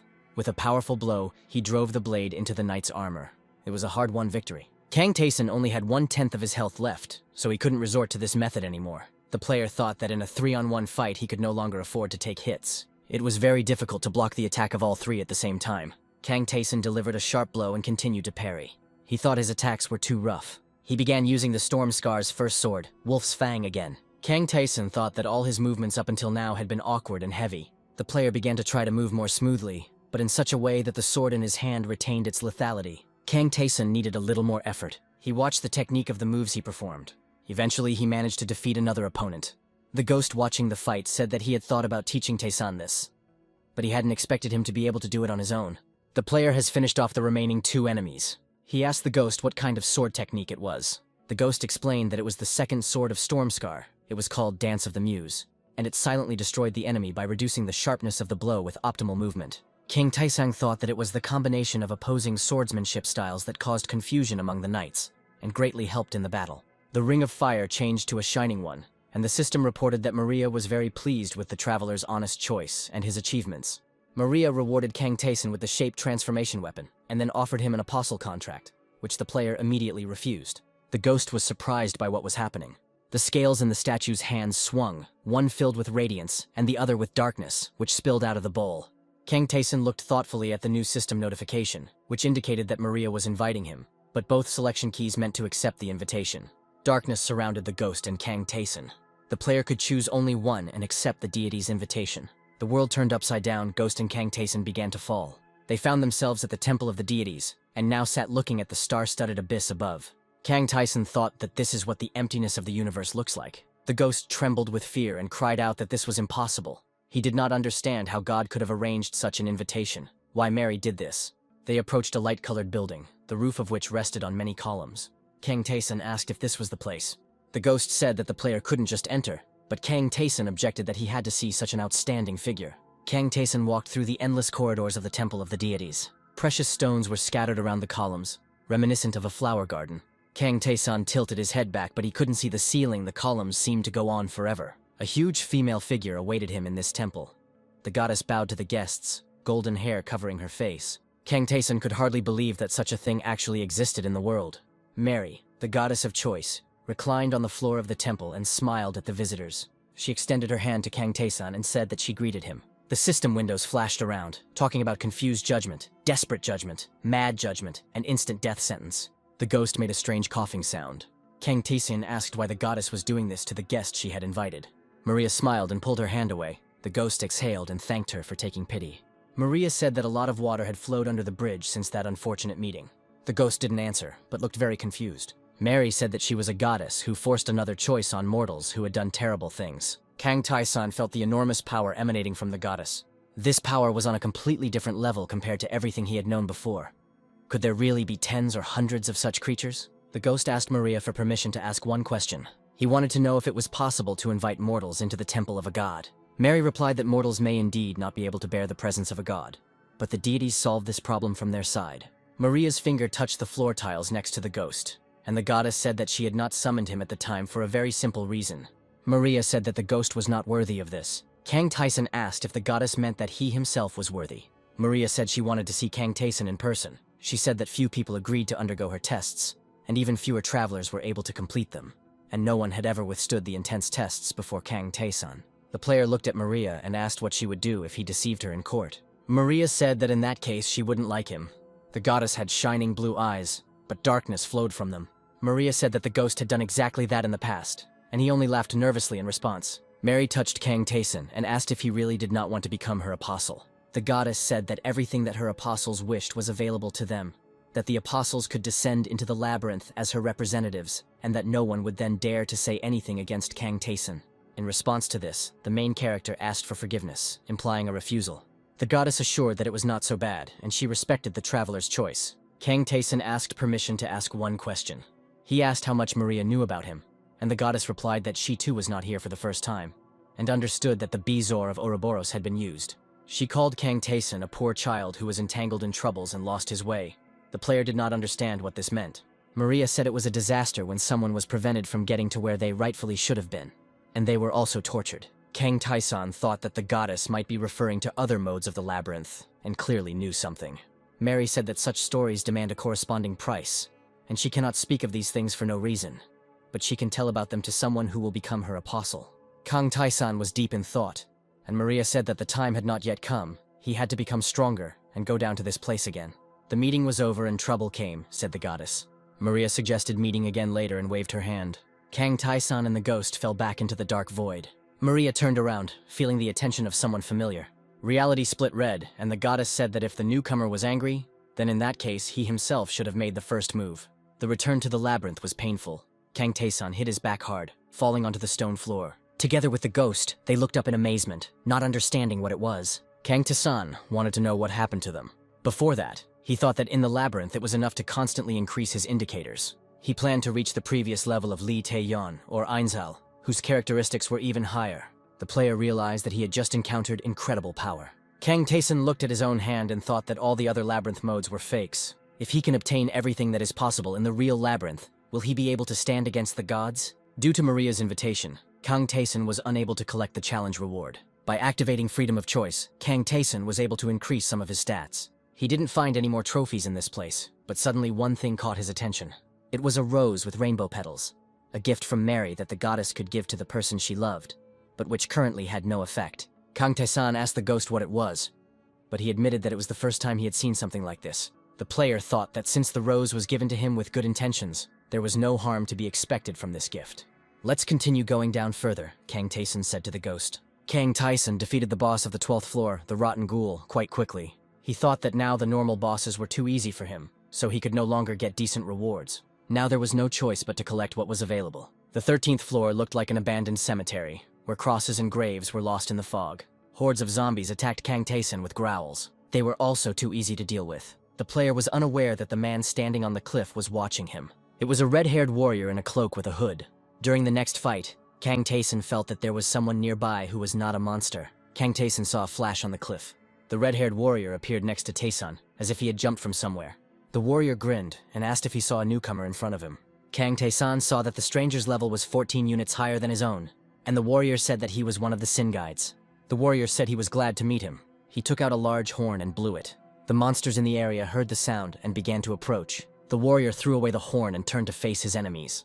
He stated that he doesn't like being interrupted, so he will take care of everything in advance. The warrior launched a swift attack. It was Rebebas, the conductor of sin, and he was definitely strong. Kang Taeson didn't understand why this guy was killing other people's monsters. The ghost said that this man was always afraid of him, and ran away when he met him. Now Rebebas didn't even look at the ghost. Back to back, Kang Taeson and Rebebas repelled the monster's advance. Rebebas was cheerful and approved of the skills that Kang Taeson demonstrated. Rebebas declared that he would not lose. He activated a powerful strike and attacked the monsters. "Well, how do you like it?" he asked Kang Taeson. Kang Taeson found it strange that Rebebas was so frivolous, that he was fighting with all his might on the 13th floor, while he was on level 42. Rebebas decided that Kang Taeson was very boring, but could be useful, so he looked for him in the area. Kang Taeson thought that Rebebas was acting as if he had already joined him. Rebebas laughed and said that he had one request for Taeson, and then invited him to join the Guides of Sin. The ghost said that Kang Taeson can do whatever he wants. It should be his own choice. Rebebas explained that in the labyrinth one can become infinitely stronger. This is a blessing. But to think about destroying this place, despite having already received so many favors, is something only ignorant fools can do. Rebebas said that he did not give up, but let himself go free, because the labyrinth was not meant to be cleared at all. The warrior said that the cursed gods of this place try to kill travelers during trials, as if they were their toys. Even in hidden places there are traps that are impossible to pass, and the ghost died from this. The ghost was indignant and said that he died because of the conductors of sin, and now Rebebas was talking about it so easily. Rebebas said that the group of sin guides was created so that people would not die in vain and would become stronger safely. They create the law and manage the order in the labyrinth. The warrior noted that if Kang Taeson decided to join them, he would have to abandon the ghost's mission, because the guides would not be able to accept someone who had broken the law and attacked them. Kang Taesong said that he heard that sin conduits needed permission to even become stronger, and asked if that was true. He had to listen to the fact that this was a minimum safety measure, because the deeper you go, the more dangerous it becomes. Kang Taeson drew his sword and said that even the magicians and superhumans who created this place gave it freedom, and a group of travelers creates laws. He pointed his sword at Rebebas and declared that it was all just talk, and that there was no chance for him to accept the challenge. Kang Taeson said outright that he didn't like the Sin Guides. Rebebas replied that he had no idea what his interlocutor meant. The warrior's face darkened, and he asked if Kang Taeson would refuse his offer. Kang Taeson said that he understood everything correctly. Rebebas replied that he was very sorry. Kang Taeson knew that the Sin Guides were looking for new members, and that those travelers who refused were killed before they became too strong. Rebebas' fiery power was very great. The warrior looked at Kang Taeson, not quite understanding what was happening. Kang Taeson effortlessly stopped Rebebas' strike. The player suggested that the enemy try to punish him for breaking the law, but he was not sure that the warrior would succeed. Kang Taeson responded with a blow for a blow, and Rebebas flew back to the wall, not really understanding what had happened. Rebebas was sure that a simple adventurer from the 13th floor would not be able to defeat him. They crossed swords furiously. Kang Taeson thought that his opponent had cleared the 20th floor. He was definitely not a weakling. He had raised his skill level through many hunts. Rebebas couldn't understand why he was being pushed aside so easily by the adventurer from the 13th floor. He wondered who Kang Taeson really was. One of the blows dealt Rebebas 12 points of damage. Kang Taeson noted that his opponent had a high defense stat, but his movements weren't particularly good. The ghost hovering over the fight said that Rebebas was a commoner and had never been trained in martial arts. He had nothing to offer in this labyrinth, and he could do nothing here. An enraged Rebebas told the ghost to shut up and launched a new attack. The flame struck near Kang Taeson, but he activated Reflect. Rebebas took 6 damage from his own attack. Kang Taeson's own attack was more successful. Rebebas took another 6 points of damage and couldn't believe it. He wasn't sure if he had managed to hit Kang Taeson. He assumed that Einzol, who had no regard for the Sin Guides, had given the skill to this traveler. "Who are you?" shouted Rebebas. A pillar of flame pierced the stone floor. Kang Tae-san suggested that his opponent think about his answer on his own and continued to attack.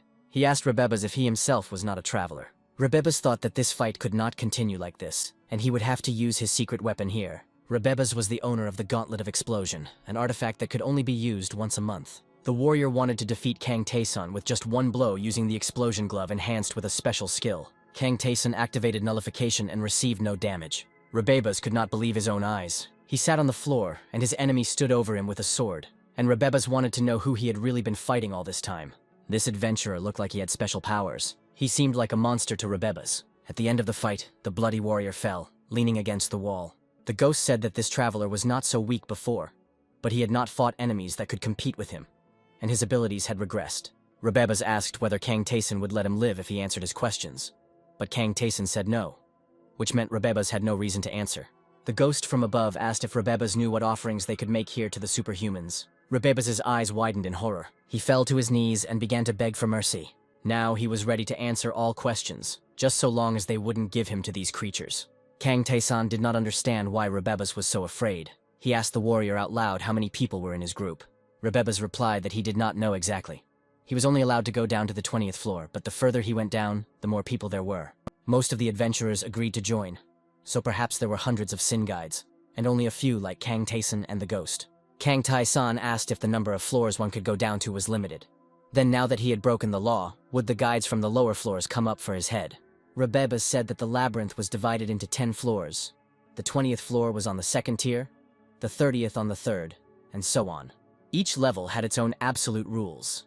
The deeper the travelers descend, the more reluctant they are to return, because it seems to them that this will affect their dignity. No one will come up from the lower floors until there is a need. Kang Tae-san noted that talk about dignity was nonsense, and Ghost added that it had always been like that. Since a long time ago, everything revolved around a few strong people. Rebebas admitted that he knew nothing about the leaders from the lower floors, but there were a lot of people on the 2nd level. No matter how strong Kang Tae-san was, he couldn't handle them all. The warrior was puzzled to hear that Kang Tae-san didn't care about any of them. This adventurer's confidence matched his skill level. Once upon a time, Rebebas was like this man. He bravely fought monsters. The labyrinth's difficulty level gradually changed. Rebebas wondered if he had refused the offer of the Guides of Sin then, he would have been able to die more nobly. Kang Tae-san looked at him and said goodbye. He defeated Rebebas with one blow. The system has recorded an increase in morale. Kang Tae-san saw all of his stats increase noticeably. Increasing spirit power also increased strong attack mastery. Kang Tae-san was surprised by the incredible increase in stats. It's time to get into the chat and ask your buddies how far they've gotten. Kang Jun-hyuk and Lee Tae-young were visibly happy to see Dae-sun, and said that they had already passed the 3rd floor and were now entering the 4th. Lee Tae-young said that thanks to the glasses they received after returning to Earth, they did not encounter any serious problems. Kang Jun-hyuk said that those who are currently on easy mode are having a hard time because quite a lot of people died upon returning to Earth. Kang Tae-san replied that nothing could be done about it, and that everyone should get used to the fact that death was lurking nearby. Gum Jun-gyeon entered the chat and said that most of the people on hard mode survived the mission to return to Earth. Meeting Kang Tae-san was a great incentive for them then. Everyone tried to become even stronger, and Gyeom Jun-gyeon guessed that Kang Tae-san would notice many changes the next time they met. Kang Tae-san smiled and said he was glad to hear that. Kang Jun-hyuk said that when he went up to the 4th floor, he found an altar of a god named Baltazar. Kang Tae-san remembered how he himself had gone through the test of this deity, and what changes it had caused in the labyrinth. Kang Jun-hyuk wanted to hear advice on whether he should take the test. He wanted to take it seriously, and now he was asking Tae-san's opinion. Kang Tae-san assumed that Lee Tae-young would refuse such invitations, even if she received them, but the girl said that she accepted the challenge this time. Lee Tae-young explained that she could no longer allow herself to be afraid, as Tae-san had told her when they met, and that she would be braver from now on. Kang Tae-san thought that the two people had changed a lot, and that Lee Tae-yeon was not like her previous life self, and he wondered if he was the reason. Kang Tae-san said that their tests were different, so he didn't know which one they would get. But if they thought it through and made a decision, he wouldn't stop them. Kang Tae-san said that they should meet again, alive, and close the chat. He asked the ghost if he had received a test from Baltazar in life. The ghost replied that, unlike Rakireta's test, it was easier and quite doable. Kang Tae-san hoped that his friends would be okay and not die. The player took the gloves of explosion from Rebeba's body. Kang Tae-san checked his stats and noticed that he had been steadily improving by defeating monsters until now.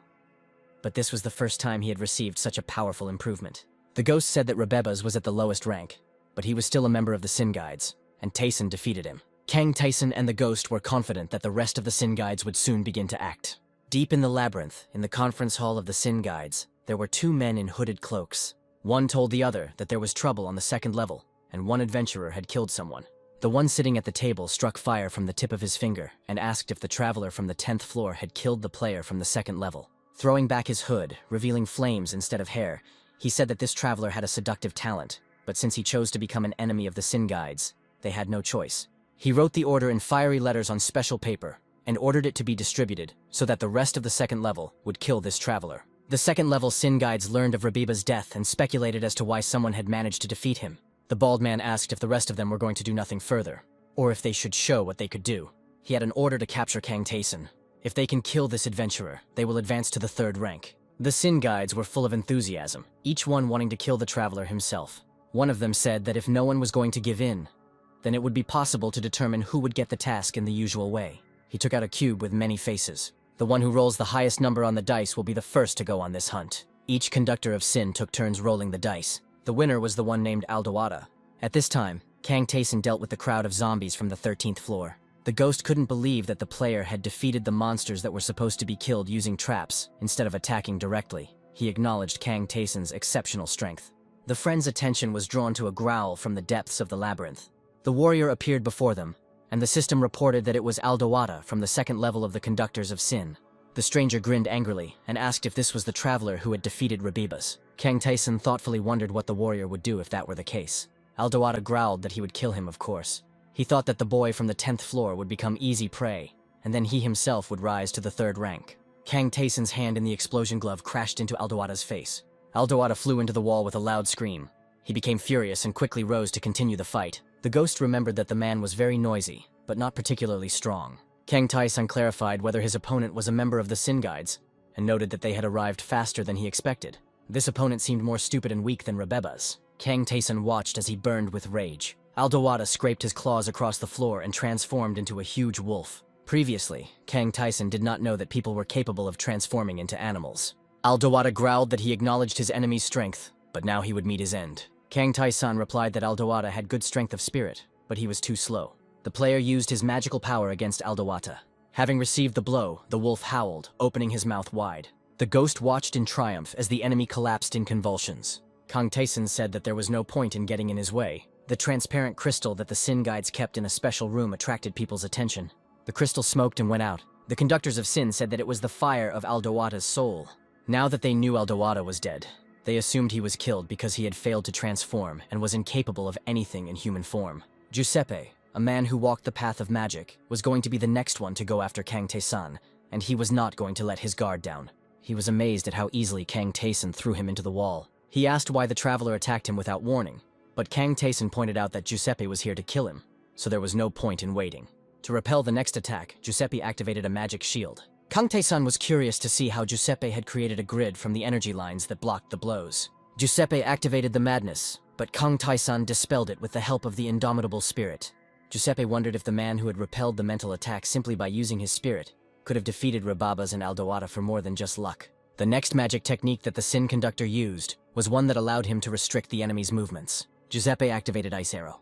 Kang Taeson did the same and also chose the Ice Arrow. Giuseppe did not expect such an answer. The adventurer's Ice Arrow shot down the Sin Guide's arrow in midair. Giuseppe thought that even the magic tower recognized his own talent, but a mere newbie had a higher level of magic. Giuseppe activated Lightning Strike. A bright flash illuminated the room where the battle was taking place. Giuseppe was confident that he had now managed to hit his enemy. Kang Taeson activated Nullify and took no damage. Giuseppe didn't understand what was going on at all. The Sin Guide was horrified. He sank to the floor and dropped his staff, pressing himself against the wall. In the room of the Sin Guides, another soul stone went out. The people gathered there assumed that he died because he used magic incorrectly. The next contender to capture Kang Taeson suggested that the ghost warrior who accompanies the newcomer gave him some advice. After some time in the room of the Sin Guides, they admired the 3rd extinguished soul stone. The 4th hunter did not expect that it would be his turn, but he readily set out to carry out the task. His extinguished soul stone no longer seemed like a coincidence to anyone, and they thought that they were not obliged to go alone at all, and that the 5 of them would definitely deal with the enemy. Their 5 stones all went out at the same time. It had only been 2 hours since they had gone hunting. The next guy didn't want to go on this mission because he thought something was wrong.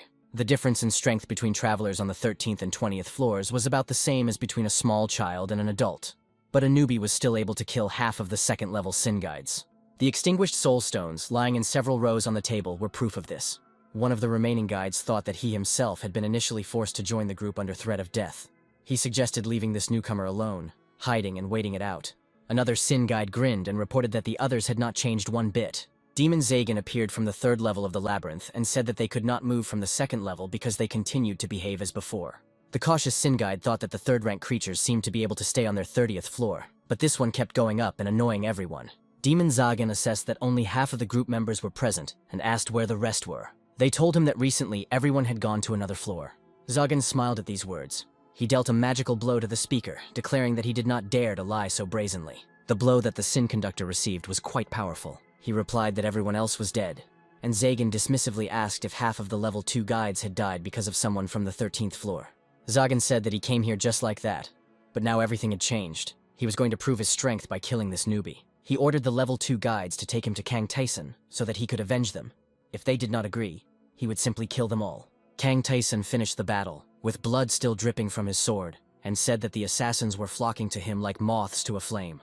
The player said the last 5 threw their pride aside and tried to attack him all at once. He looked at them and thought that this decision was too late. These people had high defense, but they had never fought together before, so a coordinated attack did not work. Kang Tae-san was happy to be able to increase his stats just by killing one of them. He had already gained 11 levels. One of the new skills was the particle dispersion magic, which caused a huge amount of ice particles to collide with each other and disperse. It was a profitable skill, and Kang Tae-san was pleased. Both friends believed that the Sin guides were now finished, since they must have realized that they were not able to deal with Kang Tae-san.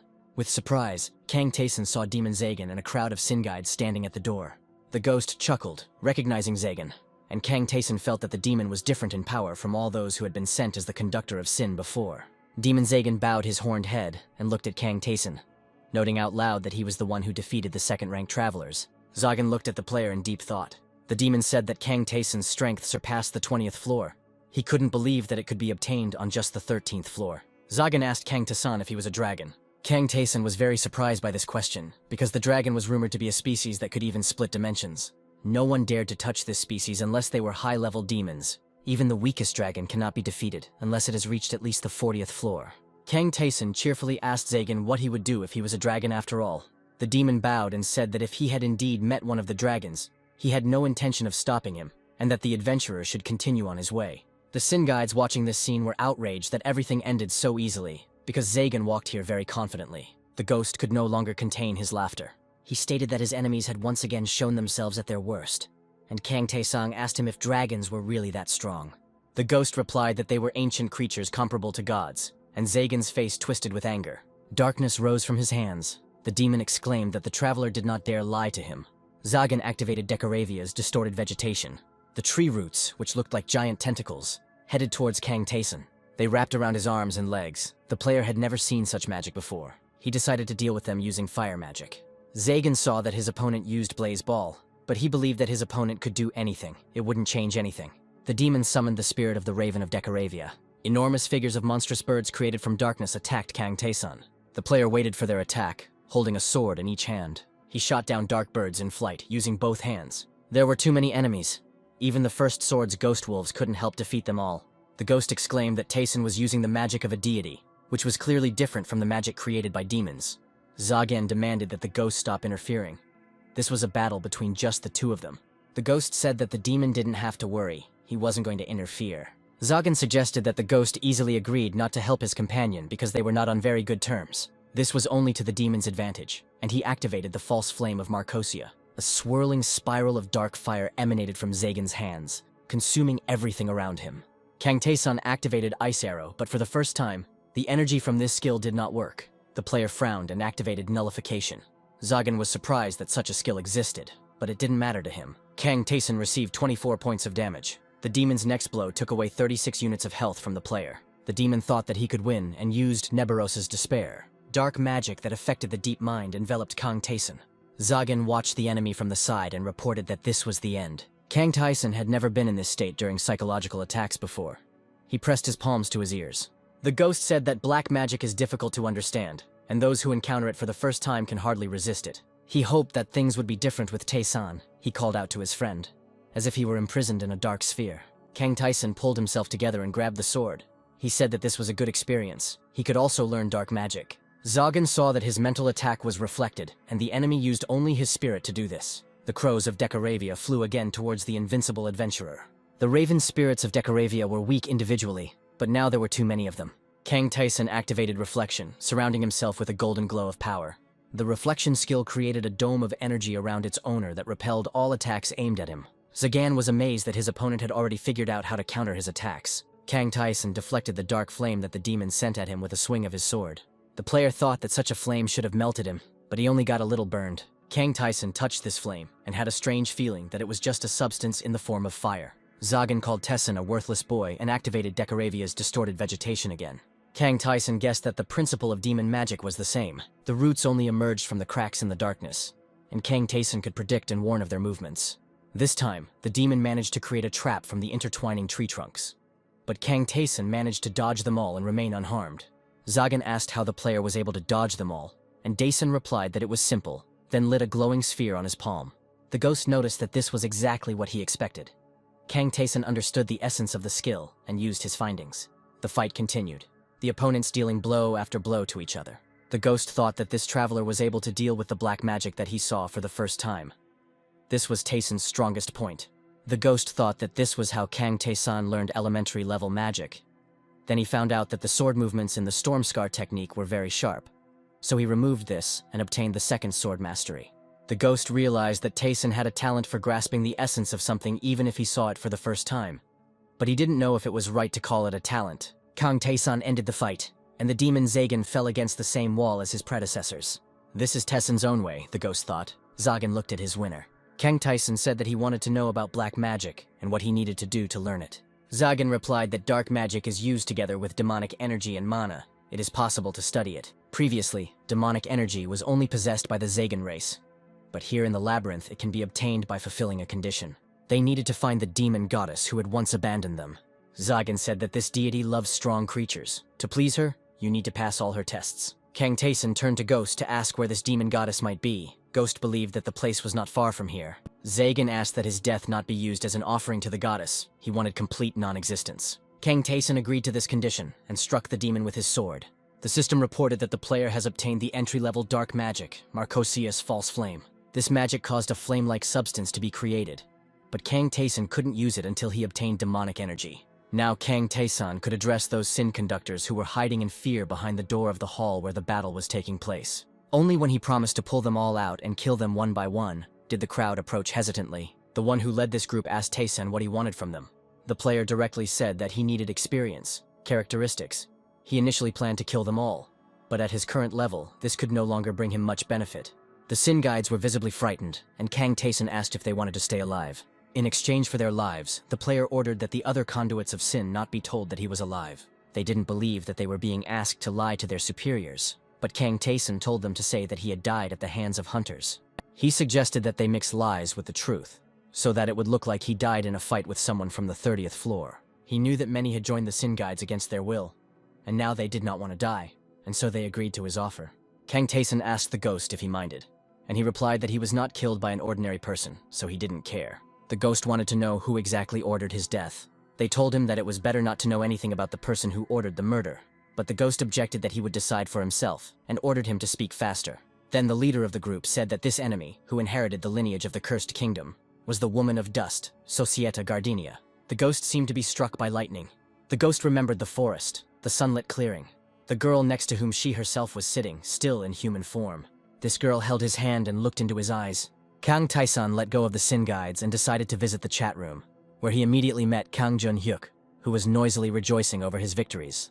Lee Tae-yeon was also there. She couldn't believe that they both passed Baltazar's test. The girl said that during the test she had to face her greatest fear, a huge spider. Kang Jun-hyuk fought with an elephant, and Lee Tae-young was very surprised that the guy was afraid of elephants. Kang Tyson thought that such a test of courage was worthy of the god of victory. He was curious to know what would appear before him.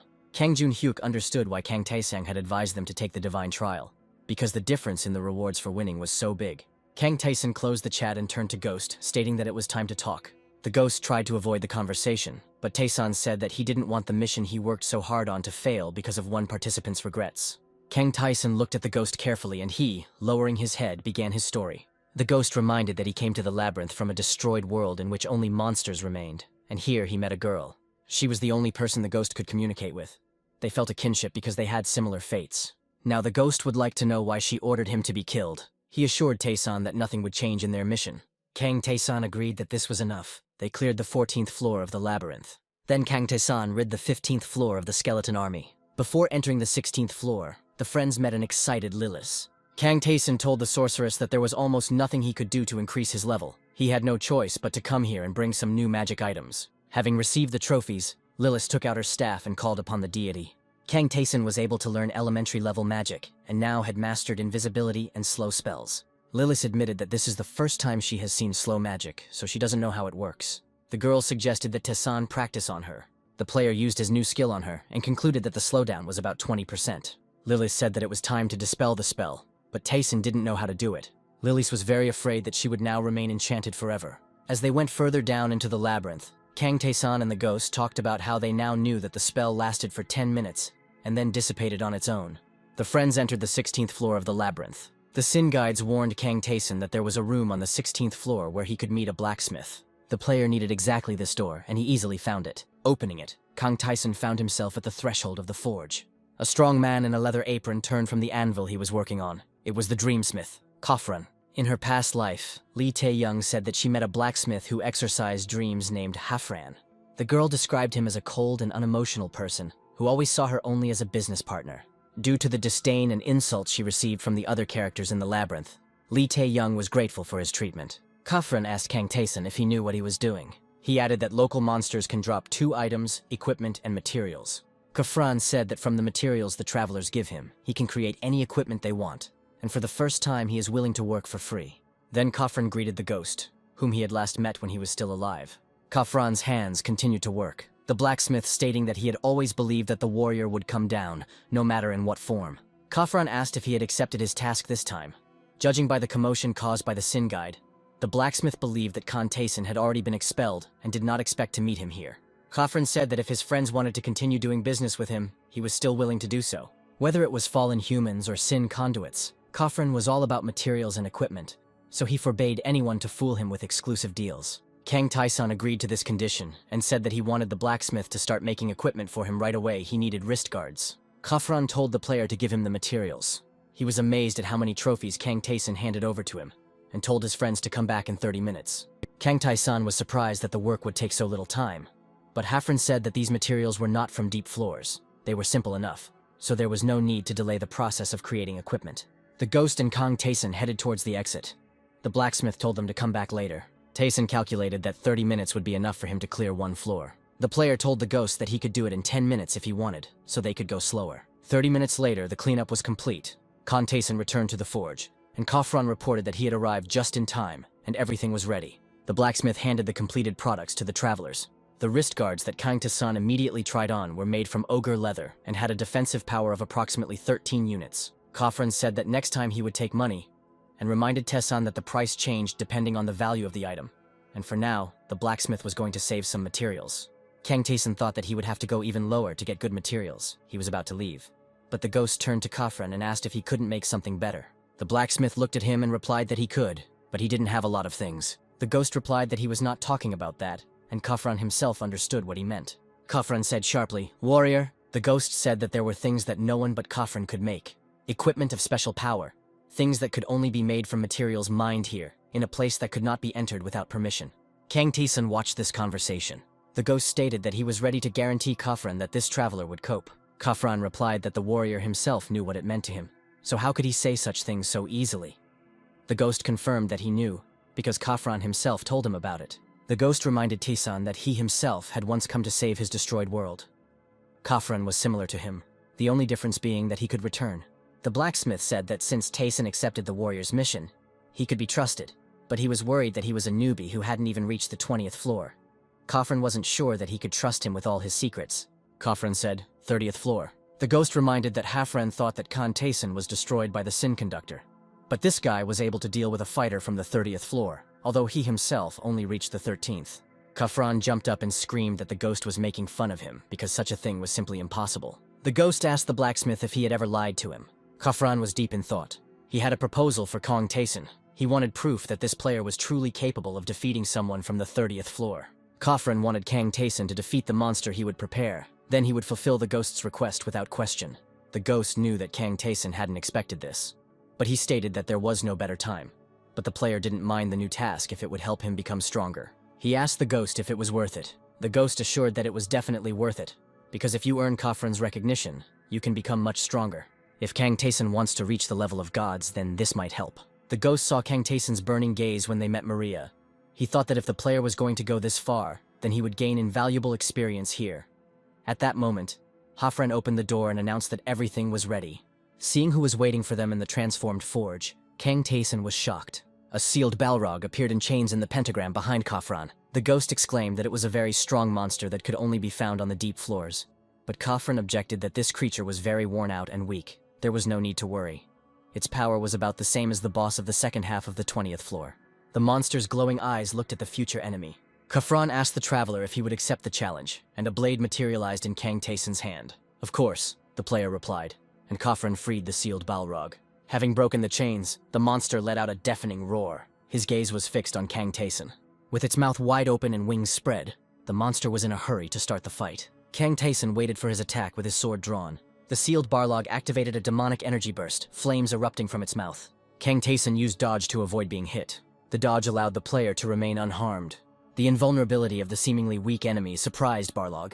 Kang Taeson raised his sword to strike. The player activated Ice Arrow and then Fireball.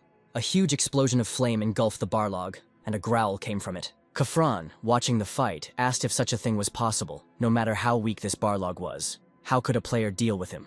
But the ghost replied that he warned that Kang Taeson could. Khafran still found it strange. No matter how strong the traveler was, he should not have gone beyond his limits. The ghost thought that it was indeed strange. Taeson's skills were mostly beyond the standard values, especially spiritual strength enhancement. Strengthening spiritual power not only increases your own stats, but also allows you to use your opponent's skills.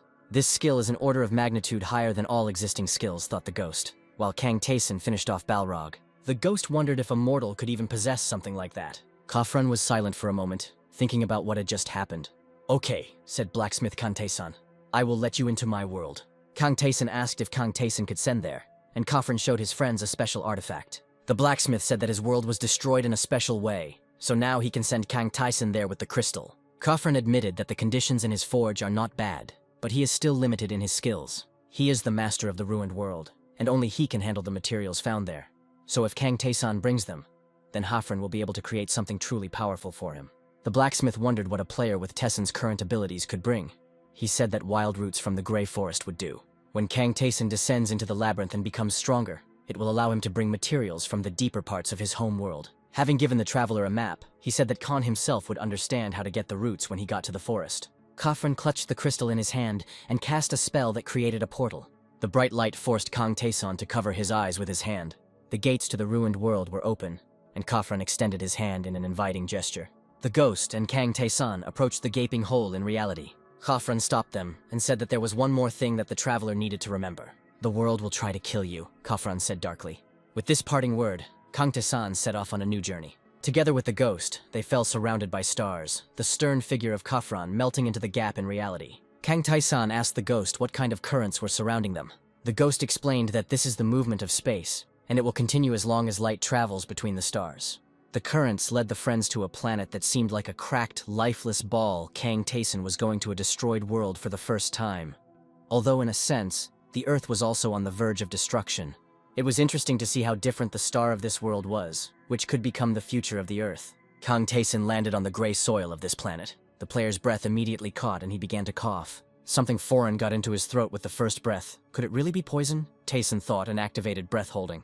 The player moved his hand and felt nothing. If there had been air here, he would have felt at least a slight breeze. Kang Taeson looked down in amazement. His feet sank into the gray dust, as if the earth was trying to swallow him. Kang Taeson thought that there was hostility from all sides. The player thought about this dead star. This star itself tried to kill all living things. Each new step on the planet's surface brought the player 2 units of damage. Kang Taeson covered his face with his cloak and thought that there was still some oxygen in this world. He and the ghost decided that it was better not to move unnecessarily, because if they moved more than necessary, they could attract the attention of this star, whose world was dead. Kang Taeson opened the map of Khafran to see how much further he had to go to the forest. He wanted to understand if he was going in the right direction. The system recorded 4 more units of damage caused by the player's actions. They continued on their way. Kang Taeson asked the Phantom what the difference was between him and the Wanderers, and the Phantom noted that the characters inside the labyrinth call themselves contractors. The ghost explained that everything was simple. The difference was that some were limited and some were not. The Wanderers were free, like Kang Taeson himself, while the contractors were bound to the labyrinth and could not travel. In exchange for the fulfillment of their wishes, they made a deal with the sorcerer, so they could no longer leave the labyrinth. The Phantom's desire was revenge. Lilith wanted to master magic. Inskal made a deal to find his goddess. The merchant and the blacksmith were no exception, so they had to ask someone like Taeson to do their errands. The player thought that this was how requests turned into tasks, and asked how one became a contractor. The ghost replied that there were different ways, and the sorcerer himself contacted him. Kang Taeson asked who this sorcerer was, but the ghost could not say. The traveler himself had to find out the answer when he went down below.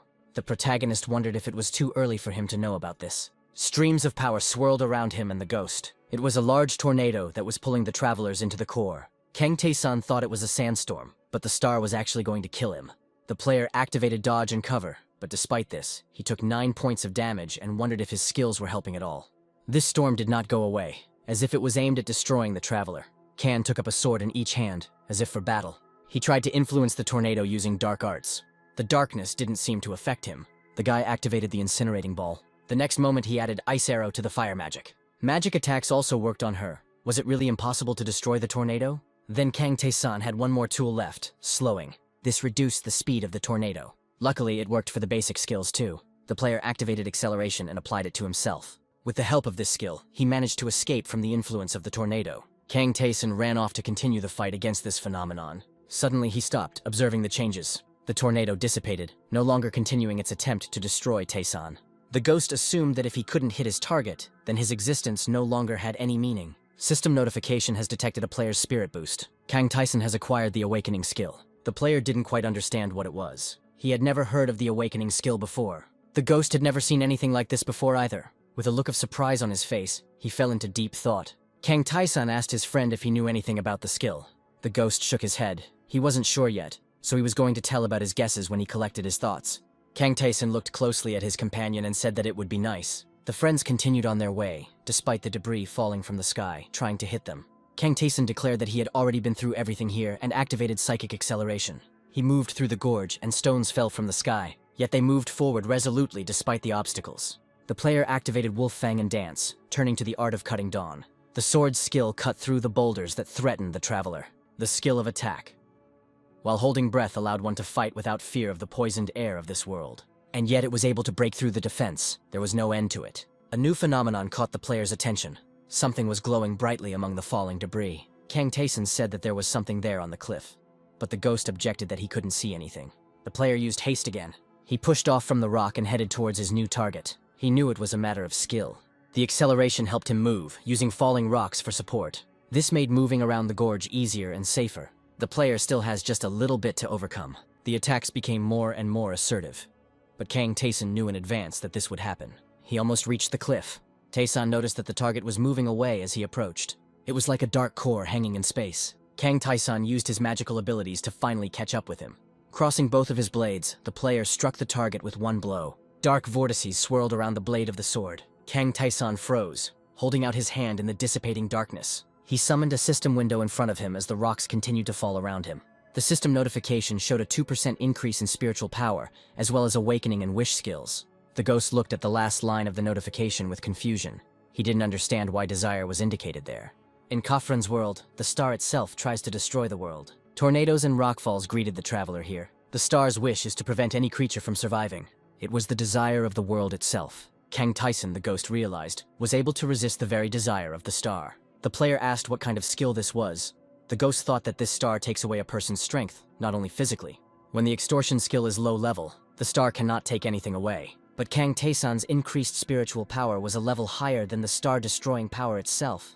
This power was similar to superhuman. Kang Taeson and the ghost reached the forest, and the ghost reported that he had also collected roots here once. The player asked if he could get better equipment if he brought the roots to Khafran. He started running towards the forest. The player repelled the sudden attacks of the branches rushing towards him with his sword. Kang Taeson cut the predatory branches into splinters. After a short fight, the player landed at the base of a thick branch near the tree trunk. A satisfied grin appeared on the hero's face. These trees were truly enormous. Smaller branches still tried to hold the traveler back, entangling his legs. Kang Taesun activated the jump to escape from captivity. A golden shining sphere surrounded him. He said that the branches were in his way and told them to go away. The tree attacks shattered the sphere, the fragments flying under their blows. Kang Taesun activated mental acceleration and asked where the roots of such plants were. He chopped branches with swords and magic and tried to figure out where the roots were that he needed to get. The player managed to cut the branches, but the fight did not end. Kang Taesun noticed the black energy and how the tree branches were gathering into a ball. The core of this ball could be what the player was looking for. Seeing how determinedly Kang Taesun ran up the trunk, the ghost shouted at the traveler to be more careful. Calling out to his companion once more, the ghost suspected that Kang Taesun could not hear him. The player was completely focused on his goal, to become stronger. After activating absolute first strike nullification, Kang Taesung ran up the giant tree trunk. He struck with 2 blades at the same time. Flashes of light from the blows destroying the tree accompanied the player. Darkness swirled across the battlefield, the system recording a new increase in spiritual power. Kang Taesung triumphantly raised the random root he had obtained above his head, and announced that he had suspected that it was inside. Taesun remarked that it wasn't all that difficult, and the ghost replied that he had said right away that it was an easy task for Taesun's level. But now it was time to go back. Probably, Kang Taesun agreed, looking at the new changes in the destroyed world. It looked like a crack in the sky, as if someone had drawn a huge cross. Kang Taesun said that it seemed like this place really wanted to kill him. He pushed off from the lifeless ground. Having already stepped into the opened portal, Kang Taesun said that he would meet this world next time. The secondary quest was completed, and the portal led the friends to the forge, where Khafran was waiting for them. Kang Taesun said that he had brought everything and asked if it was enough because he himself thought that they were ordinary roots. Khafran replied that it was because Taesun did not live in that world, and added that, in any case, the friends managed to get it done pretty quickly. Kang Taesun showed him the root he had obtained. This item belonged to the destroyed world. Nothing could be made from it alone. If the root was grown in a suitable environment, it would most likely sprout. The player showed his sword and asked if it would fit. Khafran asked if he meant to say that he could connect the root with the sword. The ghost confirmed that it could be used at will. Khafran looked at the sword in Kang Taesun's hands with confusion. Now this sword belonged to him. Kang Taesun asked to combine the root with the sword, which was the relic of Karvut, soaked in the blood of ancient ancestors. This relic had survived countless lives of members of the royal family. Khafran said he was ready to do it if the warrior wanted it. The blacksmith added that the traveler did not need to leave him the weapon, only the root. He was going to clean the trophy and prepare it, and then combine it with the blade when he was done, so Taesun's sword could take it with him and return to the forge in 2 days. Kang Taesun and the ghost went to the 17th floor of the labyrinth. New opponents awaited the player, and he furiously rushed into battle. The boss of the 17th floor, Dullahan, has been defeated. Kang Taesun received the Bloody Dew earrings as a reward, increasing his strength, agility, and defense. The player told the ghost that this enemy was weak, to which the ghost suggested that it was Taesun who had become too strong. The second reward was the lava drop devouring leather armor. Kang Taesung took the trophies and moved on. He wanted to become even stronger in these 2 days.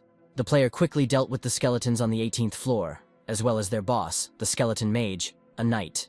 Kang Taesun and the ghost went down to the 19th floor. The boss of the 19th floor was a lich in a purple-red robe. He also fell at the hands of the protagonist. The lich was defeated, and the system recorded that the player had gained a new level. The ghost happily rejoiced that Taesun had finally managed to raise his level. Kang Taesun said it was time to go down to the 20th floor. At that moment, at the end of the tunnel, the friends saw something that looked like a horned skull in the dark haze. Kang Taesun wanted to know what it was. He came closer to the mysterious object. The ghost said that this is the demon god's altar. He is a demonic entity himself and controls all other demons.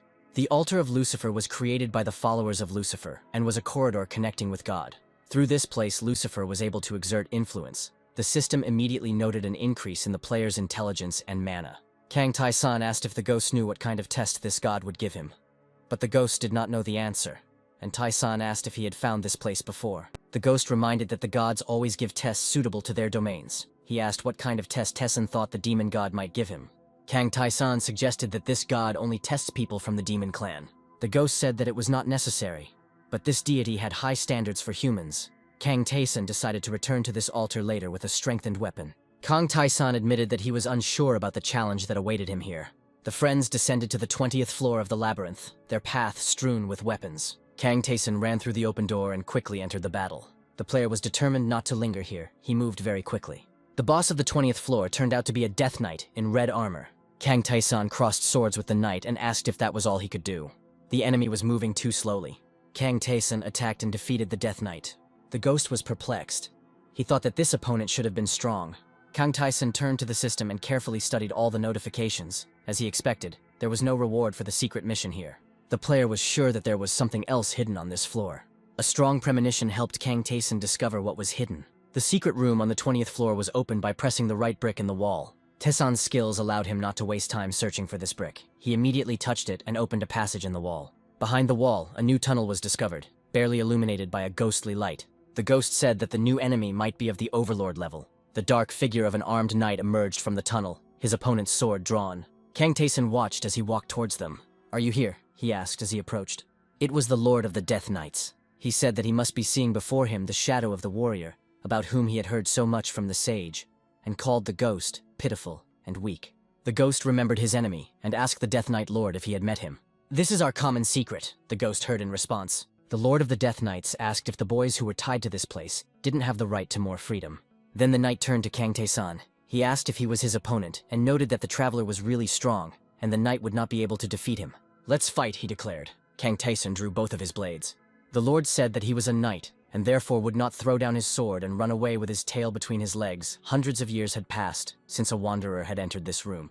The blades of Kang Tae-sun and the Night Lord crossed, creating sparks and illuminating the hall with white flashes. Kang Tae-sun understood that this opponent was very strong. His level was higher than the 25th floor, and ordinary players could not defeat such an enemy. Kang Tae-sun activated First Attack Complete Nullification.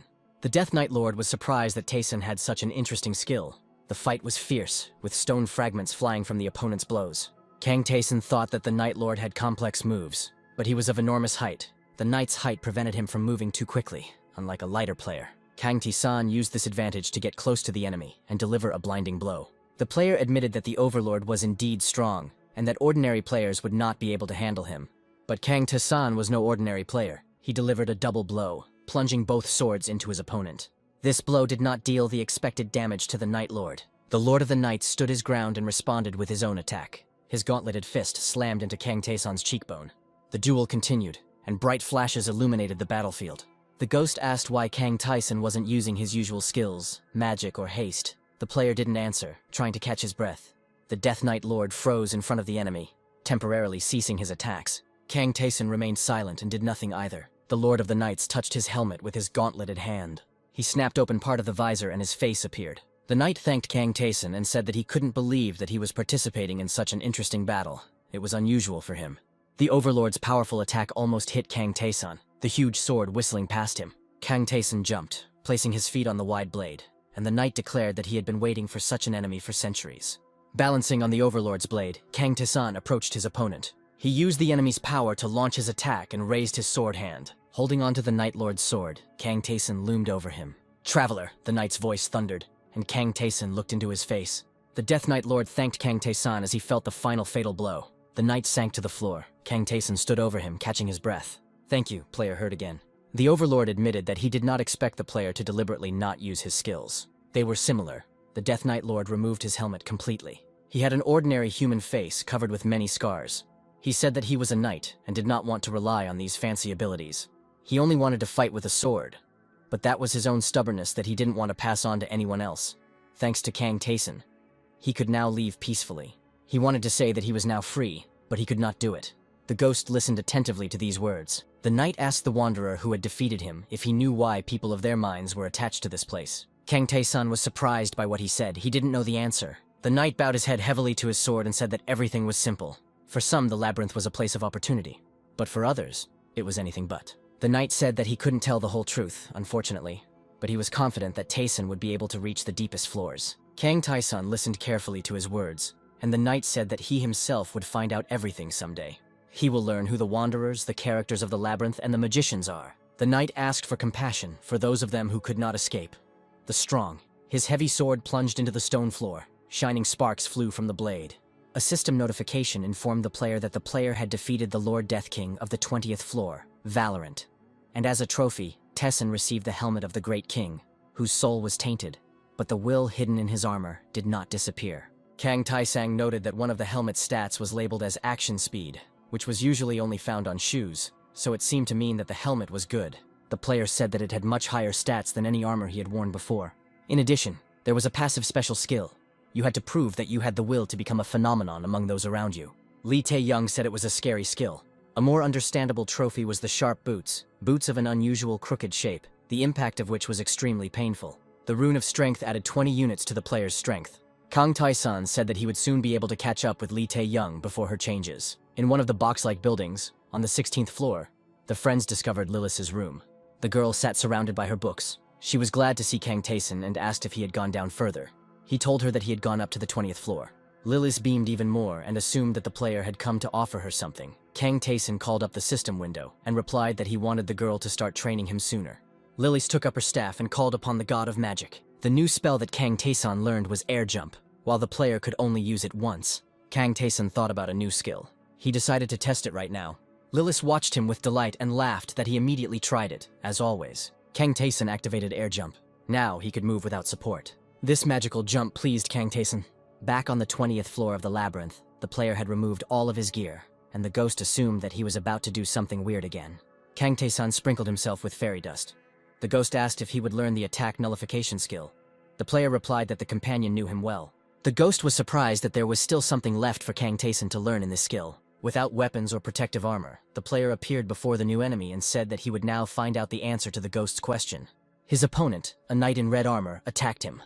Kang Tae-sang repelled the attack with his bare hands, activating absolute first attack nullification. Following this, the player used absolute second attack nullification.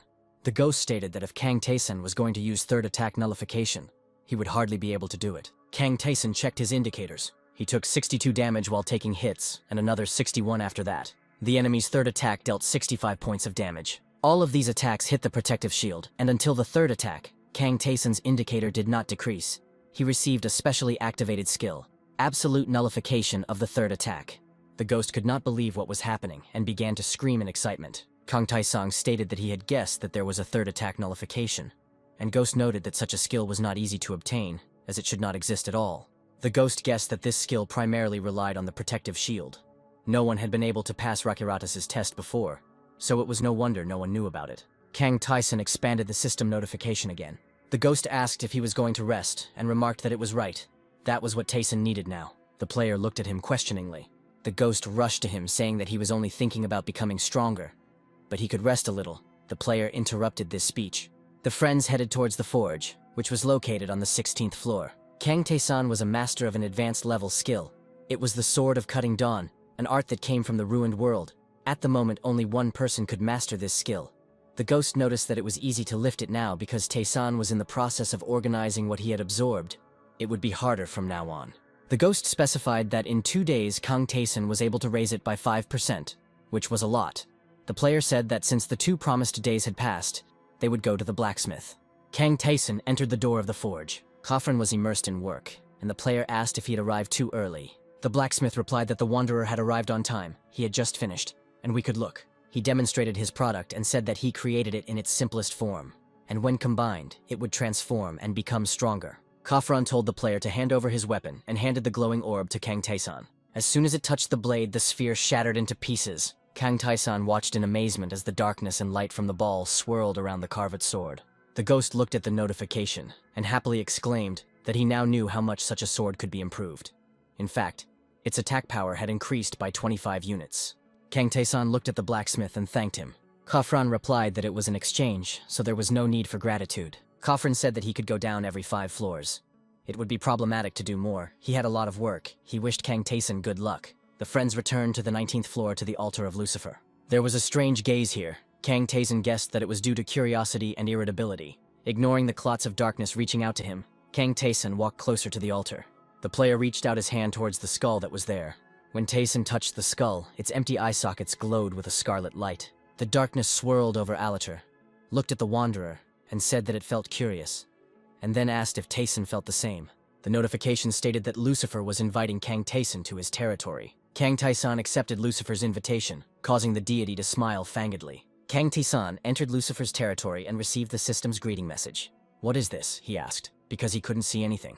Kang Tae-san found himself in the ceremonial hall, standing on the red carpet in front of the throne. The player greeted the demon god with a bow, earning the approval of the deity sitting on the throne. Kang Tae-san said he wasn't stupid enough to not read the location's name. The demon god turned out to be a girl with long horns, dressed like an earthly schoolgirl. This girl asked the name of the Wanderer. Kang Tae-san obediently introduced himself. The demoness's yellow eyes sparkled and she declared that if an adventurer challenged her, she would smash his head in. Kang Taeson still stood on his knees looking at the goddess. Beads of sweat appeared on his forehead from excitement. The demoness laughed and said that she was joking, but of course, she could smash Taeson's head. The demon goddess stated that she was annoyed by many things, and then waved her hand in the air, and Kang Taeson coughed, clutching his throat, and the ghost asked if he was okay. "You killed my poor Zagan," the goddess asked, but said she was not going to interfere because it was a fair fight. Moreover, she said, "You came to me." She asked if Taeson came because of the demonic energy. Kang Taeson thought about everything he had learned.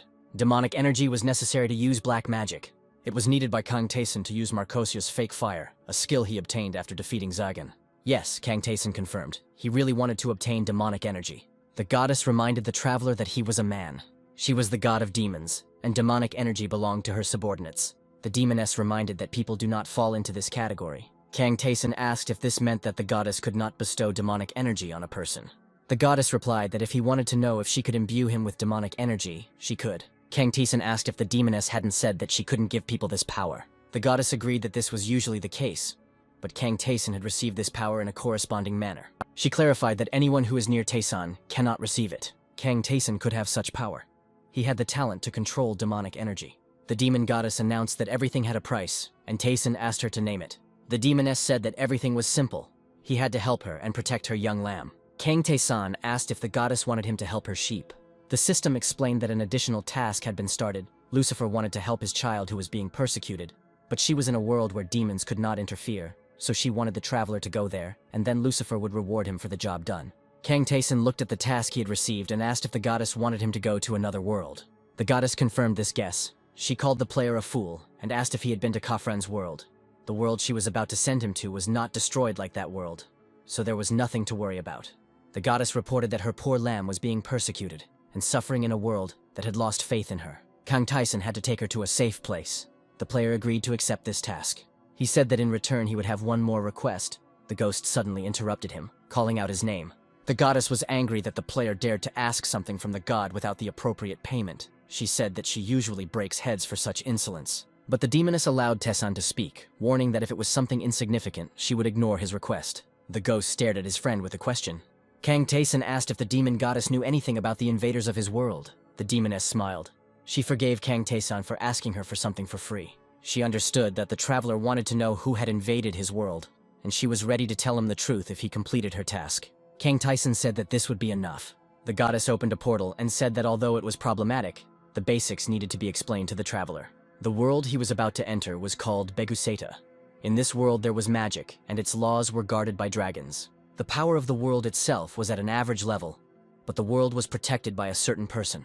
Haman watched over the world. Haman was the god of light who was born on this earth. This is where Kang Taeson was supposed to go. The demon goddess wished her messenger good luck. Kang Taeson moved to a place where rays of light pierced the green crowns of tall trees, streaming from the clear sky. The player fell from that clear sky onto the green grass. "This is Beguset?" he asked, and added that there was nothing like that in this world. In this world, birds circled in the sky, and large azure butterflies landed on the leaves of flowers. Kang Taeson rose to his feet. The ghost asked if it was not obvious from the sin conductors that the human form was the most common. Kang Taeson said that it was good that no one would disturb him here. The system reported that presence detection was available. The ghost noticed that they had no time to indulge in nostalgia. Kang Taeson immediately agreed that he was right. He pushed off from the thick grass. Activating air jump, Kang Taeson soared into the sky. Another notification reiterated that presence detection was available. Kang Taeson decided to take it into consideration. Below on the ground, he saw people chasing one man. Looking at the fugitive, the player assumed that this was the child that the demon goddess had spoken of. The ghost replied that judging by the dark clothes, it looked like this girl was from a demon clan. The girl ran from her pursuers with all her might, and they began shooting at her feet. It was obvious that these people would soon catch up with their prey. The rope loop caught the fugitive's leg and she cried out, "No!" When the girl fell to the ground, someone shouted that they had caught her. The girl tried to throw the rope off her leg and heard one of her pursuers say that it was no wonder she had not been caught for many years. "You run great," the man said to the frightened girl and called her a professional. He leaned over her to hit her and said, "I'm sorry, princess, but get some sleep for now." These people were happy with their luck. If they shared the reward, they would each receive 100 gold pieces. The others began to argue whether 100 gold pieces was enough. The guy with the quiver said that he had already paid all the debts for the chase, taxes, and the bribe for silence. He said that it would be enough for everyone to receive 90 gold pieces, and he would take 190. The other pursuer was indignant, but the red-haired one said that the one who was against it could simply die. Kang Tae-san suddenly joined the group and asked if he could join them. The guy behind whom the player appeared jumped back a few steps and shouted that Tae-san had scared him. People noticed that the stranger had dark hair and assumed that he was a demon, but his hair was a little lighter than that of demons. They asked him who he was, and Kang Tae-san thought that the demon clan had black hair. It turned out as a characteristic feature. The player said that he had business with this horned girl. One of the pursuers called Tae-san a thief who steals loot from demon hunters. He grabbed the girl and drew his sword, threatening her. He shouted that he would not allow her to be taken away. Kang Tae-san punched him in the jaw. He threw the enemy back a few steps, taking the girl from him. Now she lay on the grass behind Tae-san, and her pursuers wanted to know who he was. The girl was unconscious. Kang Tae-san stated that he had business with her. By drawing his sword, the player easily caused panic among these people, and some of them already promised to tell him everything. They promised to tell everything they knew, if only the stranger would spare them. They begged for mercy, but Kang Tae-san had no intention of leaving them alive. First, he killed the one who threatened the girl with a sword. Kang Tae-san agreed to listen to the last of the pursuers, and he told him his story. So it means that 10 years ago you were given a revelation, Kang Tae-san clarified. The man hesitantly confirmed this. People and the demonic clan had long ago divided this world into two parts. Before, this place was quite ordinary. Everyone tried to coexist peacefully. But everything changed after the revelation of the god of light, Haman. Haman spread his wings over the world and commanded people to kill demons. Wars began, in which many stood under the banner of Haman. In religious fanaticism, they shouted the name of their god. 2 years later, the Demon King died and the war ended. Then a reward was set for hunting demons, so almost all of them were also destroyed. Kang Tae-san didn't know what to say to this. The man pointed his finger at the girl, who was still unconscious. He said that she was the last princess of the demon clan. On the orders of the demon goddess, Kang Tae-san was required to deliver her to a safe place. Kang Tae-san now understood almost everything, and he let go of the last surviving of the pursuers. He found a place where he and the girl could settle down comfortably for a while. When she finally woke up, he said that she could rest some more. She didn't need to get up so early. The princess thanked him for saving her, but asked him to go back to where the savior came from. She said that he shouldn't be around her because she herself shouldn't exist in this world because she was a demon. She thought about her childhood, and all those who were no longer there. There used to be many demons. They were different, young, old, cheerful, and serious. And now the girl had no one else to call friends. She has been left alone in the world for a long time. After all, she was pursued not only by hunters, but also by extremely influential people. Just like that guy, Kang Tae-san asked, pointing at the bushes. The princess asked who he noticed. There was a man hiding in the bushes who had frightened and angered her. He came out into the open and said, "Here you are, princess." He knew the approximate location, but he did not expect to find her so soon. The princess drew her sword and held it out in front of her. She called the stranger gallant and asked how he dared to do such a thing when he had sworn allegiance to her father. The stranger laughed. He stated that it was all in the past and was simply a terrible mistake. He said he couldn't believe he had ever sworn allegiance to some demon. Gallant charged, first pointing his blade at Kang Tae-san. The princess screamed at him to stop because Tae-san had nothing to do with her. Gallant stood frozen with a wild look, holding the sword with both hands. He didn't understand what was happening, but Tae-san's face remained unperturbed. The player blocked his sword with the hilt of his own blade. After this, Kang Tae-san swung his fist and hit Gallant in the jaw. This blow was unusually strong. The demon princess watched the fight with excitement, standing a few steps behind her savior. Kang Tae-san asked Gallant if he was still alive. That wasn't bad, the protagonist thought to himself. Enraged, Gallant shouted that Tae-san was an ordinary village upstart. The princess was extremely agitated, but Kang Tae-san remained completely calm. Gallant went on the offensive again. Kang Tae-san asked the ghost if this aura was the same one, and in response, he asked how he understood it. The player replied that he owned something similar, and then ordered Gallant to attack. He rushed into the attack. He figured some clumsy country boy was no match for him, so he was going to just finish him off. Gallant delivered a blow that he believed would be fatal, but his opponent blocked it, taking it on his blade. Gallant was surprised to receive this rebuff. Kang Tae-san said he didn't think it would be enough to break his sword. Gallant became furious. With renewed energy, he tried another technique. Flashes of power surrounded him, but his blade couldn't even touch Kang Tae-san. Gallant screamed that he would kill him. The demon princess closed her eyes in fear. She was surprised to see that her protector remained unharmed. Kang Tae-san used first strike nullification, and the enemy was unable to deal any damage to him. Gallant was sure that he had touched the stranger. He assumed that Tae-san was a mage and used some kind of time manipulation magic. It was impossible. Even the best archmage of the tower couldn't completely cancel the attack the way this guy did. Kang Tae-san activated second impact nullification. Gallant thought that in front of him was not a man, but some kind of monster. After the third attempt, which still did not affect the enemy, Gallant realized that even aura attacks did not work. Kang Tae-san decided to test how strong the aura attack was. and allowed Gallant to deal 63 damage to himself, which was not a bad result at all. The player activated dodge to avoid the next attack. He wanted to try everything. Gallant was torn apart by different emotions. He wanted to know who his incomprehensible opponent was. He struck again with decisive force. Kang Taeson looked at him and said that he was a messenger. A shard of ice appeared above his hand. Kang Taeson easily smashed it with pure force. Gallant could not understand how a simple villager could be capable of such a thing. Kang Taeson watched the man's attacks, learning how to use aura. He noticed that it didn't seem like it could be transformed in any way, that it gave any enhancements, just a simple, brute, cutting force that didn't represent anything special. Gallant asked what his opponent was muttering. Kang Taeson decided that it would be a good idea to learn such a powerful attack. He called the ghost and asked him what he knew about the aura. But he objected that there was no such thing in his world. The ghost asked, wasn't there also no magic, no aura, no monsters in the world of Taesan? It was hard to find people who had reached the deep floors of the labyrinth, and it was even harder to find those who possessed aura.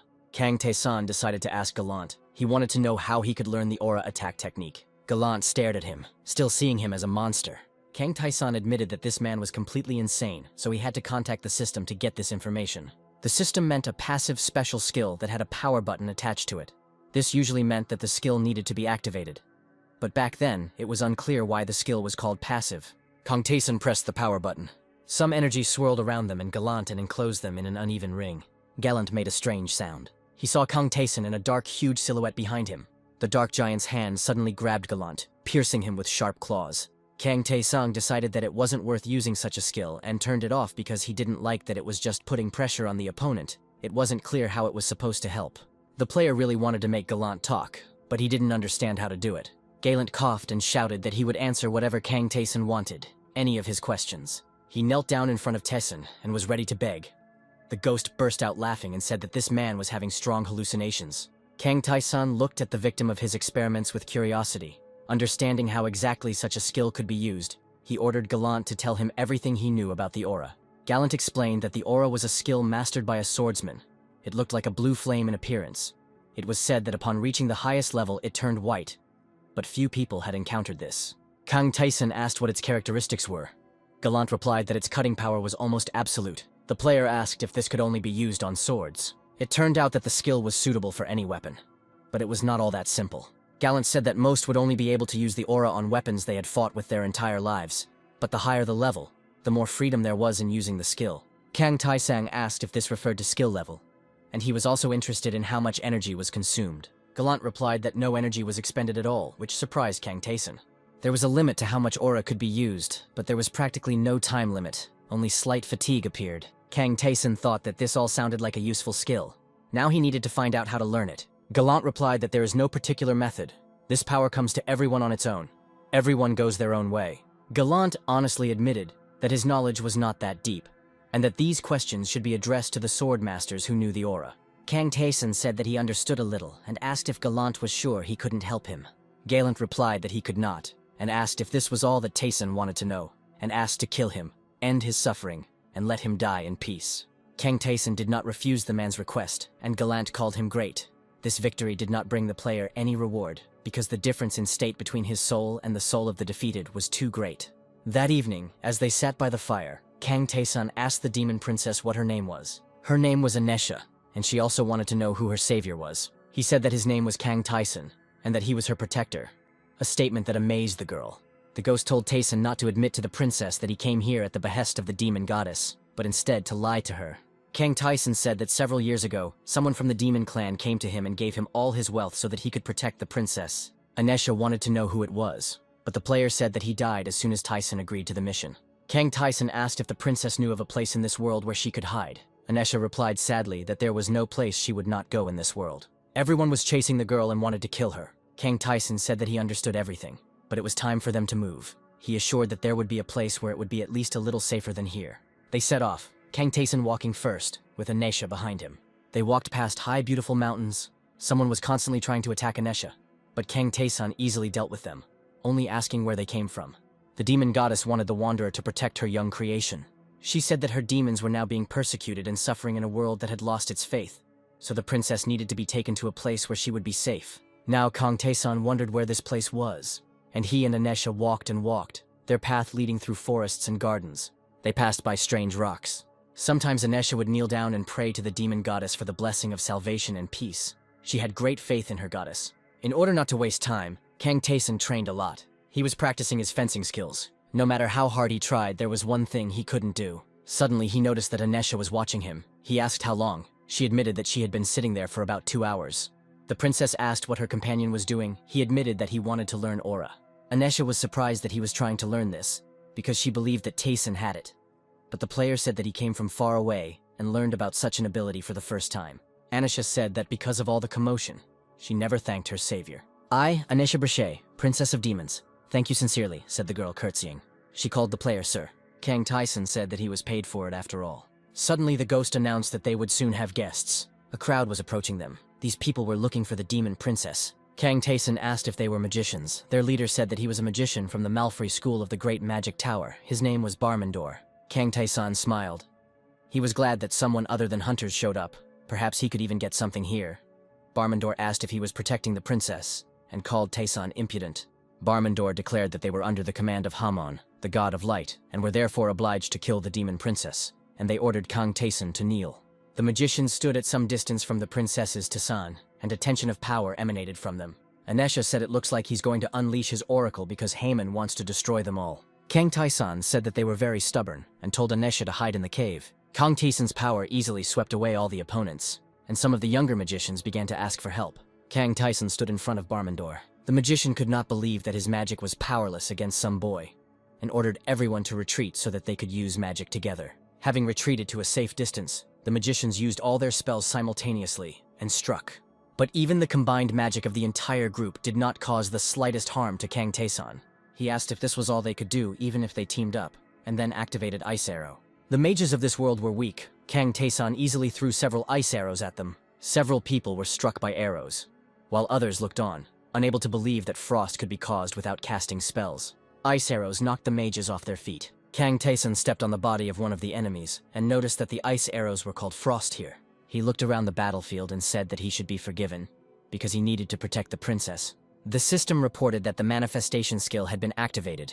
Kang Taesun said that now he only had one opponent left, and he didn't have to worry. He wouldn't kill him that quickly. Barmandor stood before him, clutching a staff in his hands, and Kang Taesun ordered him to tell him about magic. When Kang Taesun had learned everything he wanted, he, Anesha, and the ghost continued on their way. Kang Taesun said that according to the magician, in order to use sorcery in Begusei, it is necessary to cast spells, and basic spells for assessing the area can only be used from the middle level. Frost, or Ice Arrow, was considered a high-level magic from the School of Ice. Kang Taesun expected something like that, but it was too meager. He suddenly noticed that something was wrong with his companion and asked how she was feeling. Anesha admitted that she was feeling dizzy. The demon princess looked exhausted and unhappy. The ghost suggested that because Anesha had been under constant threat of death for many years, because of such strong pressure, she had long been at her limit. Kang Taesun handed the girl a bottle of potion and told her to drink it. Anesha obediently drained the bottle. She immediately felt better and asked Kang Taesun in surprise what it was. The player explained that it was a potion that restored strength. He knew it would help. Anesha was puzzled why he gave her such a precious thing, but Taesun said that it was not that precious. There was no need to thank for that. The princess thought about it. She couldn't imagine how to thank this man for his kindness. They made a fire. Anisha cooked the fish, but she wasn't sure it turned out tasty. Kang Taesun looked at his portion. It looked delicious. He sincerely admired it, and the princess said that she hadn't cooked for a long time, but she hoped that she hadn't lost all her skills yet. She said that when there was no war in this world, she loved to cook different dishes for her loved ones.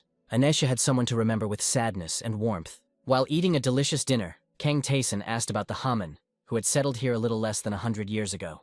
Anesha said that earlier in this world, there was no culture of belief in one special god. Each region and clan had its own. But then such a god was born here. This was the Lord of Light, Haman, who immediately took over the entire world. The ghost was surprised, because it turned out that this god was not even 100 years old. Kang Taesun asked the ghost if he remembered anything, and he admitted that his friend was right. The ghost had already told Kang Taesun before that all those who were originally gods had long since disappeared, and all the current gods were descended from mortals, who had turned into superhumans. Kang Taesun listened attentively to these arguments. The ghost said that 100 years ago, Haman was also mortal. The gods are beings obsessed with their domains, so Haman went to extreme measures. In the end, he ordered the demon clan to be completely exterminated. This was necessary so that he could become a full-fledged god of Beguset. Kang Taesun asked if the demon goddess should do nothing and let things slide. The phantom explained that this was the case. That was why Lucifer sent him to a world where she had no power. No matter how strong Lucifer is, it will be difficult for her to fight a god outside of her territory. Even though the demon goddess is on a higher level, Begaseta is still a Haman land. Kang Taesan realized the essence of Lucifer's mission. He needed to stop Haman and protect Anisha, the demon princess. They discussed this story while warming themselves by the fire. Kang Taesan was confident that he could handle such a task. And if he fulfills the order of the demon goddess, he will be able to learn about those who tried to destroy his homeworld, Earth.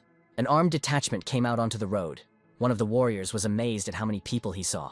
In front of these people stood a group of magicians, among whom was even an advanced sorcerer. The warrior noted that such a crowd could destroy an entire city. Kill the demon princess, the order was given. Kill the demon princess, the people repeated over and over again. Kang Taesan sadly noticed that there were so many of them. He looked at this whole diverse company, sitting on the edge of the cliff that hung over the road along which this procession was walking. "Are you the guardian of the deposed princess?" they asked him. The magician stated that Taesan could retreat, since they only needed the princess, and had no intention of fighting him. They were here to carry out the will of Haman, the god of light, and kill the demon princess. Kang Taesan refused and stated that he had his own reasons for protecting her, and he also asked those people to spread rumors about him. The magician was very surprised by such a request. Kang Taesang asked if everyone was there, because for him, the more people the better. But people didn't understand what he had in mind. "Well, go ahead," Kang Taesan commanded. "It's easier to get rid of everyone at once." The crowd wanted to know what the impudent stranger had just said. They thought that Kang Taesan was still too young to say such absurd things. They thought he was playing the hero to gain fame. Kang Taesan asked if he was hard of hearing. He jumped off his cliff and told them to attack together, because he didn't want to deal with each one separately. The player activated Ice Arrow and said that it just so happened that he needed to experiment with something. "It's Frost!" the crowd shouted. Seeing that the enemy was casting a spell, the leader of the squad gave the order to immediately attack. They shouted that the traitor of Haman must accept his death. The knight in blue armor was the first to reach Kang Taesan. He exclaimed that his end had come. The player used first strike nullification, and the knight realized in disbelief that his attack had missed its target. The unknown enemy stood unharmed and called upon frost magic, and the people surrounding him did not understand what had happened. One of the warriors insisted that he had definitely pierced the enemy with his sword, and it was time to stop standing stupidly in front of him. Kang Taesan countered the attacks with ice arrows. The commander ordered to continue the attack. It seemed to them that the attacks were beginning to bring results, and that the invulnerable enemy would soon come to an end. One of the crowd approached and attacked Kang Taesan, deceived by his inaction, but the player used Nullify again. Then Taesan activated Ice Arrow for his own attack. The player formed different projectiles from the ice. The nullification allowed him to safely avoid the arrows flying at him and reflect on the fact that his technique lacked the ability to work with aura. Kang Taesan's techniques scattered his enemies across the clearing.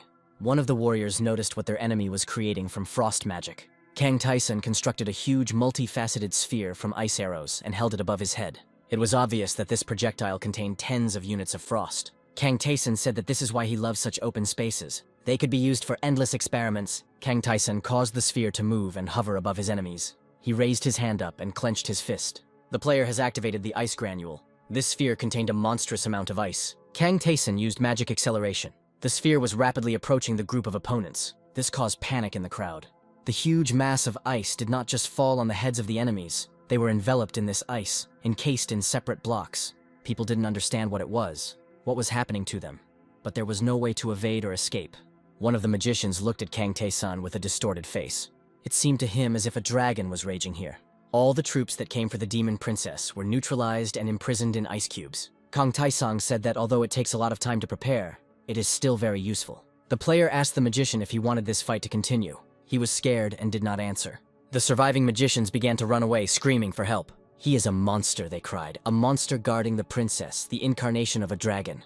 Kang Taesan and Anisha were walking down the road again, and the girl asked if everything would be okay. The player stopped and asked her what she meant. Anisha said that she was talking about those magicians, because they would definitely spread rumors about this battle throughout the world, and Kang Taesan would be declared a traitor to Haman. The player said that he doesn't see a problem with this, that this is exactly what he needs. Kang Taesan explained that he had been expecting them to come in advance, but Anisha still didn't understand. Taesan smiled and said that the previous guys had disappointed him greatly, but the next ones should be good. They saw the next detachment on the road.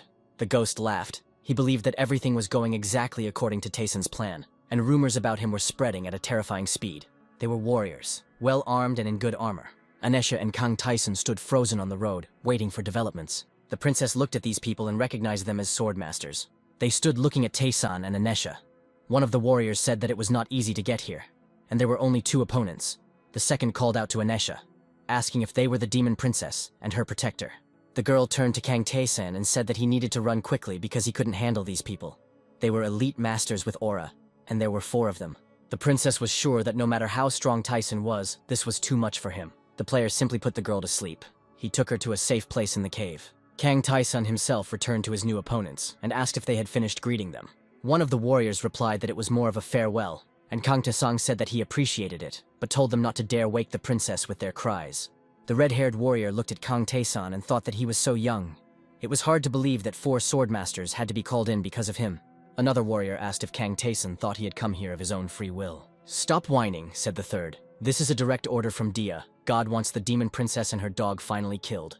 Kang Tae-san and Ghost waited silently for their opponents to stop talking. The 4th swordsman said that Kang Tae-san's courage in daring to protect the princess was brave, but the warrior was ordered to retreat. The red-haired fighter was about to start the battle. He said that he had already heard about Tae-san. He was told that he could nullify the blows of his enemies. Kang Tae-san still didn't answer. The red-haired warrior suggested checking how many times Kang Tae-san could pull off the zeroing trick, since now he would be facing the swordmasters in person. Kang Tae-san activated first strike nullification. Immediately after this, the player initiated the second strike reset. The nullification of the third blow should have reliably protected him from the swords flying towards him, which the red-haired warrior launched. There were 4 swords, and Kang Tae-san received 52 points of damage. The red-haired warrior commented that the limit was 3 dodges, and that there was nothing special about it. Kang Tae-san, in turn, noted that the attack of the sword covered in aura dealt him about the same amount of damage as a normal weapon. The red-haired warrior shouted for Kang Tae-san to show his strength, just like when he got rid of those magicians. He asked if that skill Tae-san could only use 3 times. What would he do now? Kang Tae-san thought that this master's swordsmanship was not much different from that adventurer from the 20th floor. He thought that the easiest way to deal with him would be with magic. The flying swords covered in aura were more like a skill than a swordsmanship. This surprised Kang Tae-san. Using magic, the player could also dodge flying blades in the air. He blocked one of the blows, taking it on the blade of his improved sword. The flying sword, which Tae-san managed to block, fell to the ground, and the warriors watching the duel noted that their opponent was quite skilled with a sword. Kang Tae-san realized that his opponent was not a swordmaster, but he had good control over the aura. If he himself is pumped up to the point where his aura can take shape, he will be able to freely increase his attack power without spending stamina. The red-haired warrior did not understand what his unusual opponent had just done. Kang Tae-san activated acceleration, which caused this reaction. With this ability, the player could move faster than the red warrior's flying swords. Kang Tae-san managed to overcome the distance and get close to his opponent. "Where did you come from?" the red-haired swordsman shouted. He did not understand why this man was protecting the spawn of demons. His companions looked gloomily at what was happening. Kang Tae-san rose into the air, jumping towards the swordsman. He said that he came from the labyrinth and came to fulfill the client's request. The swordsman asked the guy again, puzzled. Kang Tae-san pushed his opponent away as he ran forward. The boy's sword flew out of his hands as he dropped it while receiving the blow. Kang Tae-san looked forward, his spiritual enhancement activated. He had obtained a special passive skill called Swordproof, and he concluded that with this level of spiritual power enhancement, he could finally obtain this skill. The other 2 warriors looked at him with sullen looks. They concluded that Kang Tae-san was much stronger than them. 2 of the warriors decided that in that case they could not be called cowards. Kang Tae-san raised his weapon. "The main thing is not to regret drawing your sword." Kang Tae-san complained that he was in pain. He was tired after defeating those 2 grim warriors who lay defeated behind him. The boy heard someone call him a monster. It turned out to be one of the warriors he had not defeated. This fair-haired warrior raised his hands up in a peaceful gesture and said that the 4 of them could conquer an entire kingdom. The warrior stated that he surrendered because he wanted to live. He would fiercely resist if Kang Tae-san decided to kill him. But it would be great if he showed mercy to the warrior, because for mercy the warrior was ready to do all this.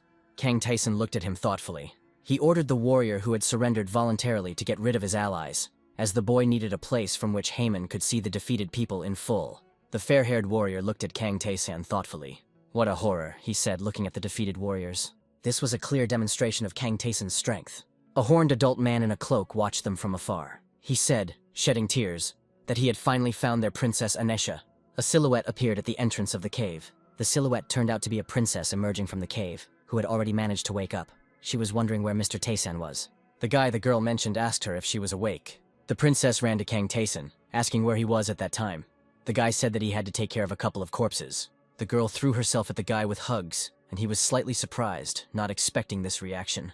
The blonde warrior who was watching this smiled widely, finding the sight cute, and Kang Tae-san ordered him to be quiet. The princess turned her attention to the warrior, stopping hugging the guy and turning to the fair-haired youth, calling him Atria. He replied that they had not seen each other for a long time.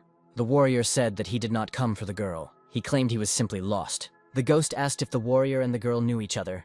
The princess reported that this man had visited them when her father was alive, and asked if what was happening meant that the warrior was now hunting her too.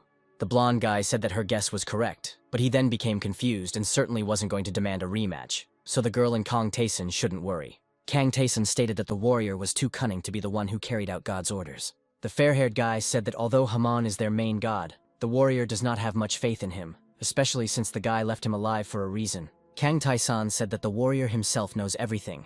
He is very interested in the aura.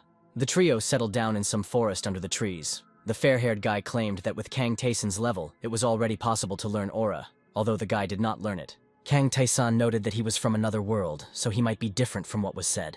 The fair-haired youth asked if his interlocutor had come from the labyrinth created by the Archmage. Kang Taesun asked if the youth knew about it. The warrior thoughtfully said that although he could be wrong, in that case the guy would most likely simply not be able to learn the aura. He asked why that was so. It is said that the aura is the power bestowed by the God of Swords. He chooses the world and rewards it with his power. This means that residents he did not choose simply cannot learn this power. The warrior is sorry, but most likely Kang Taesun will not be able to learn the aura. The guy objected. He was confident that he could, since he had just received the right to do so through notification. The sky changed its color from light blue to bright blue. Kang Taesun was training with a sword in a forest clearing. He stopped, realizing that all he had to do was swing his sword, and he had been wrong to leave the warrior alive. The fair-haired youth asked what he should do now. Kang Taesun replied that he no longer needed him and could go. The warrior scratched his chin thoughtfully upon hearing this, after which he smiled, stating that he wanted to go with Kang Taesun. The guy asked why the warrior needed this, and he replied that he was curious and wanted to see Kang Taesun's training in aura, and if the guy was worried about the princess's safety, then the warrior was ready to swear that he would not touch her. The girl said that she didn't mind, but Kang Taesun had to decide. The guy then decided to act in a certain way. The warrior felt something tingling in his heart. Kang Taesun offered a warrior named Atria a contract that would prevent him from harming either Kang Taesun or the princess. The guy explained that this was a temporary contract, because of which Atria would not be able to harm any of them. If the warrior agreed to such conditions, then he could go with them. Atria was amazed that the power of the labyrinth could do such things. He found this interesting, and the contract was accepted. Kang Taesun rushed forward, swinging his sword. He swung his weapon, looking ahead. "It's amazing," said Atria, who was watching this together with the princess. It was already the third day, and Kang Taesun continued to swing his sword for 22 hours. He asked why no one was hunting them, before something was always happening. But now there was silence. Atria said that there were only 8 sword masters in this world. 4 of them went after Kang Taesun, but were defeated by him, so now it was unlikely that there would be anyone who would dare to look for the guy. Kang Taesun said that it was logical, and it was better to continue training. The princess noticed some silhouettes in the distance. These individuals in cloaks were heading towards the trio, and the girl wondered who it was. The individuals in cloaks began to remove their hoods. They turned to the princess. It was a crowd of demons who greeted their highness. The girl burst into tears when she recognized one of the demons as Habern. She couldn't believe he was alive. The man, Habern, knelt before the princess, telling her that he had escaped while the castle was burning, asking the princess to forgive them. They had betrayed her for the sake of survival. The princess said that it didn't matter. The main thing was that her subjects were alive. She hugged Habern in tears of joy, glad that she was not alone. The man shared the girl's feelings. Kang Taesun decided that the demons should be left alone. The glowing blade rushed forward. Kang Taesun continued his sword training. He thrust his sword forward. The guy noticed that he seemed to have reached his limit, and decided to work on it further along the way. And the swordsman will work until he learns the aura. Atria watched him from a distance. He was surprised that Kang Taesun sensed the aura already on the 4th day. Atria assumed it was the power of the labyrinth. The more he looked, the more impressed he became. The demons knelt before Kang Taesun, thanking him for risking his own lives to protect the princess. The guy said he had already received the payment, so everything was fine. Habern thanked him again, and asked the princess if they should return to their lands. The girl happily agreed, and asked Kang Taesun if he wanted to join them. He said that since they were going, he should go with them. Habern objected, because their place was secret and a stranger could not be brought there. The princess told them not to worry, because the guy could be trusted since he protected her. Habern reluctantly agreed, because it was the princess's will. He frowned in panic. Atria suggested that in that case, and given the feeling of the aura, he should leave. He decided that in that case he should say goodbye and leave. Atria waved goodbye and left, not forgetting his sword. Habern handed the princess a blue ornament on a string, asking her to take it. She looked at the thing in his hand. Habern explained that this decoration was made from a dragon's fang, and it would help hide the girl from the god's sight. They offered to take this thing to Kang Taeson as well. The princess and Kang Taeson followed a crowd of cloaked demons leading them along a path between the rocks. The ghost said that he didn't think the guy would be swinging a sword the whole way, and also asked about the aura. The ghost said that although Kang Taeson had received permission to follow the path of the sword, he didn't think that the guy would really succeed. He said that although the aura doesn't consume mana, there is still a certain limit. Kang Taeson's mastery skill was 1%, and he still lacked the experience to fully utilize the aura. Haburn said they had come to the right place. He wanted to tell them something later so as not to shock Princess Ansha and Kang Taeson. The boy stared at Haburn, ready to listen. The man said that there, on the mountain covered with autumn leaves, lives a dragon. Kang Taeson wanted to ask again about the dragon, but he heard a voice that greeted them all. The guy realized that, judging by the lack of reaction from his companions, he was the only one who heard this voice. The voice addressed him again, calling him a traveler who had set foot on these lands following the will of the goddess of demons.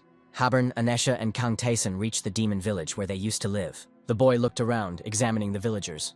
Many of the villagers had already died or fled, so there were only 50 demons left. The village is a bit run down, but the demons are still willing to provide Kang Taeson and their princess with the best hut for the duration of their stay in the village. One demon guy who was stacking boxes on top of each other saw Anesha and called out to her. "Welcome, princess," said the young man.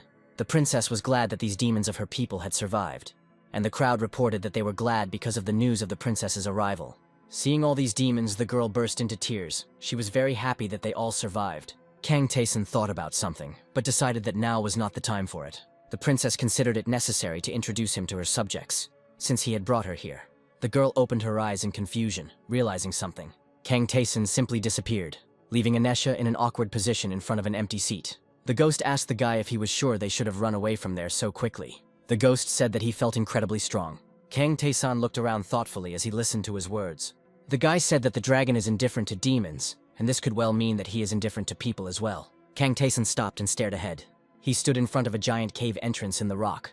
The cave was dark, although the front part was slightly illuminated by the light that fell through the passage into it. The ghost wondered if it was his imagination, or if the dragon's power was equal to God's power when Kang Taeson announced that they had arrived. He felt incredible energy. Even 100 like the guy would not be able to defeat this creature. Kang Taeson was welcomed as he came to this place by the will of the demon goddess. The boy met the golden dragon, Valbenaris.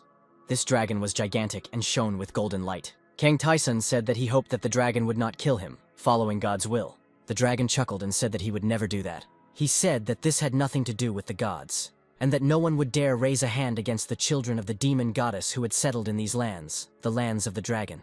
The golden dragon called Kang Taeson here only to satisfy his own curiosity. The guy asked his interlocutor again about his curiosity. The creature was a dragon that protected the earth. In other words, he was a creature attached to Begusei.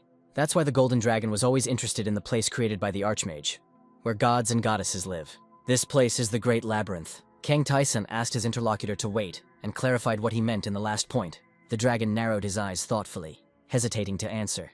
He reported that the young demon goddess was currently furious. She was especially angry at Haman, who tried to kill her people. The goddess of demons was ready to tear this world into small pieces with her own hands, and she was waiting only because there were still her people left in this world.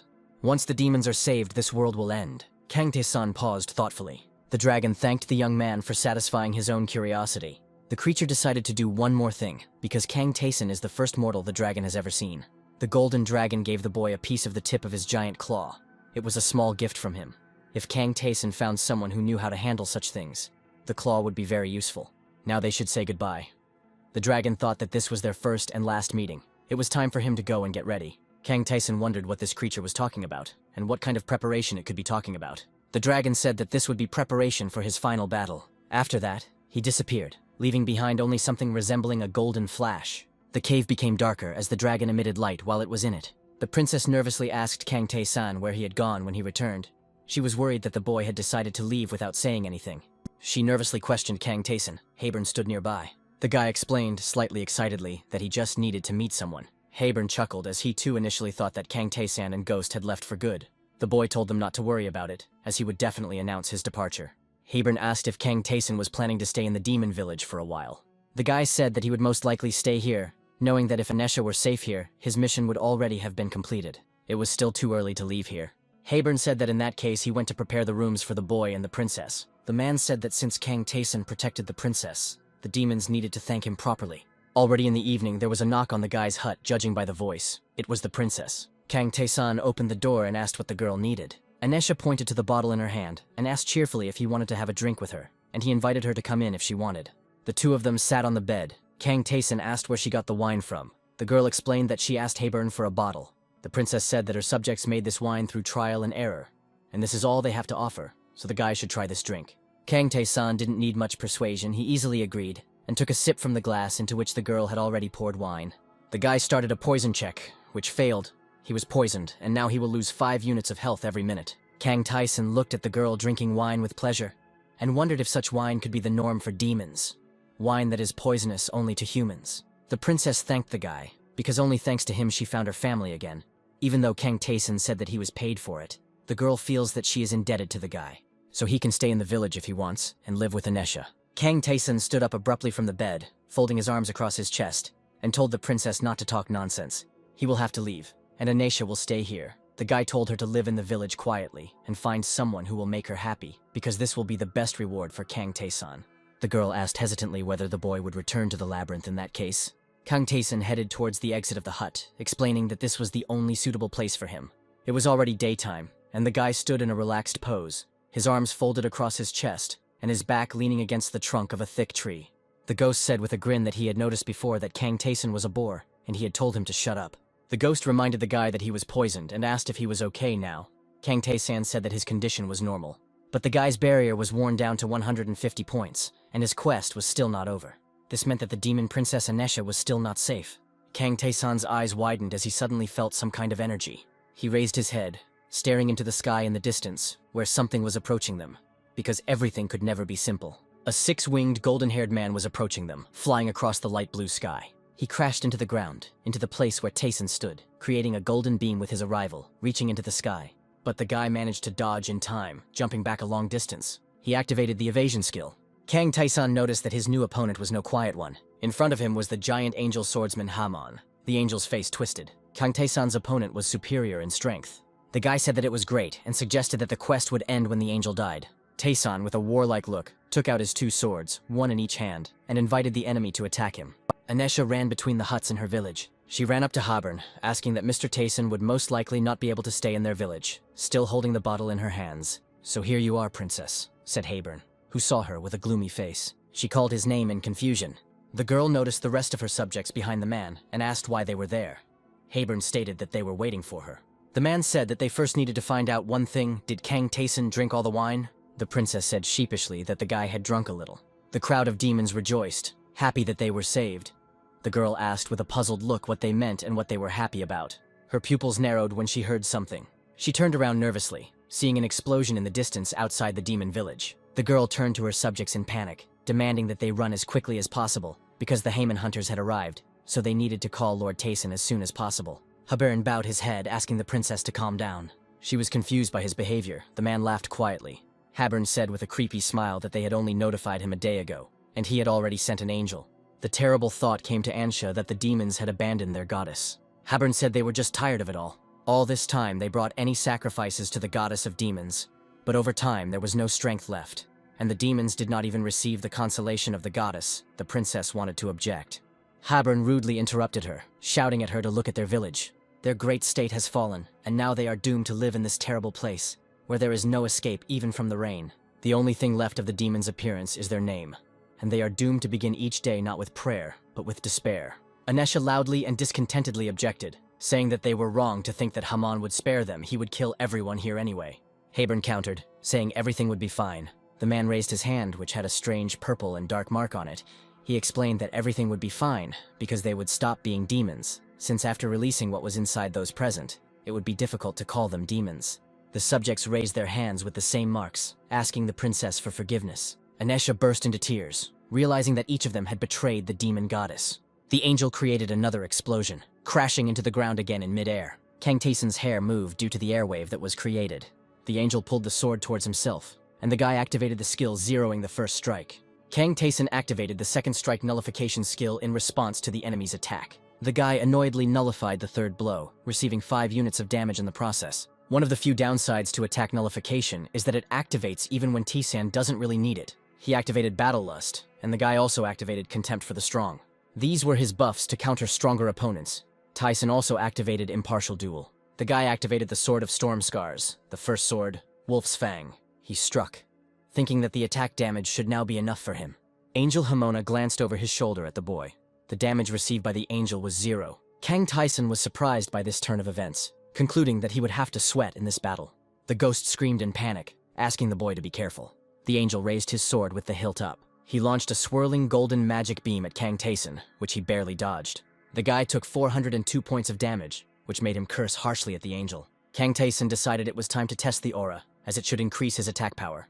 And the sword glowed with a purple light. The guy activated the acceleration, running away for quite a distance at high speed. When his opponent created another explosion, he struck the angel, dealing first 59 points of damage, then 51 points. Now Kang Tyson was absolutely certain that the aura had penetrating power. One of the angel's eyes sparkled.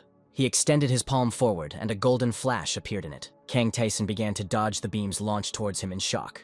One of the beams hit his cloak. The guy jumped up, avoiding the rays. The angel, with an unwavering face, extended his hand with the sword forward. Kang Tyson remarked out loud that his opponent was no weakling, and was definitely going to finish him off. The angel rushed down on the boy, who was small in comparison to him. Another golden explosion has appeared. The angel and the young man hung in the air. Tyson activated Forced Battle in irritation while still in the air. He activated Air Jump and informed the angel that he would not be defeated, as Kang Tyson had other things to do. The boy activated Powerful Sword Strike. The demon goddess told him to protect her child and bring her to safety. Kang Tyson activated consecutive attacks. He dealt 113 units of damage to the enemy. Kang Tyson said that he would go further, so the angel should leave. The guy swung his sword and leveled up.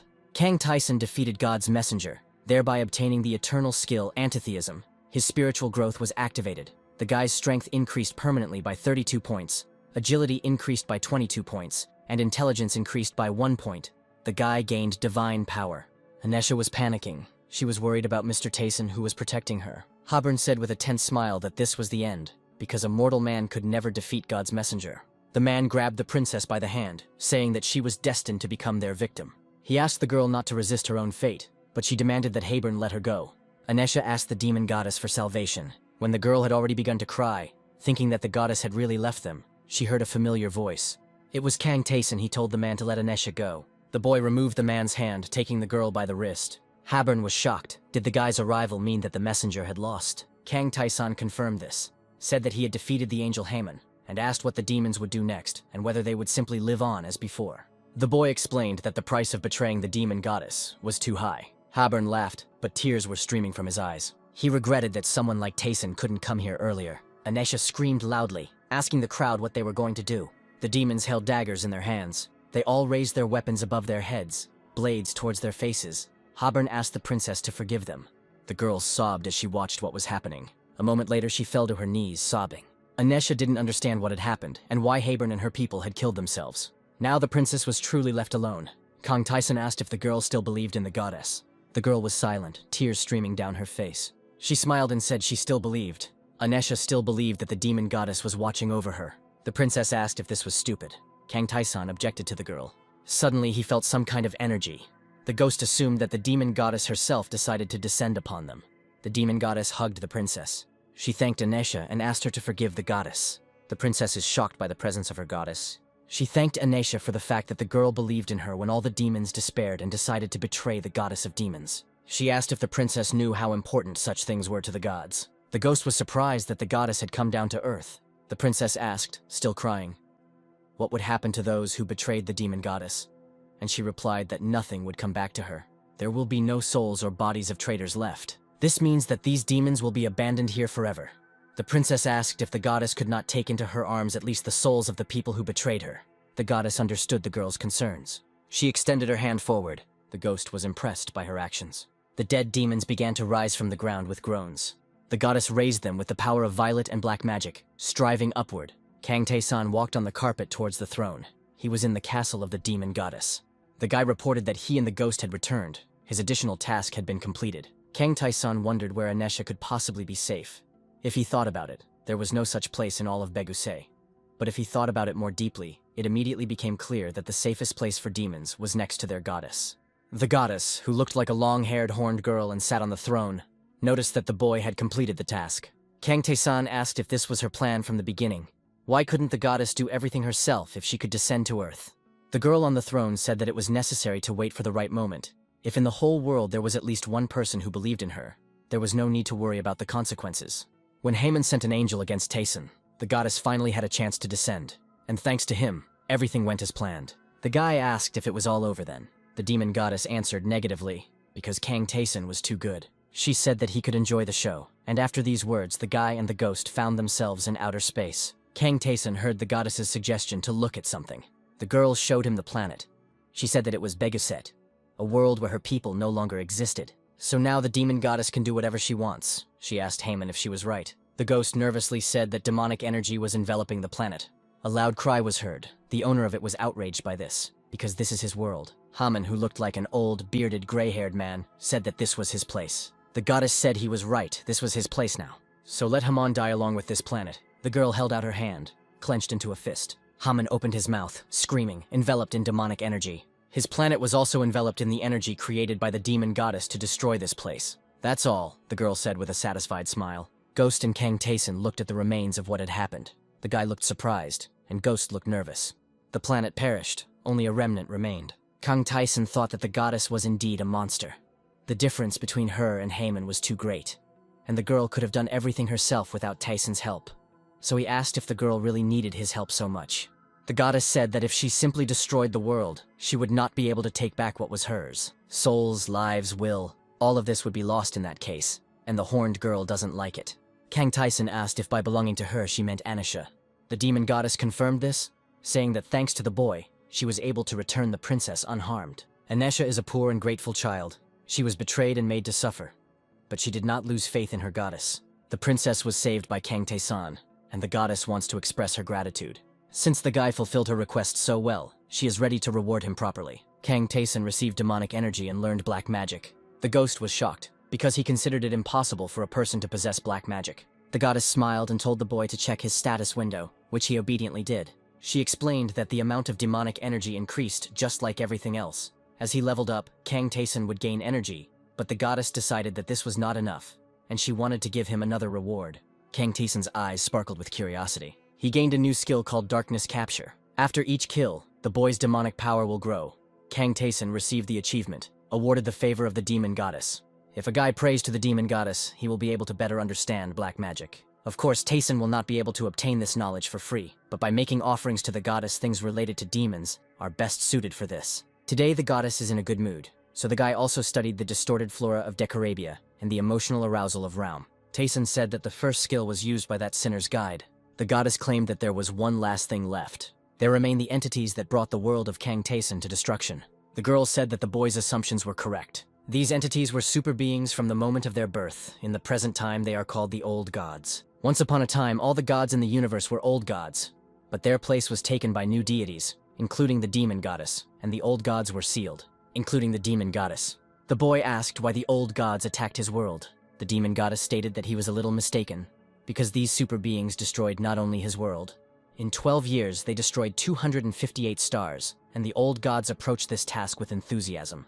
Kang Tayson was shocked by the information he heard. He asked why the old gods did such things. The goddess did not know, claiming that the losers were simply trying to fight, and considering that it was not at all necessary to know the reasons for the old gods' fight. However, there are a few things that the girl can figure out for herself. The old gods hate the new gods who have taken their place in the labyrinth. Adventurers enter the labyrinth from every world. Kang Tayson wondered if the old gods could simply destroy the worlds inhabited by people who could enter the labyrinth. The demon goddess said that all of the above was just a guess, and that one couldn't know for sure until one checked with the old gods personally.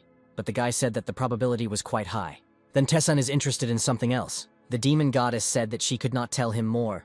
It was too early for him to know about it yet. What she told the guy was already a considerable favor, and he would be able to find out about the rest by going further into the labyrinth. Tayson agreed, thinking whether the old gods and not only they could store a certain amount of information on each of the floors, and the guy had only been on the lower floors so far. The demon goddess rested her cheek on her own palm, looking thoughtfully at Kang Tayson. She said that the guy is strong, but only on the first floors. The further he advances, the stronger the enemies will be. This also applies to the gods' tests. The gods who don't care about Tayson can prepare a real hell for him. The guy said that he would put his full strength into it, and the goddess must understand this because she was watching his actions. The girl said that she could tell about an easier way. there is an easier way to become stronger. Tayson asked if she meant the apostle's contract. He was of course grateful for the offer, but he wanted to object. The goddess indignantly, loudly, and sharply asked who had spoken about this contract. Kang Tae-san was puzzled by the girl's reaction. He clearly didn't expect it, and asked what it was about if not the apostle's contract. The goddess cried out in embarrassment that it didn't matter, and threatened that if the guy said one more word, she would split his skull open. The purple and dark energy of the demon goddess swirled around Tae-san. The girl said that this would be her last favor. If the guy meets some nobodies in the labyrinth, he can use her name. The goddess smiled creepily, stretching out her clawed hand. Tayson thanked the girl. Now he could use the name of the demon goddess herself. The guy exhaled, finally reaching the 19th floor. The ghost was surprised that the gods were such powerful beings that they could just go and destroy a star. Kang Tayson said that even he felt the pressure. The boy thought about all the gods he had met in the labyrinth. Will Tayson be able to become as strong as the gods he met? The gate in the stone wall was open.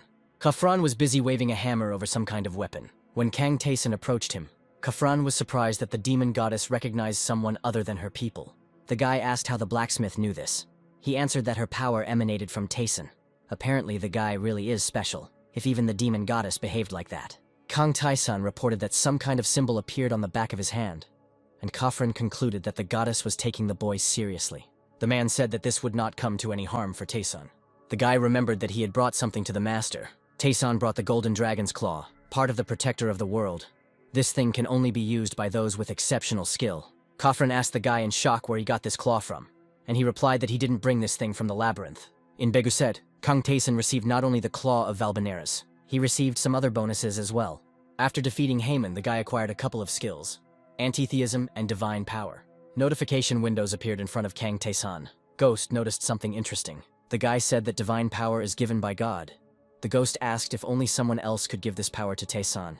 Then what would happen if he left it? Would anything change in that case?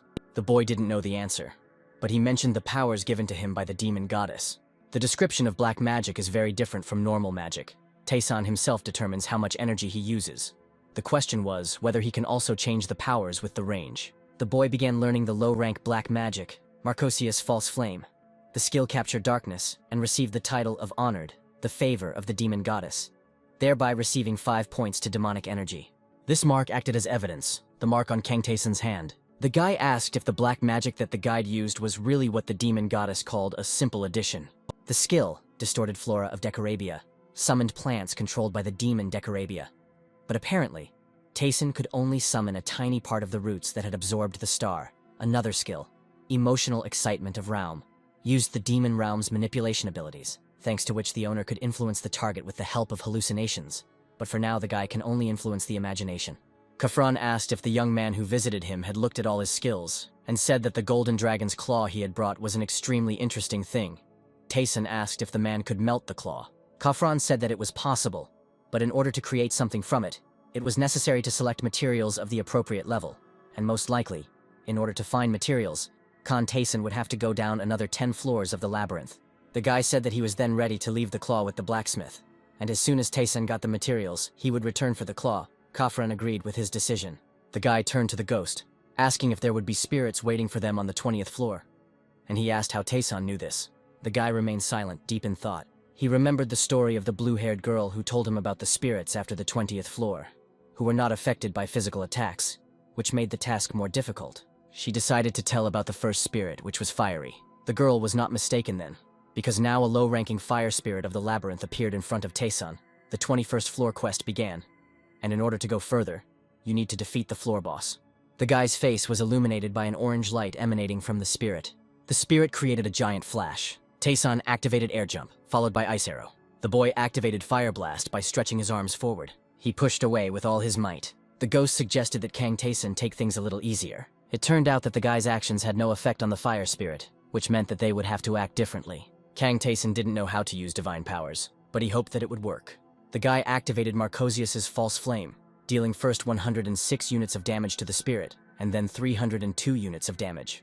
Tae-san defeated the spirit of the labyrinth and obtained the spirit core. The guy was surprised that black magic was able to damage the fire spirit. The ghost said that after all, spirits are a natural form of life. Spirits are not affected by natural attacks. The aura is given by God, so it will not have an effect either. However, black magic comes from demons. The boy asked if since black magic was unnatural, it could cause damage, and the Phantom confirmed this, stating that this was the concept. Kang Taeson didn't have enough demonic energy to attack like that yet, so he decided to act based on Lee Tae-yeon's words. The ghost said that he thought so. The guy didn't need any explanations. Their strategy for the 21st floor was this. If Taeson couldn't attack the spirits, he should avoid them and head to that room to get the task. The guy and his hovering companion ran to some door. Kang Taeson switched from running to walking. He heard someone laugh. The mad spirit began to circle around the ghost and Kang Taeson, rejoicing at the arrival of the guest. The spirit said that he was glad to meet her. Kang Taeson followed the chaotic mad spirit with his gaze and said that he wanted to go further into the labyrinth. The spirit asked if he wanted to go down further. The guy said that to do this, he needed to defeat the spirits. The mad spirit grimaced when he heard these words. He yelled at Taeson, demanding that the boy destroy them, the spirits that abandoned the mad spirit. He wanted Kang Taeson to kill those who called the mad spirit crazy. The ghost grabbed his head, noticing with displeasure that the spirit had not changed at all. The mad spirit said that first 5 forward, then 3 to the left, there should be a secret room.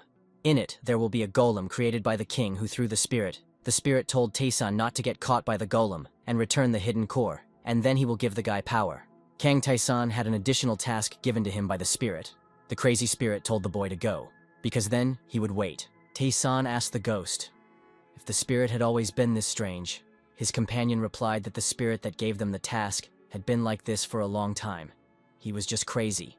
His role was to teach Taeson how to handle the spirits on the 21st floor, and after this task, the crazy spirit would become useless. The guy wondered what if this wasn't entirely true. They reached the secret room on the 21st floor. The fire golem created by the Fire Spirit King has appeared. The ghost said that the golem stops working every day for 1 minute, and suggested that the guy take the water during this period of time. Taeson asked what would happen if the golem was defeated. The ghost said it wasn't impossible, but too dangerous. The guy said he'd just fight the golem then. The golem swung its fist at Kang Taeson. The guy activated the jump, jumping on the enemy. Upon impact, Taeson realized that he had dealt 0 damage to the fire golem. The guy noticed that lately he's been lucky with opponents who don't take damage. Kang Taeson decided to use his aura and dealt 47 damage to the golem. The guy struck with his swords. Taeson's assumptions were confirmed. Since golems are not spirits, the penetration power is effective, and he will be able to defeat the enemy. After 2 hours, the boy dealt the golem many blows with his sword, defeating it. Taeson's level increased 3 times, and a spiritual enhancement was activated, increasing his strength, agility, and health. The ghost said it was incredible. It was like watching automatons fight. So the ghost asked how the guy managed to fight non-stop. Taeson obtained the Spirit King fragment, the Core Guardian Ore, and also gained the Tenacity skill through simple, relentless repetition. The guy smiled. Now he has all the basic skills to learn something new. He also received the Observation skill. Kang Taeson decided to try out the new skill, and activated Observation. The ghost was shocked. The guy saw the blood-stained status of the ghost, who entrusted his dream to someone. Kang Taeson smiled, and the ghost asked indignantly why. They returned to the task door. Kang Taeson reported that he had brought spring water and activated Observation again. The status of the mad spirit was called Unstable Child. Thirsty for accomplishment and revenge, the spirit instantly poured the brought water into his mouth. He happily declared that he was now 1 step closer to completion. The mad spirit said it was time to give the boy a skill. He gave Taeson a skill called Spirit Strike. The guy said that he also defeated the golem and showed the stone. The mad spirit was surprised by this fact. The stone was a fragment of the Spirit King, a piece of power that the king had sealed away, a power that every spirit coveted. The mad spirit realized that Kang Taeson was different from his other guests, and could help him, and he agreed to help. The ghost was puzzled by this scene. The mad spirit told the boy to collect all the cores, because with their help, he would be able to become a full-fledged spirit, so he would become great again. The additional task has begun. The ghost asked if the guy would accept the task. Taeson confirmed it, because he never planned to go down the labyrinth like the others did. The guy was sure that he would receive a reward with which he would become even stronger. Kang Taeson said that he would accept the crazy spirit's quest, and asked what he wanted. The spirit giggled, enjoying the words of his interlocutor. He said that he is too unstable now and needs to achieve stability. And after that, the mad spirit wants to become complete. For this, he needs to become stronger. First, Taeson will have to hunt the owner of the 21st floor. The guy needs to kill him and bring the core to the spirit, just like with the golem, and then the mad spirit will become stronger. He wished Kang Taeson good luck, calling him an amazing guest, and shouted that his retribution was coming. The ghost asked the boy, after they left the spirit, if hunting golems had become mandatory for some quest, and why the labyrinth had created this thing in the first place. The ghost thought that he could not defeat the golem even when he was alive. This task could be objectively considered impossible. But Taeson took the difficult path and achieved the impossible. The guy assumed that the gods of the labyrinth were hoping for someone there. The ghost said that these were quite frightening words, and it was considered impossible. He said that for obvious reasons, no one can achieve such power. The ghost and Kang Taesun were on the 21st floor of the labyrinth. The guy activated Ice Arrow. He defeated a mid-rank fire spirit. The ghost looked at the number of notifications that came in after the victory, and noticed that Kang Taesun was covered in smelting materials. The guy assumed that this happened because of the meeting with Khafran, and decided that it was worth visiting him. Taesun recalled the words of the demon goddess. His demonic energy should increase from leveling up and killing. And it did indeed increase, changing the number of units from 10 to 27. The guy completely cleared the 21st floor, but his skills and energy are only growing by tens of units. Apparently they will let him know if the indicators change significantly. Taesun decided it was time to inform the mad spirit about the completed task. He came back to the door where the spirit was waiting for him. The mad spirit was glad that the guy had already succeeded. He was truly amazing. Kang Taesun asked what floor was next. The mad spirit said that the next floor would be the 23rd, and that there was also a secret room on it. The spirit told me to kill the owner of the room and return. A level 22 monster, a low-level labyrinth ice spirit, appeared in front of Kang Taesun. While the guy was fighting the monster, Ghost noted out loud that Khafran had done everything right, thanks to the excellent weapon. Taesun easily cleared the floor without even using skills. The guy himself did not expect such results. After enchanting the sword, the attack increased by 10 units, and the sword also acquired the element of fire. I wonder what will happen to the rest of the ingredients left with Khafran. The ghost asked if the guy meant the ore that was left by the golem. He was sure that Khafran was very surprised by this thing, and the ghost also wanted to quickly find out what would come of it. Kang Taesun noticed something. He opened the altar of Pavsha. The guy noticed the altar. The ghost asked what the altar was doing here. Last time it was much further away. The name of this god is Pavsha. He is the god of evidence. Taesun asked how God checks everything. Ghost stated that it is clear from the name. The guy needs to prove himself, to prove that his entire journey was not in vain. He remembered his battles. If you judge only by the percentage of completion, then everything is quite simple. But unfortunately, this is not the case. Most adventurers who took the test of Pavshi, even ordinary, not the greatest ones, passed it. The labyrinth has never been kind to ordinary adventurers. Such a success rate is too strange.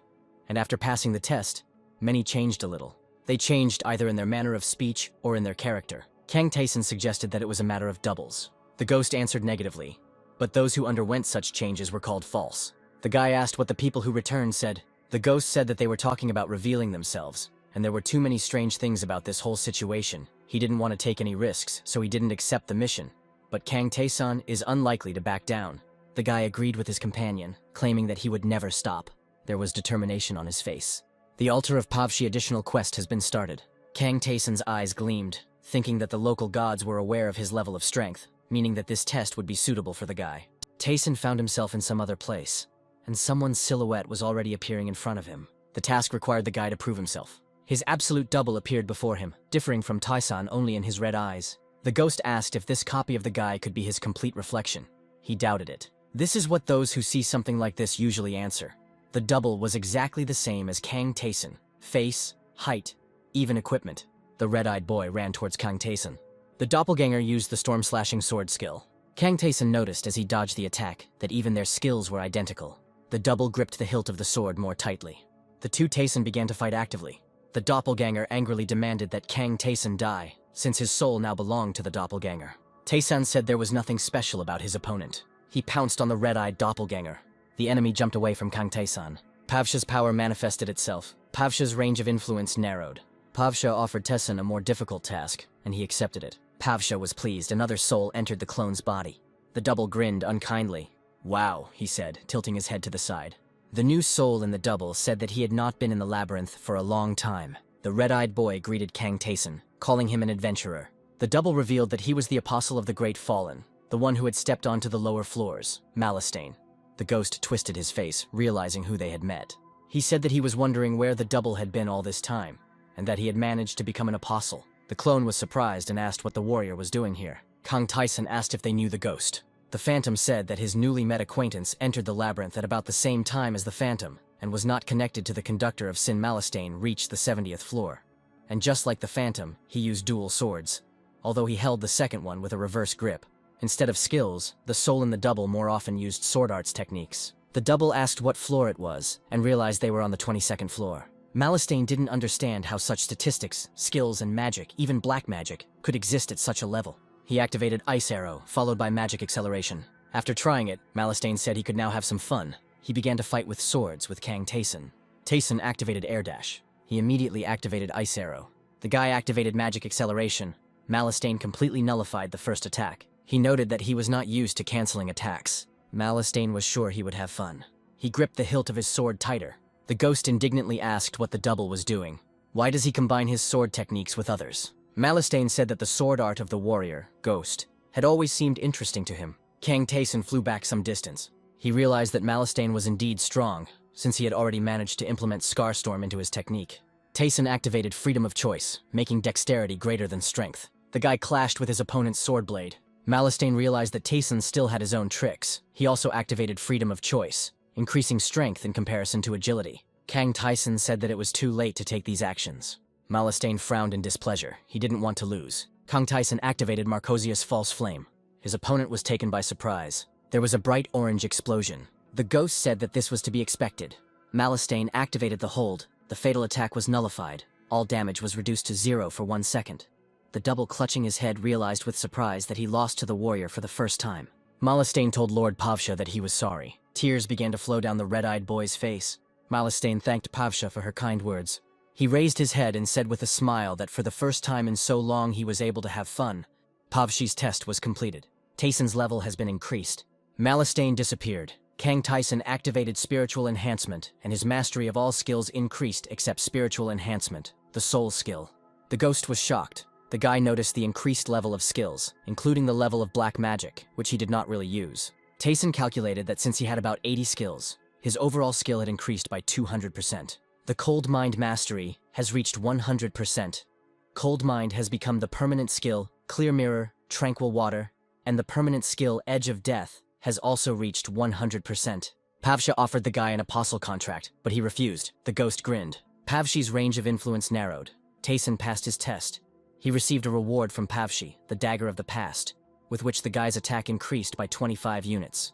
Kang Taeson said that he needed to change his weapon a long time ago, and he also received the skill Spirit of the Past. Because of this skill, when the guy's soul is close to death, he will receive the Pavshi test. This skill can be used once. Taeson asked the ghost about it. The ghost said that he didn't know about the test, but he knew about the proximity to death. Skills often save lives. Taeson asked if it would be like a second life. The ghost suggested that it most likely would be. The guy noted that it would be much more difficult for him then.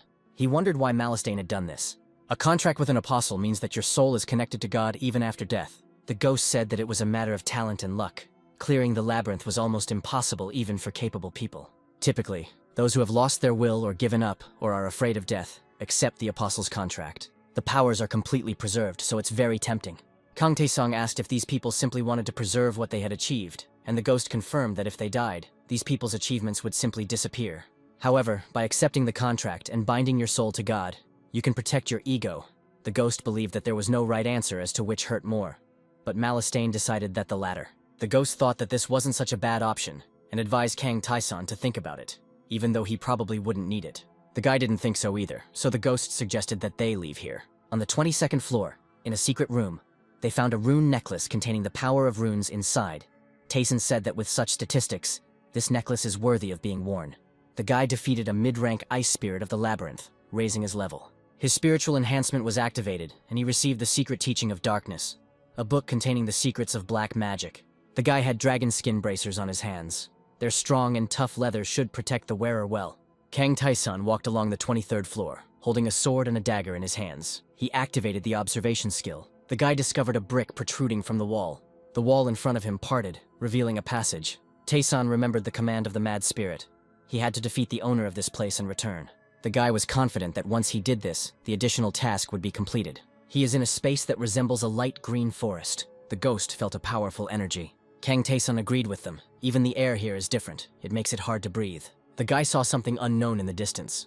A creature approached him, surprised by the presence of a human here. It turned out to be a high-ranking shadow wind spirit, Kashpar, who looked like a green ghostly deer entwined with vines. Kang Taeson replied that he was here at the behest of the white spirit. Caspar realized that the boy was sent by the mad spirit, and assumed that the spirit ordered the boy to kill the deer. The mad spirit was incorrigible. He was a twisted spirit that could not gain reason. If Taeson followed his orders, then he would meet his end. Caspar advised the boy to return and do his duty. Kang Taeson apologized and said that this was his duty. He drew his sword forward. A ring of fire surrounded them, burning the grass.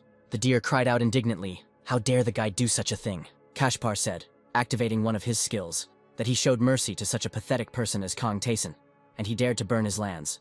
The guy said that the deer should not be shown mercy. The wind spirit said that he didn't want to hear anything. He wanted Taeson dead. The guy said that he didn't need any mercy. He would just continue and move on. Kang Taeson ordered the deer to come to him and attack. Caspar had no intention of listening to him. The deer attacked the guy with a beam. Kang Taeson activated observation. Now he can see the enemy's wind blades. The guy swung his sword. Caspar realized that before him was a man capable of defeating the golem created by the king. The deer created a giant balloon and declared that if what was said was the limit of Kang Taeson, then he was finished. The wind spirit attacked the boy, screaming at him to return to nature. Taeson snorted in displeasure as he defended himself with his swords. He activated first attack nullification. The boy activated acceleration and dash, jumping into the air. He charged at the deer, performing a power strike. Taeson noticed something. His opponent said that it was incredible, because neither lower nor middle spirits were rivals for the guy. But that was all. Caspar said that Kang Taeson wouldn't be able to even touch him. The guy noted that he was right, because acceleration, powerful strike, and evasion don't work. The same goes for the deer. He can't get Taeson. The guy judged that the enemy's skills were more focused on defense than attack. There was one thing that irritated Taeson the most. The skill window hasn't appeared since it was first activated, meaning it won't be possible to prepare. The guy grinned darkly. He wondered if the circumstance he had noticed was a spirit technique. Caspar noticed this grin and compared Taeson to a pitiful moth flying to a flame. The guy also wanted to learn the enemy's skill. He activated the distorted flora of Decarabia. Kang Taeson decided to first use black magic that dominates spirits to suppress the deer's powers. Caspar stated that the guy shouldn't have used demonic powers. How dare he use this dirt to denigrate the spirit? Kang Taeson rose into the air again and rushed towards the enemy. The ghost noticed that it was working and the spirit couldn't block the boy's false flame of Marcosius. Taeson wanted to see how long his opponent could last. He dealt 210 damage to the deer. Caspar furiously declared that their king would bring his wrath upon Kang Taeson, and he would pay for harming the spirit. The boy asked in surprise if the spirit king was here. The wind spirit replied that the king was on the floor below. He claimed that Taeson would not be able to get there, and that he would pay for his arrogance. The boy told the deer not to worry, because he was going to fight them all anyway. Caspar's last words were insults towards Kang Taeson, calling the boy a pathetic man when he was pierced with a sword. Spiritual enhancement was activated, increasing strength, mana, and intelligence. Kang Taeson has gained a new spirit skill, Wind Following Deer. During the skill, the guy could now influence the behavior of the wind, which he decided to test. Kang Taeson was amazed by the result, but noted that the skill was still unstable. The guy also received the Wind Spirit Core. They were on the 23rd floor when Taeson asked if the ghost had met the Spirit King. The ghost said that he had met him, but he was not interested in the king. After all, the Spirit King was a member of the Conductors of Sin. Kang Taeson asked if this meant that the king was not a monster, but an ordinary adventurer. The ghost explained that spirits are the same creatures as people and demons. The ghost suggested that this might mean that the king was connected to the ghost's murder, and therefore needed to be torn to pieces. Kang Taeson said that we first need to deal with the rest of the enemies and head to the 20th floor. The boy defeated a mid-rank wind spirit, raising his level to level 55. Using the labyrinth system, Taeson reached the level required of a magician. The magician, satisfied with this, granted the boy an ability. Kang Taeson was given a choice of 6 different types of rewards. Ghost said he got this choice window on later floors, and then he chose the gear, getting a very good item. The ghost admitted that this item was not as good as the weapon he gave to Taeson or his ring.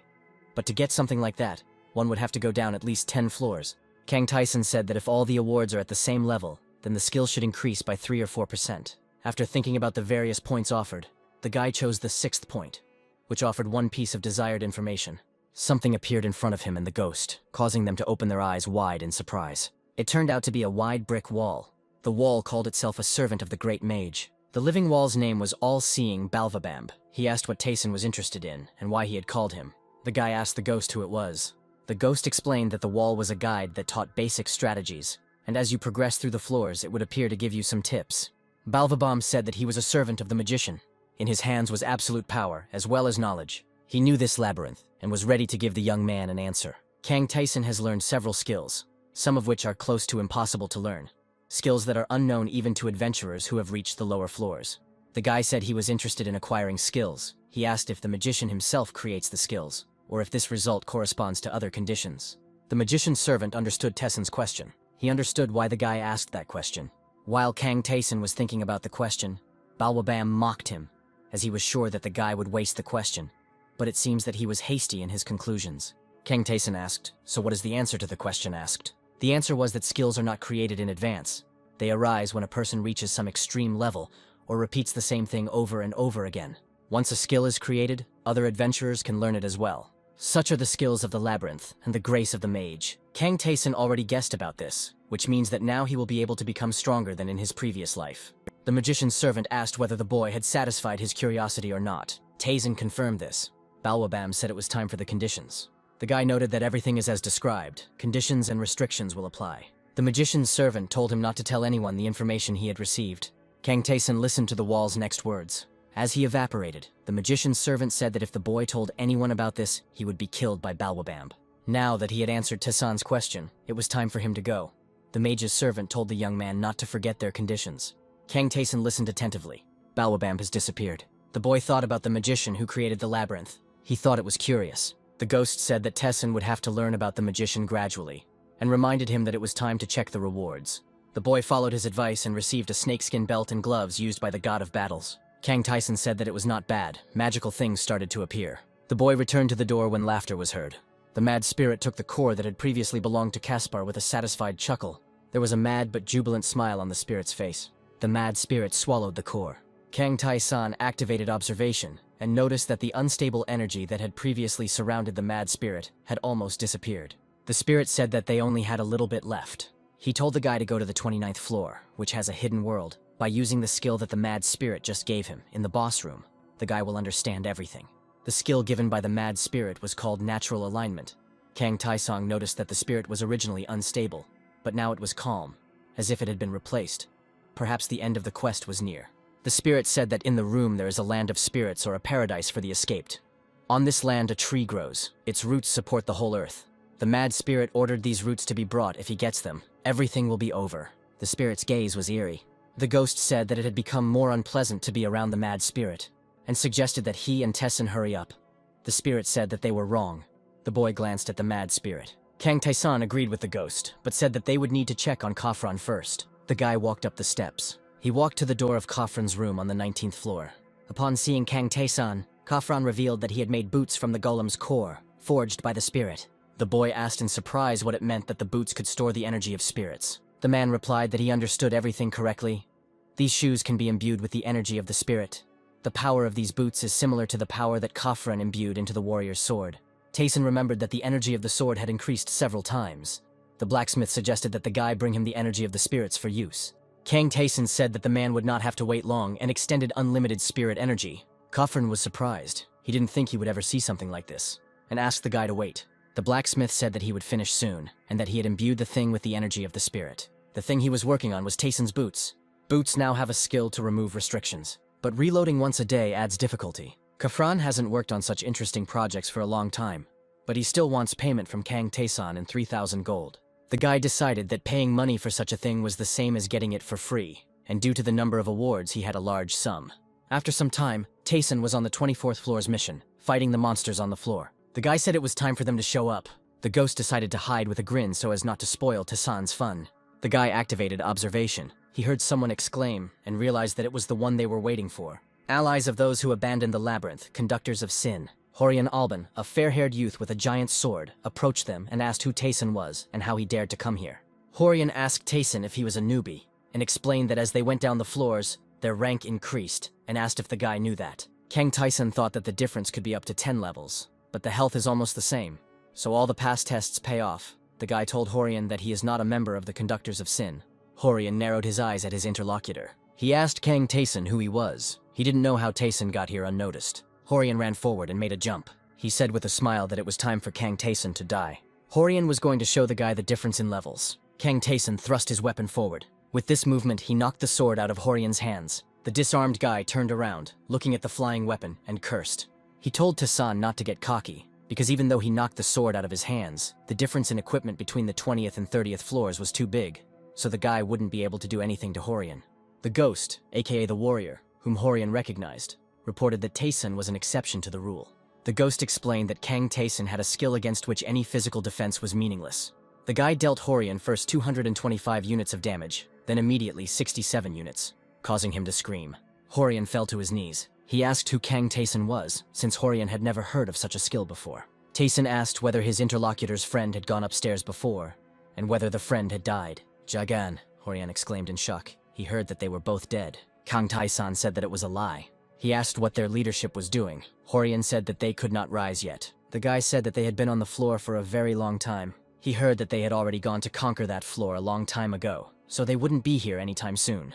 The ghost felt sorry for the poor guys who still hadn't passed that floor. Tayson asked if the ghost understood what was being told. The further you go down, the more illogical the floors become. For example, a floor with clearing an entire planet in an hour, or with a fight with 3 enemies of the same level as you at the same time, or a dragon hunting quest that has to be completed with beginner's equipment. The ghost said that it didn't matter now and asked if Gardenia was still alive. He remembered Gardenia, a fair-haired sweet girl in a white dress. Horian's gaze became tense. He had not heard of Gardenia's death, so he assumed that the girl was still alive. The ghost said that was enough. He thought it was unlikely that Horian knew more information. Horian hoped for a painless death. Kang Tayson called up the status window to see his increased level and increased stats. The ghost noticed that the window was showing crazy numbers. He didn't understand how a level 56 could have such characteristics. The warrior wondered what would happen on the lower floors. Tayson said that it was time for them to go, and that he still had to develop. Dark, bad memories flashed through the guy's head. He had to evolve to change the future. Horian died, the voice said. The light from a wall torch illuminated the stone room. There was a crowd of people in cloaks standing in the room. Some of them wondered if Horian had tried to get to the 31st floor, and some suggested that the guy had been killed for this by the 4th level sin conductors. One of the cloaked individuals present, a gray-haired guy, reported that Horian was on the 24th floor, which was why he had gathered everyone here. Another young man, white-haired and looking younger, suggested that the killer could be the guy who was being followed by the warrior's spirit, and who was accused of killing Jagan, meaning Kang Tayson. The gray-haired man confirmed that Jagan died after he climbed to the 20th floor, but added that he thought he died on his own. Someone in the crowd agreed with this opinion. The white-haired boy suggested that this information might be a lie. Kang Tayson's face showed no emotion. He walked down the wide stone steps.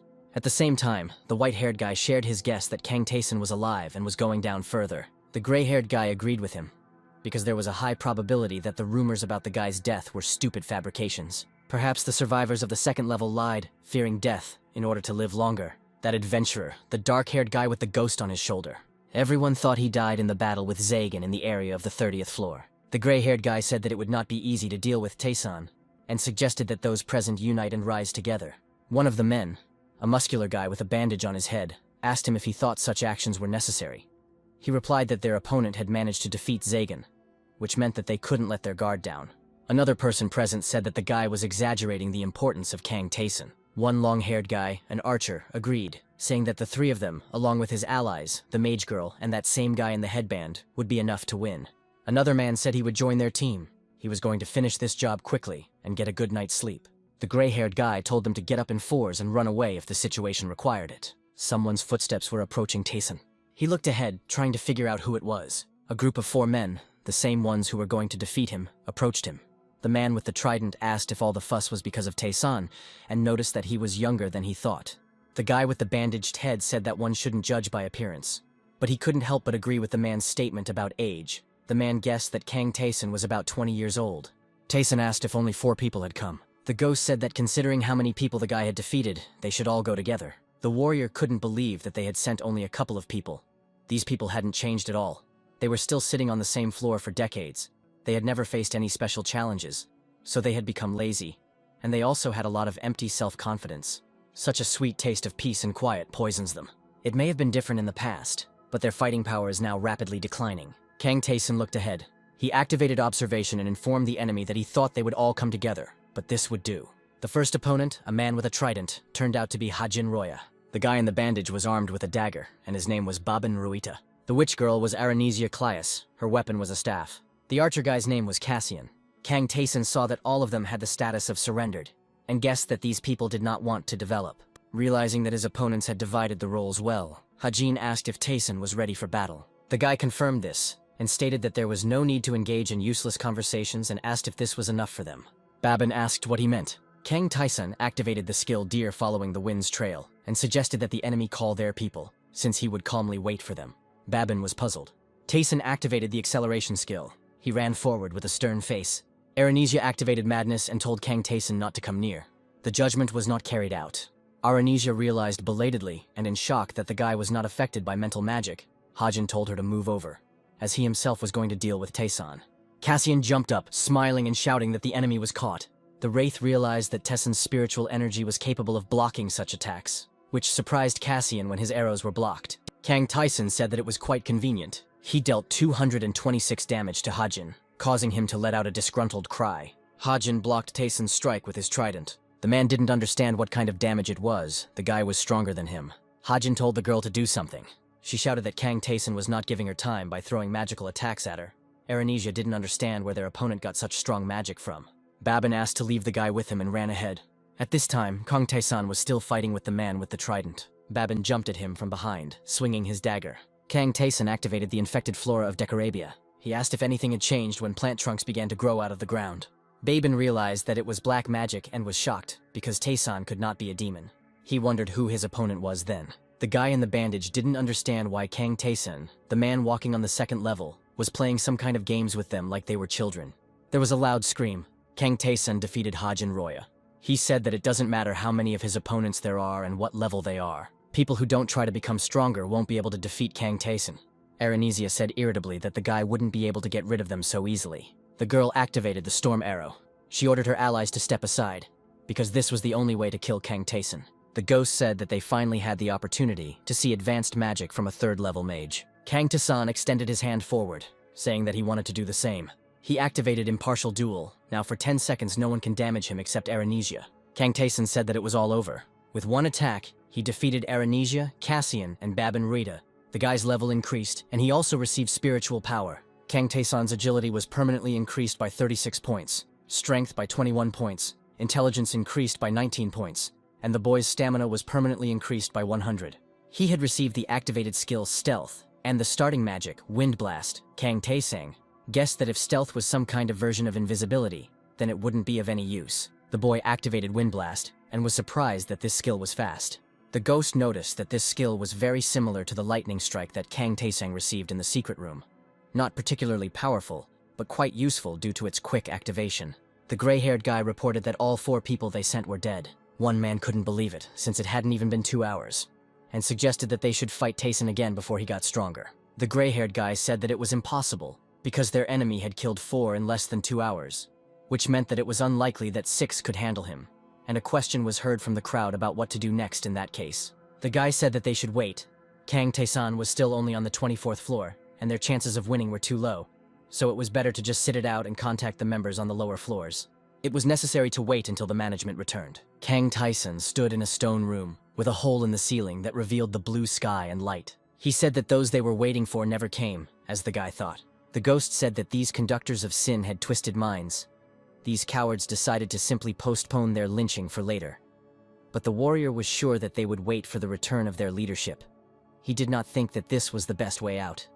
But this was the choice of the conductors. Kang Taesan said that it was worth giving them time anyway. He explained that a task had just appeared. They should return to their homeland, to Earth. The crowd of adventurers was clearly on edge. None of them wanted to return to Earth. Kang Jun-hyuk guessed that they were sending out many more people now. Taesan, who came up from behind, explained that due to the high number of deaths during the first such mission, the labyrinth should be safer for easy and normal mode players.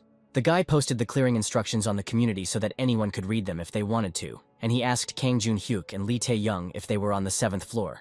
The girl confirmed this with a smile, and Kang Jun-hyuk asked if Taesan believed that they could handle it. The guy said that they have another week, and so they need to get to the 8th floor, where the guys will meet Oman, the god of trials, from whom they can get a couple of achievable tasks. They won't have to risk their lives, so there's no need to worry. A girl in armor and Jun-gun approached them. The girl asked Taesan to help her. He asked how it was for them on hard mode. Jun-gun reported with a smile that the number of dead was decreasing, and the adventurers were descending lower and lower. The girl felt like she was going to throw up. She felt like she couldn't handle the thought of having about 30,000 human lives in her hands.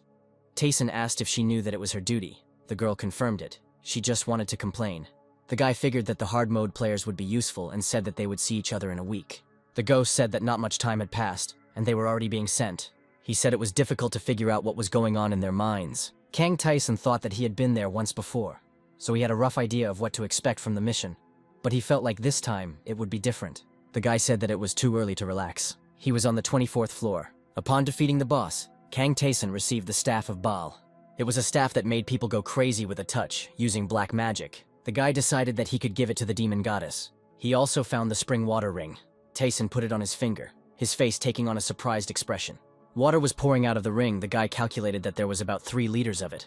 This skill certainly can't be called useless. With the help of the ring, Kang Tyson will not lose anyone due to dehydration. Such a thing is priceless on Earth. After this, preparations went well. Tyson made an offering to the demon goddess and received the skill of black magic. He then purchased equipment from the shop owner, thinking that he would finally gain a new skill. Kang Tae-san was already walking along the 25th floor of the labyrinth. The ghost asked in confusion how he was going to get a skill that doubled damage without any conditions. In front of the two of them stood a crowd of dark spirits. Tae-san clarified that his companion said that when physically affected, the spirits on the 25th floor split into two. The warrior confirmed this and reported that the reboot time lasted 3 minutes. The guy decided to take advantage of this. The skill he needed can only be obtained in a battle with a large number of enemies. This needs to be dealt with in a week. Kang Tae-san said that it seems like the demon goddess knows about both his past and the time distortion. What's the chance that Go Shin doesn't know about it? The goddess asked him if the guy was planning to descend to Earth. He replied that she knew it. The demon goddess asked with a grin if he really thought she didn't know what her subjects were doing. She couldn't believe that such base creatures could do such things. Kang Tae-san asked if she could know the reason for all this. The girl threw up her hands, claiming that he himself should understand that she couldn't say anything about it. The guy asked if he needed to go down lower for this. The demon goddess agreed with this and told him to get to work, since he had come for skills. In exchange for the staff Kang Tae-san brought, the girl can gift him with basic black magic. She decided that since she wanted to ruin everything for the villain so much, she would give the guy what he needed most as a gift. Kang Tae-san received the demon goddess prayer, which will restore his demonic energy. The guy asked what it was. The demon goddess said that he would definitely need it. There would come a time when black magic would become necessary for Kang Tae-san, and then he would thank her. The girl told the guy not to let himself be killed. Those scoundrels won't sit still, so it won't be easy. Remembering this, Kang Tae-san said that judging by the fact that the demon goddess was involved in this matter, there was no point in doubting Shin's involvement. He thought that this skill would be enough for the spirits of darkness. The ghost wondered where so many dark spirits came from. Since the guy didn't even move, let alone attack, Kang Tae-san thought it was his bracelet. It was more useful than he expected. He would never have expected to find something so unique in the store. It was a bracelet with the intent to kill. It would kill anyone but its owner, and it was made at the whim of a witch. The ghost was surprised. He had never seen objects attack automatically before. It seemed to him that Tae-san was lucky.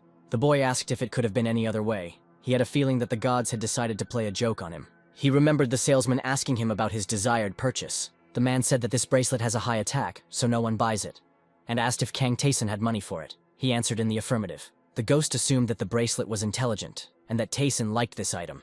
The merchant almost forgot, but still managed to remember, and asked if the guy received a new skill from the old knight. The man assumed that the bracelet was intended for the boy. Even though this bracelet was rather strange, it would give many a run for their money, and the merchant was sure that Tae-san would like this thing. A purple light ribbon cut through the air. Kang Tae-sung said that the bracelet was worth the money. He thought it was enough to gain the skill, although he was not sure if it would be enough time. The ghost knew the boy needed more enemies, but wondered what he was going to do with them. Tae-san asked if he remembered the tenacity skill. The guy got it after killing the guard golem. The effectiveness of the skill increases with repetition of movements. If Kang Tae-san kills his opponents by using tenacity, he will be able to obtain the enlargement skill, which doubles his damage. The ghost asked what the conditions would be and whether the skill would affect the guy's stats or whether it couldn't be linked to other skills. Tae-san answered negatively and explained that this skill only doubled the damage from any attack. The warrior asked in bewilderment what kind of skill this was, since there were no conditions. Kang Tae-san said that he didn't have much time. It was time for him to start, so he told the ghost to be quiet. There was still a crowd of dark spirits in front of them. The guy looked at their gigantic number. "Now let's get started," Kang Tae-san said with a smile. There were a lot of spirits. They looked like small dark wisps of black fog with horns. Kang Tae-san cut down one of his opponents. The ghost asked if this was a way to gain a damage absorption skill, since the guy was just swinging his sword from side to side. Kang Tae-san first dealt 243 damage to the spirit of darkness, then dealt 244 damage to another spirit, and then dealt 243 damage to the third spirit. The ghost realized that the damage he was doing was gradually increasing. Did the guy really decide to double it this way? The persistence effect is that an action becomes more effective when repeated many times. Damage also becomes more effective. To double the damage this way would require about 200 attacks, as the final goal is 480 damage. Kang Tae-san dealt 249 damage to another spirit. He turned around, waiting for the next opponent. The boy swung his sword again. His hand trembled as he gripped the hilt of his sword. Kang Tae-san felt tired. He dealt 243 points of damage again. The ghost scratched his head, saying that now he would have to start all over again. He estimated how long it would take, and asked if Tae-san was sure that he could obtain this skill. It seemed to the ghost that the number of spirits killed had already exceeded 1,000. The warrior did not understand how it was possible to control absolutely every attack and still manage to dodge. Kang Taesong stated that it was justified due to the value of the skill. Many players can't even get a boost, and those players who got this skill played at a high difficulty level. The ghost asked indignantly, "Doesn't Kang Taeson see how many opponents they have? It's only getting harder, so maybe the guy should deal with them, rest, and come back after resting." The spirits of darkness were approaching.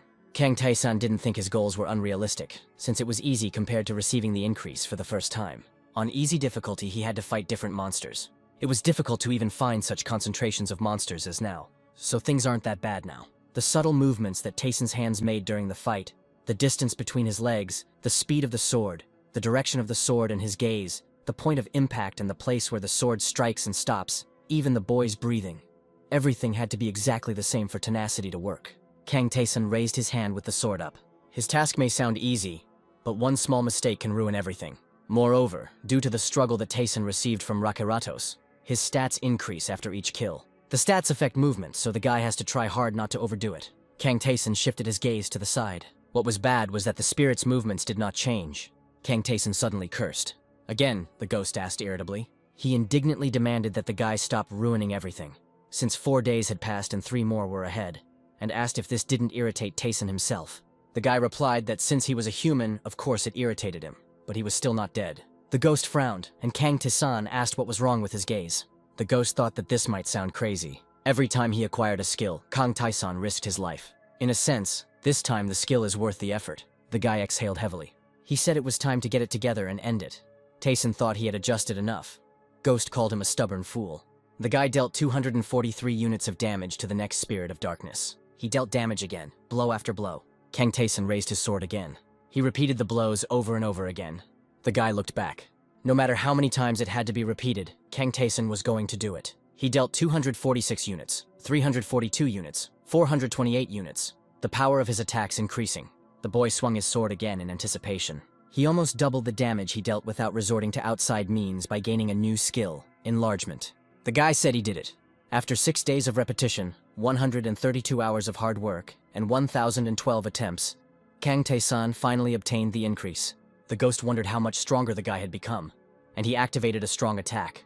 Kang Taeson activated the enlargement skill. He launched a consecutive attack and dealt 912 damage to the spirit of darkness. The guy dealt 498 units of damage to another spirit, surprising the ghost. He didn't understand how Kang Taeson, a guy from the 20th floors, could deal such damage, and the synergy between his skills was incredible. The guy asked if Ghost found this skill useful. He asked if Kang Taeson was making fun of him, and at the same time reminded the guy that he would return to Earth in 2 hours. Was the guy really going to return there with clothes torn from the fight? Kang Taeson gasped as he realized this fact. He was still on the 25th floor. The guy ran forward, striking another spirit of darkness. His level was elevated, he was in the best condition, as the notice stated. The ghost said that it was time for Kang Taeson to move out. A hole in space appeared in front of them. The boy stepped forward, intending to see what they had in store for them next. He wasn't going to give up that easily. A special mission has begun. Kang Taeson needs to prepare for the mission at the city hall in 24 hours. There were screams. Someone was begging to return to the labyrinth. Kang Taeson walked towards the crowd of nervous people, some of them wondering how many people would die now, while some wanted to return to clearing the labyrinth. The ghost indignantly and sarcastically praised the will and tenacity of the adventurers. Kang Taeson suggested that everything would start with the city hall. Last time everyone wasn't so depressed. Now it won't be possible to lead these people if the guy wanted to complete the task. The boy wondered if he had enough strength to complete the task in 24 hours. He decided that he might need help. Kim Hee-yeon, sitting at the table and writing something, scratched her cheek and wondered if anyone was thinking about her. During the first return to Earth, 70,000 of the 100,000 who arrived died tragically. And now, while those remaining are trembling with fear, the second round is approaching. The city was illuminated by daylight. Kim Hee-yeon wondered when she would be finished. She couldn't believe that she had to find out the stats, equipment, and combat skills of all the players in Yongin City Hall in order to find a suitable role for each one, and she only had about 12 hours left to do it. Jungun said with a smile that there was nothing that could be done about it since Hyunim had entrusted it to her.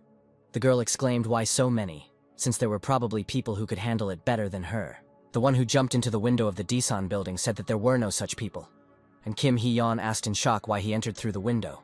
The guy said it was faster and more convenient than walking across the hall, and drew attention to the huge amount of papers on the table. Kang Taeson might say that there were too many of them, although not as many as last time, but there was still nothing good about it. He put his hand on the girl's shoulder and told her not to blame herself because she did a great job.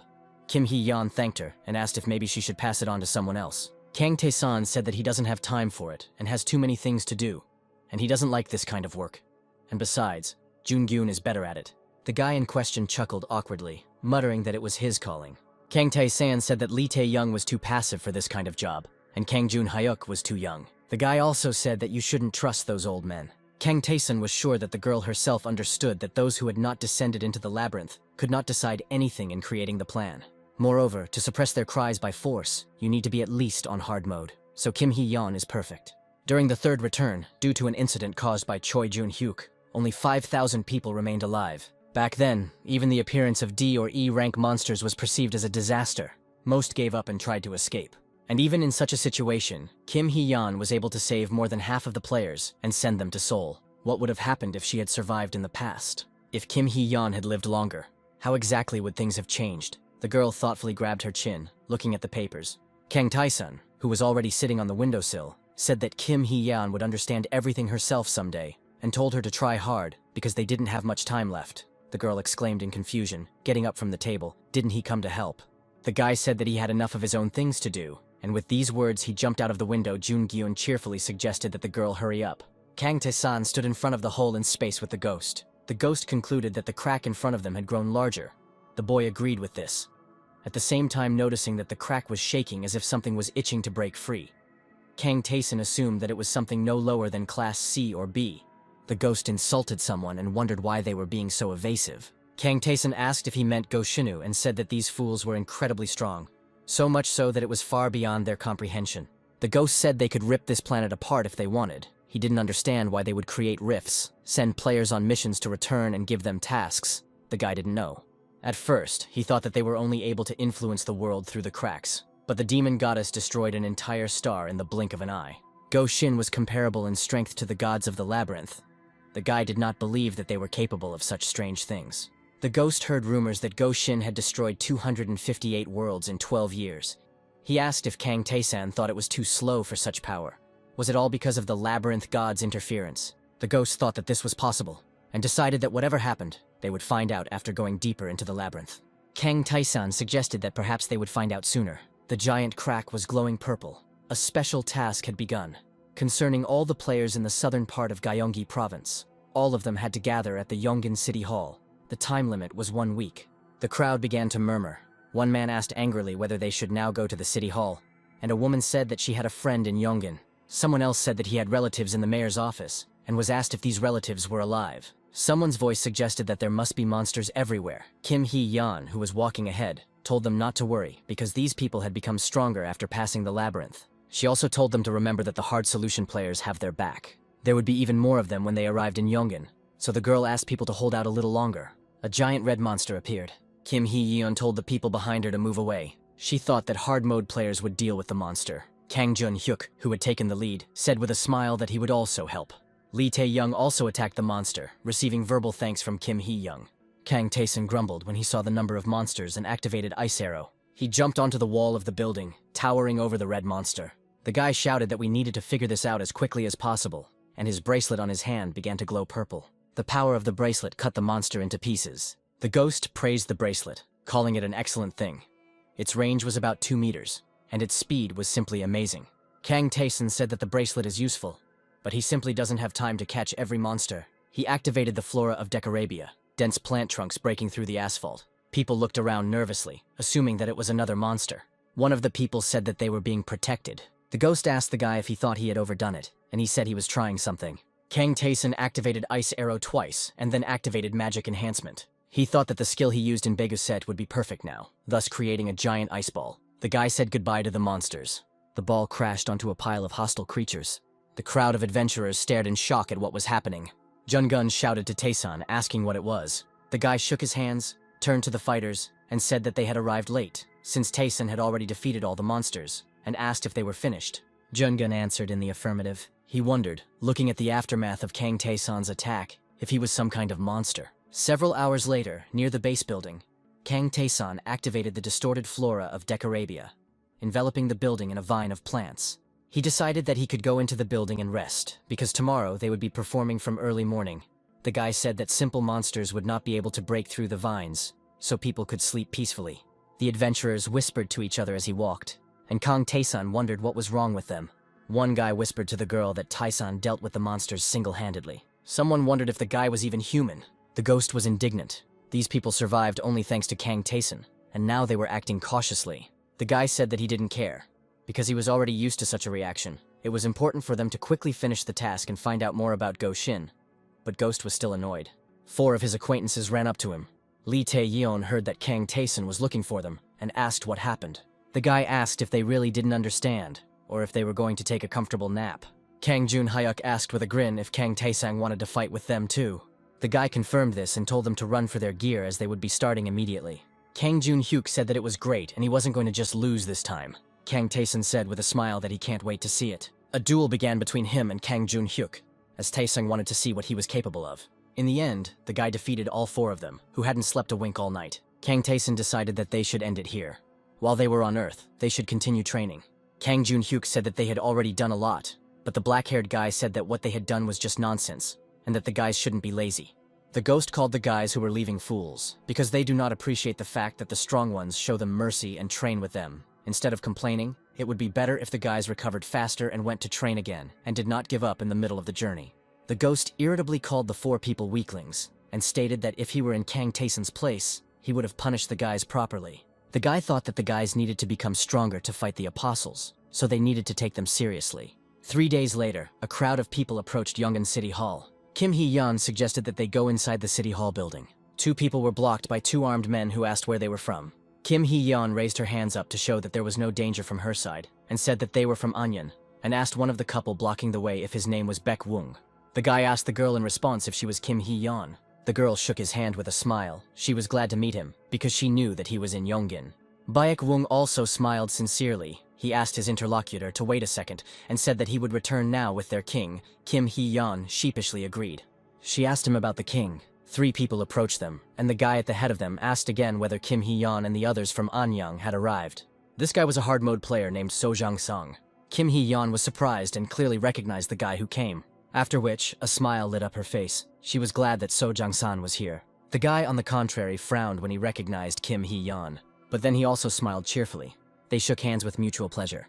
So Jang-san asked why there were so many people who came. He couldn't believe that they were all from the same area. Kim Hee-yeon said that there were about 20,000 people here. They were very lucky. The guy asked how this happened. She asked if Seo Jang-sang remembered how the girl told him about being in the labyrinth.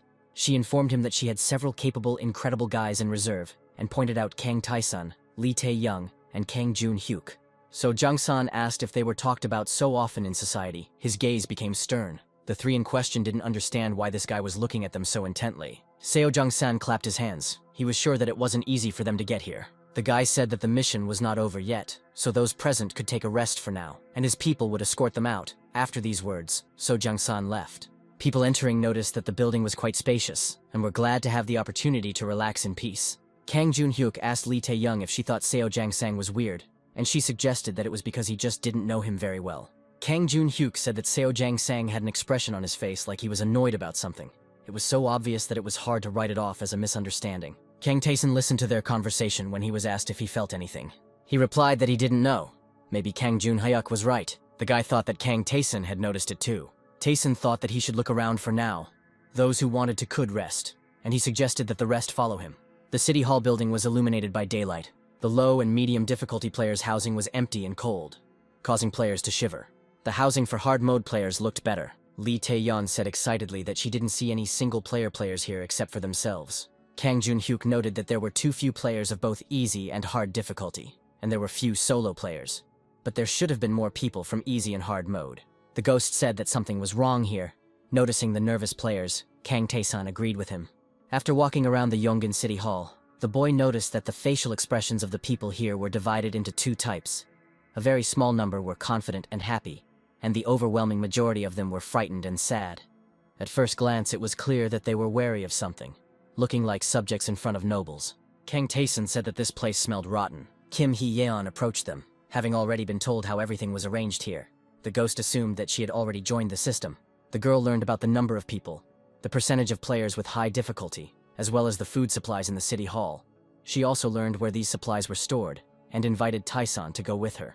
4 players from the single-player mode were walking down the stairs. Kim Hee-yeon said with concern that something was wrong here. Kang Tae-sun asked what she was talking about. The girl felt like low and medium difficulty players were avoiding her. Was it because of the difference in strength? The guy said that he himself doesn't know yet, so for now they can watch what's happening here. When they reached the storage area, Kim Hee-yeon said that these supplies should last them for some time, since the quick cook noodles and canned goods can last for a long time without spoiling. Kang Tae-sun wasn't so sure. He thought that they weren't the last ones to come to the city hall. People would continue to come, even though there wouldn't be many of them. But the food would run out quickly, so they needed to put aside supplies. Kim Hee-yeon said that it was still not bad. She was sure that now that Jung Sang was with them, they would succeed. They discussed what was happening in the labyrinth, and besides, Jung Sang had many people following him because of his strength and determination. Even though this guy was a little aggressive, Kim Hee-yeon didn't think it was a serious problem. Kang Tae-sun mentally disagreed with the girl. 2 days had passed since this conversation. They had nothing else to do until the end of the task. This place was completely sealed. If you go inside, you won't be able to get out. The ghost asked Kang Tae-sun how long he was going to sit on the roof. The guy was bored. He was wondering how much longer he would have to just sit like that. Suddenly, Tae-sun heard a familiar voice, assuming it was Jun-hyuk. The ghost said that it was just in time. Someone was arguing downstairs. Kang Jun-hyuk was ordering some guy to leave the newcomers alone. And the guy was demanding that Jun-hyuk calm down, because the guy wasn't going to tolerate this, even though Kang Jun-hyuk was a solo player. Lee Tae-yeon was outraged that he would say such a thing. How could he be so ruthless and not give food to the sick? The guy replied that he was not ruthless, but simply reacted accordingly, since food did not fall from the sky, to which the girl replied that the players had just arrived, wounded and tired. The evil guy said that when they entered Yongan, they should follow the local rules, especially since he considered the single-player players to be incompetent chatterboxes. Kang Jun-hyuk was outraged, so Jang Sun approached and ordered everyone to be silent. He asked what had happened here, and why such a crowd had gathered there. One of the people in the crowd said that this was just a normal mishap, and that these people were trying to break the rules set by the king. Seo Jung-sang asked if they were really trying to go against the rules, and Lee Tae-young, who was worried, said that they only wanted to say that he was going too far. The guy took a few steps towards her. Seo Jung-san touched the girl's chin, telling her that if they broke the rules, they had to be prepared to bear the punishment. He said that this was something that should have been executed, but since Lee Tae-yeon acted out of ignorance, such a punishment would be too harsh. The king grabbed the girl by the clothes sharply, pulling her towards him, saying that they would have to start with something simpler. A man approached them. It was Kang Tae-sun. He asked what they were talking about and if he could join in. Seo Jung-san gave the guy who approached him a displeased look. Kang Tae-sun looked at him with the same unhappy expression. The guy who had threatened Kang Jun-hyuk earlier asked indignantly how Ji-sung dared to look at their king with such a look. So Jang-san told everyone to stop, letting the girl go. Lee Tae-young coughed, her collar pressing too hard on her throat while she was in the guy's grip. The king said that nothing special had happened. They were just discussing with Tae-san's allies how important it was to honor the rules. The guy asked with a knowing smile who came up with these rules. Was it really the king himself? Kang Tae-san grabbed So Jang-san, telling him that he could lead his people as he wanted, but he should not touch Tae-san's people. The guy looked thoughtfully at his subordinate after hearing this. He flew at Kang Tae-sun with an insult and a sword. He hit the place where the guy was standing, because he didn't have time to hit Kang Tae-sun with his sword, who had managed to jump back and asked if the guy really wanted this. The attacker said that Dae-sun would regret insulting the king. The guy deftly dodged the blows of his opponent's sword. Seo Jung-sang's expression darkened as Kang Tae-sun was able to easily dodge the hard mode player's attacks. The guy meanwhile grabbed the king's subordinate by the hand. He said that this could be considered self-defense. Kang Tae-sun relaxed his body and struck as slowly as possible. He needed to control the strike as much as possible. With his blow, the guy dealt 51 points of damage to his opponent, a guy named Kim Gu-han. Kim Gu-han was thrown back and hit the wall by Dae-sun's strong blow. Seo Jung-san's expression darkened when he saw this. Kang Tae-sun turned to him with a smug smile, asking if the king wanted to continue. So Jung-san said with a dissatisfied look that this was enough. He left with his men, apologizing for the incident and saying that he would punish his subordinate who attacked the guy. Kang Tae-sun called his name. The guy said that this was the last time he would allow So Jung-sang to do this, and next time he would kill him for doing something like this. The king tensed up at the threat. Kang Tae-sun's eyes glowed with a purple light.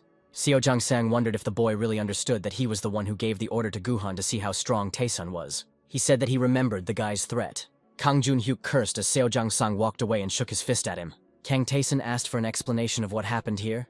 Lee Tae-young embarrassedly replied that nothing. 30 minutes ago, while the girl was walking in the park, she noticed how these people were harassing easy mode players, humiliating a woman who had a sick child and no food.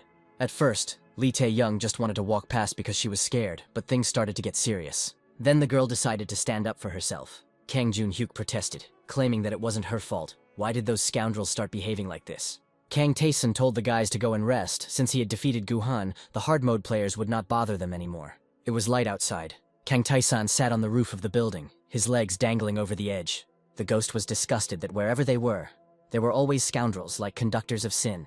The guy asked if he felt like he had just insulted the conductors of sin. But at least the conductors of sin acknowledge power. Ghost said that Tae-sun was right. So Jang-song only cares about hard mode players, so he is worse. In his past life, this guy was the same. So Jang-song claimed that only hard mode players could save the world. It was he who created a system with rules and restrictions based on the rank of the players, returning everything to the Middle Ages. The only person who could restrain the guy was a girl from the solitary mode named Lee Tae-young. However, she alone was not enough to deal with all the hard mode players, and since most of the monsters were on her, the girl did not have time to argue. Kang Tae-sun thought this situation was stupid. The ghost said that if things continued like this, then very soon the players of other modes would direct their anger at them, and the single-player players would also stop being silent. But So Jang-song won't give up. Scoundrels like him always cling to what they have until the very end. Kang Tae-sung agreed. Since the guy warned him that this was the last time, then So Jang-song will not regret what he did. 2 days later, the last day of the mission arrived, and a total of 100,000 people from the southern Gyeonggi region came to the Yongin City Hall. Depressed that this was all that remained of the population of the southern region, people began to mourn the deaths of their loved ones and relatives. The special task began. They had to choose their king, who would be able to distribute roles to others. After that, people were told to survive, grow food, and protect their land, build defensive walls and fight off enemies, because waves of monsters would come periodically. The duration of survival was 1 month, and the reward depended on the results. People, players, gathered around the table for discussion. Kang Tae-sun and his allies sat opposite So Chung-san and his subordinates. They exchanged glances. Kim Hee-yeon wondered what was meant by the king in the mission. She assumed it was something like a leader or manager. She asked if the people gathered here thought that it meant establishing the rules that had been in place in the system until now. Seo Jang-song proposed himself for the role of the king. He has already succeeded in establishing rules, so he thinks it is the right decision. Kim Hee-yeon was puzzled by this proposal. The guy asked if she had any objections. Kang Jun-hyuk said that he had reservations about how he could trust Seo Jang-sang after what happened. He declared that he was the king. They came here as refugees, and now they declared that they were not going to obey the orders of the master of the territory. Kang Jun-hyuk slammed his fist on the table, shouting that Seo Jang-sang was talking nonsense. It was just a point in the mission, and he had no right to give them orders. Seo Jang-san slammed his hands on the table, declaring that this was the place chosen by the mission, and that was why the people who came should obey its owner. Kang Jun-hyuk called the guy a self-proclaimed king who simply does not miss an opportunity to make his every word law. So Jang-san agreed with him and asked what was wrong with that. In order to control 100,000 people, they needed strict control, and only this guy was suitable for that role. Seo Jang-sang wondered if there was anyone else, if people would really follow a small boy like Kang Jun-hyuk. Also, according to the self-proclaimed king, a girl who was not able to speak normally was not suitable for this role. He pointed to Lee Tae-young. Seo Jang-san looked at Kang Tae-san. He could have become king, but judging by his appearance, he did not have such a desire. Seo Jang-sang asked the question of who would trust a group where only 3 people could fight, even if there were 2 other solo players, but they were all weak. And how would people know that Kang Tae-sun, or Lee Tae-young, or Kang Jun-hyuk wouldn't sacrifice them in times of danger?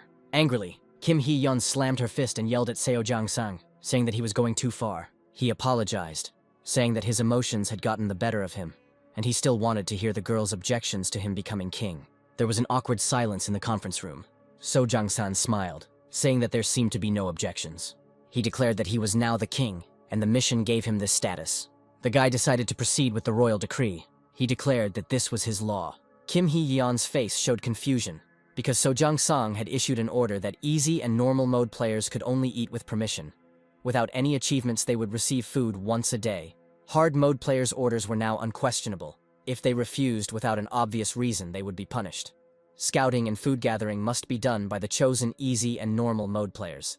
If they disobeyed, they would not receive food. Ever since she arrived in Yongin, Kim Hee-yeon had been feeling uneasy. Seo Jang-sang's methods might be cruel, but she thought it was necessary. The girl looked at the issued decree, asking what it was. Each of the orders humiliated the players, and also the expression of respect and bowing of the head. The king asked what was wrong. He noticed that it seemed like Kim Hee-yeon had something to say about it. The girl screamed that forcing easy and normal mode players to collect food was too much. So Jang-sang asked why hard mode players would do this. The girl said that many would die in the process. The king declared that everyone has a role to play, and that has been the truth since time immemorial. Hard mode players protect the weak from monsters and receive benefits in return. It's dangerous outside even for hard mode players. Since easy and normal mode players will also have to risk their lives, it is worth doing everything possible. What weaklings can do, food supplies. So Jung-sung asked the girl if she thought it was wrong. Kim Hee-yeon looked down in shock. She looked up and asked furiously if the king wanted the players dead. The girl asked if everyone agreed with So Jung-san, and one of those present said that he was right in a sense. Technically they don't kill the players, as the king just wants them to do what they are capable of, which is only natural. Another bang of the fist on the table. Kim Hee-yeon asked how they were different from animals then, using and humiliating the weak. She understood Seo Jung-san's point of view, but she wouldn't accept such an attitude. He suggested that the girl do as she wants, but this is the right thing to do, sacrifice the easy and normal mode players so that the hard mode players can survive. Kim Hee-yeon was furious when she heard this statement. Kang Tae-san asked if this was really correct, since the king was wrong. Seo Jung-sang asked if the guy wanted to say that he was wrong. The weak sacrifice themselves and the strong survive. What could be wrong with that statement? Tae-san couldn't say that he was completely wrong. Easy and normal mode players are indeed weak. But how is So Jung-sang different from them? As time goes by, the monsters become stronger and stronger. Even hard mode players cannot cope with this power. In the end, they also became useless. It's stupid. Hard mode players themselves are not particularly strong. Kang Tae-sang asked if all the easy and normal mode players went against the king and his men. Would they be able to stand up if they were torn apart and trampled? Would they be able to survive? So Jang-san asked him again. He realized that no matter how weak the normal and easy mode players were, death was only a matter of time. Kang Tae-san didn't care much about their lives. He asked Kim Hee-yeon what she thought about this. She closed her eyes thoughtfully for a second, after which the girl opened them, saying that she could not accept So Jang-san's plan. Therefore, Kim Hee-yeon requested a change of king. So Jang-san said that it was impossible. That was what the assignment said, and he had no intention of retreating. The second condition for changing the king could have been a request from a large number of players, but other than Kim Hee-yeon and Kang Tae-san, all the hard mode players were on Seo Jang-sang's side, or they decided to kill him. Kang Tae-san said that actually everything is still in effect. The king said it was nonsense. He stated that everyone except them supported So Jung-sang, and only complex regimes had the right to vote. Kang Tae-san said that this is not entirely true. He asked for a change of king. If the majority of players agree, the king will be changed. No equal players were found, and therefore the request is granted. Kang Tae-san was given a choice to replace the king, through debate, duel, or some other means. So Jung-san was taken by surprise, because he had not given his consent, and neither had anyone else present, not counting his subordinates. Last time there was no change of king. Many tried, but no one succeeded. Neither easy nor normal mode players, nor hard mode players. Even Lee Tae-yoon couldn't handle it. So there's nothing to talk about. The demands that the gods of the labyrinth wanted were too high. Kang Tae-san said that apparently he was the only one here who met the requirements. He asked if he hadn't given a warning. Next time, So Jung-sang is finished. Tae-san wanted to end it right there, but it would be too boring. So he put his foot on the table, looming over the guy. Kang Tae-san decided to give Seo Jung-sang a chance. So Jung stood at the head of the giant crowd, claiming that they were all hard mode players following him. Kang Tae-san said that there were quite a lot of them. The king, possibly a former one, said the boy would regret giving him a chance. Kang Tae-san suggested to start, and reminded his opponent of the conditions. It had to be one non-lethal fight, one against all, 0 defense. So Jung-san said that then they begin. 4 people from the crowd ran towards Tae-san. The guy with the shield decided to block him and give the others a chance to attack. The guy was confident that he could handle it. He jumped at Kang Tae-san, swinging his sword and covering himself with his shield. Tae-san activated the add-on. He apologized for dashing the warriors' hopes, as he had only given them a chance for one reason, to defeat them calmly, and with this he dealt enough damage to the guy with the shield, neutralizing him. Kang Tae-san threw his opponent high into the wall. He asked the guy with a slight mockery that it turned out he could fly. Since the enemies were not going to attack, Kang Tae-san decided to do it himself. So Jung-sung told everyone to get ready as the guy attacked. The first attacking enemies were defeated. As Seo Jung-san couldn't believe the amount of damage. Kang Tae-san agreed with him, because the guy still had control over himself. He rushed past more opponents, knocking them down and attacking them. Seo Jung-sang shouted that they were hard mode players who risked their lives to become stronger. He ordered his subordinates to gather immediately. Park Da-yin activated Soften. Lee Se-han activated Evasion. Kang Tae-san found it a pitiful sight. He ran past his opponents. The guy neutralized Park Da-yin, mocking the hard mode players. Daesung asked how they were different from the normal and easy mode players who were looked down upon, and neutralized Lee Se-han. These players couldn't even defeat him as a crowd. Kang Tae-san stood in front of the crowd of defeated players and Seo Jung-sang. The guy told his opponent that now they would have to fight one-on-one. Tae-san came closer. He hoped that So Jung-san would be better than others in battle. Seo Jung-san coughed as his back hit the wall of the building. He looked ahead angrily. Kang Tae-san said that it would end here, because his opponent was as useless as the other players on his side. He asked what So Jung-san was going to do now. If he wanted to continue, then Tae-san would not stop. The boy, the former king, looked around nervously. So Jang-san wanted power, but not at that price. He decided to retreat. Kang Tae-san called this a good choice, and then turned to Kim Hee-yeon. He said that he himself did not want to become king, since the girl suggested it. Could she handle it herself? She was sure that she could. It looks like the crown now belongs to Kim Hee-yeon. So Jung-song said that although the result was disappointing, he did not consider himself wrong. Only hard mode players can fight against monsters, and the weak will inevitably become a burden. And Kim Hee-yeon wants to protect them. Did she think about what this will lead to? Kang Tae-san told the boy to shut up and hand the crown to the girl. So Jang-san sheepishly agreed. He informed the system that he was passing his crown to Kim Hee-yeon. The king was elected. The girl said that she would try hard once she received the status. Since Kang Tae-san was the one who was most involved in the king change, he will receive a bonus in the labyrinth. The crack in the sky glowed with purple light. The girl thanked Tae-san. He asked what she was thanking him for. Kim Hee-yeon was thankful for not killing Seo Jang-sang. The girl was sure of the opposite. Kim Hee-yeon is quite quick to notice details. If Kang Tae-san had asked for a change of king and killed Seo Jang-sang, the hard mode players might have rebelled. And since Kim Hee-yeon had the most chances, the anger would be directed at her. Kang Tae-san said that if the girl understood him, then she should try hard as a leader, and that would be her gratitude. Kim Hee-yeon didn't understand why the guy was so kind to her, which amused the Phantom. Kang Tae-san exhaled. He told the girl to consider it a debt, because he simply owed her something. Even though So Jang-sang had the wrong philosophy, he was desperate to save humanity, and during his second return, So Jang-sang personally fought the monsters in the vanguard. If it weren't for Kim Hee-yeon, working with him would have been the best option, even though he has a terrible character. If Taesong beat him up, he would have listened. The problem occurred on the third wave, due to a riot instigated by Choi Jun-hyuk. Most of the hard mode players, including Seo Jang-sang, disappeared. As a result, the next time I returned, the road to Seoul turned out to be a real hell. Hordes of monsters appeared that could not be resisted. People died as easily as breakable toys. People had already thought that it was all over. In that hopeless situation, Kim Hee-yeon saved half of the people. Among those saved was Kang Tae-san.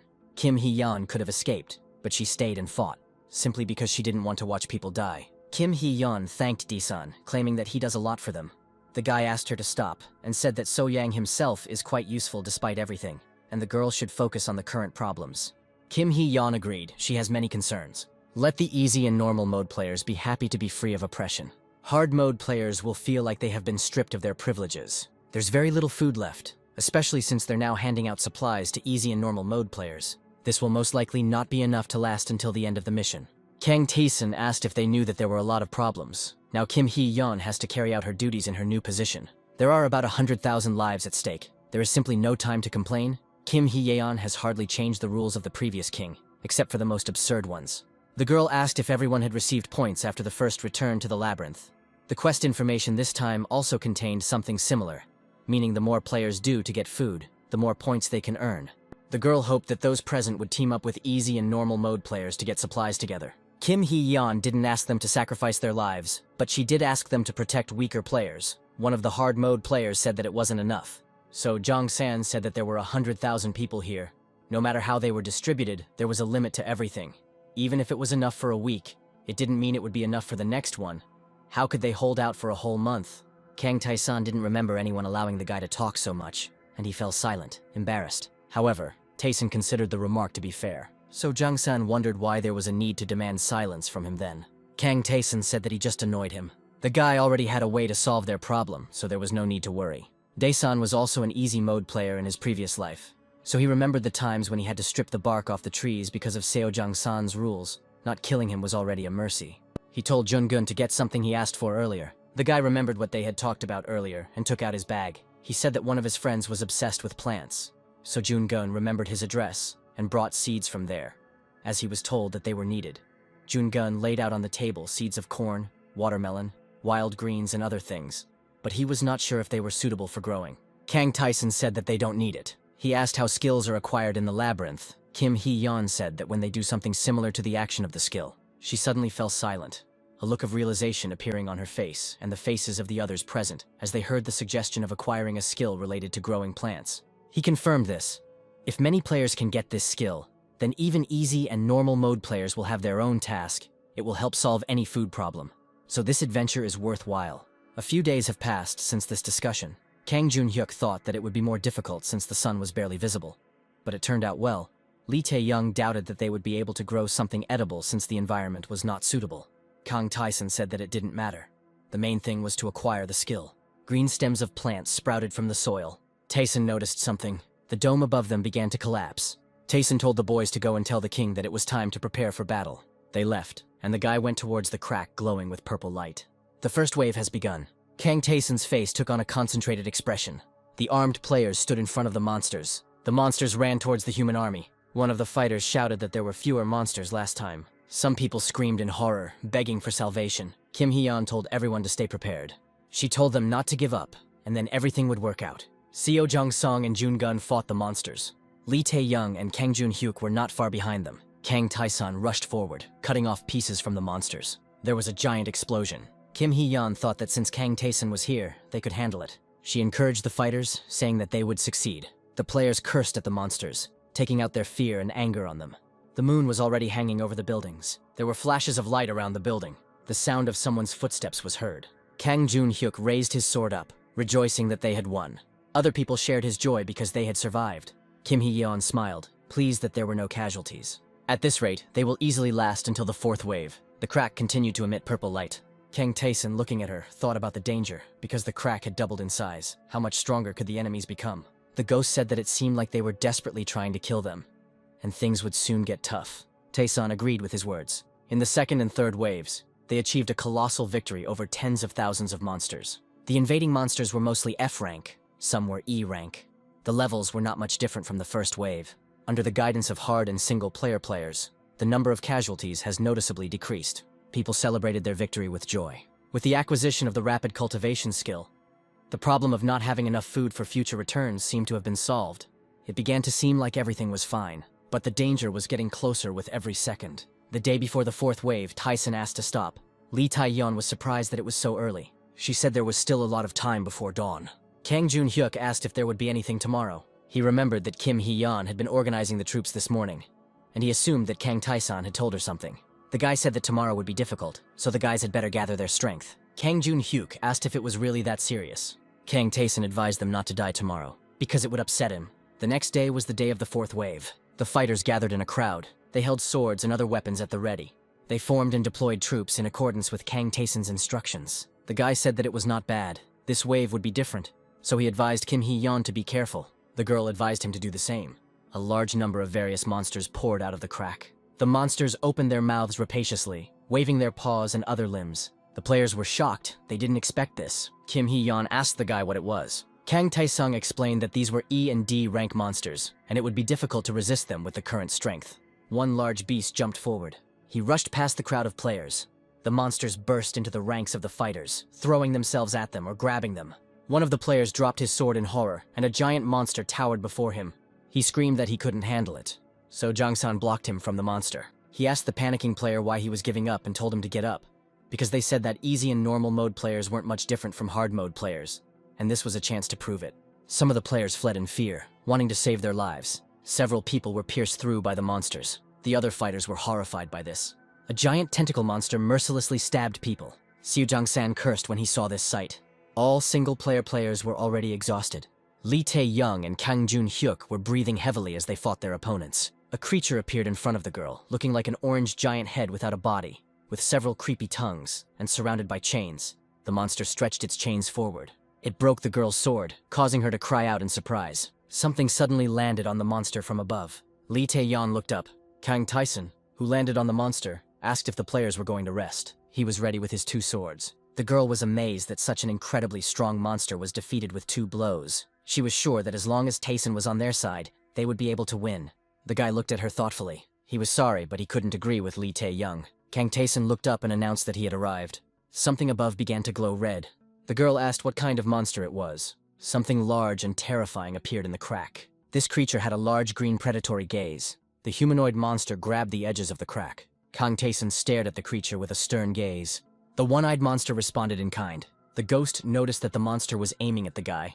The monster jumped down, breaking the asphalt. People screamed in panic. Kang Tae-sun said that it was too dangerous to fight here, which meant that the monster had to be taken away from here. He told Lee Tae-young to take care of the other players and jumped high. Kang Tae-sun said as he led the monster away that he was glad that he followed him, which meant that the boy was the one-eyed monster's target. The ghost reported that the monster was strong. Even adventurers from the 40th floors would have a hard time. Kang Tae-san said that everything was obvious. The monster wanted to kill him. After these words, the guy activated observation. The system showed that the enemy is invincible and does not need evaluation. Tae-sun activated Battle Lust. Impartial Duel was also activated, as well as Demigod Doctrine and Contempt for the Strong. The green monster's eye glared at the guy. He swung at Kang Tae-sun, who managed to jump back. The guy realized that this creature was very fast. He activated First Attack Nullification. The 5-digit number represents B-rank monsters, and they are on a completely different level.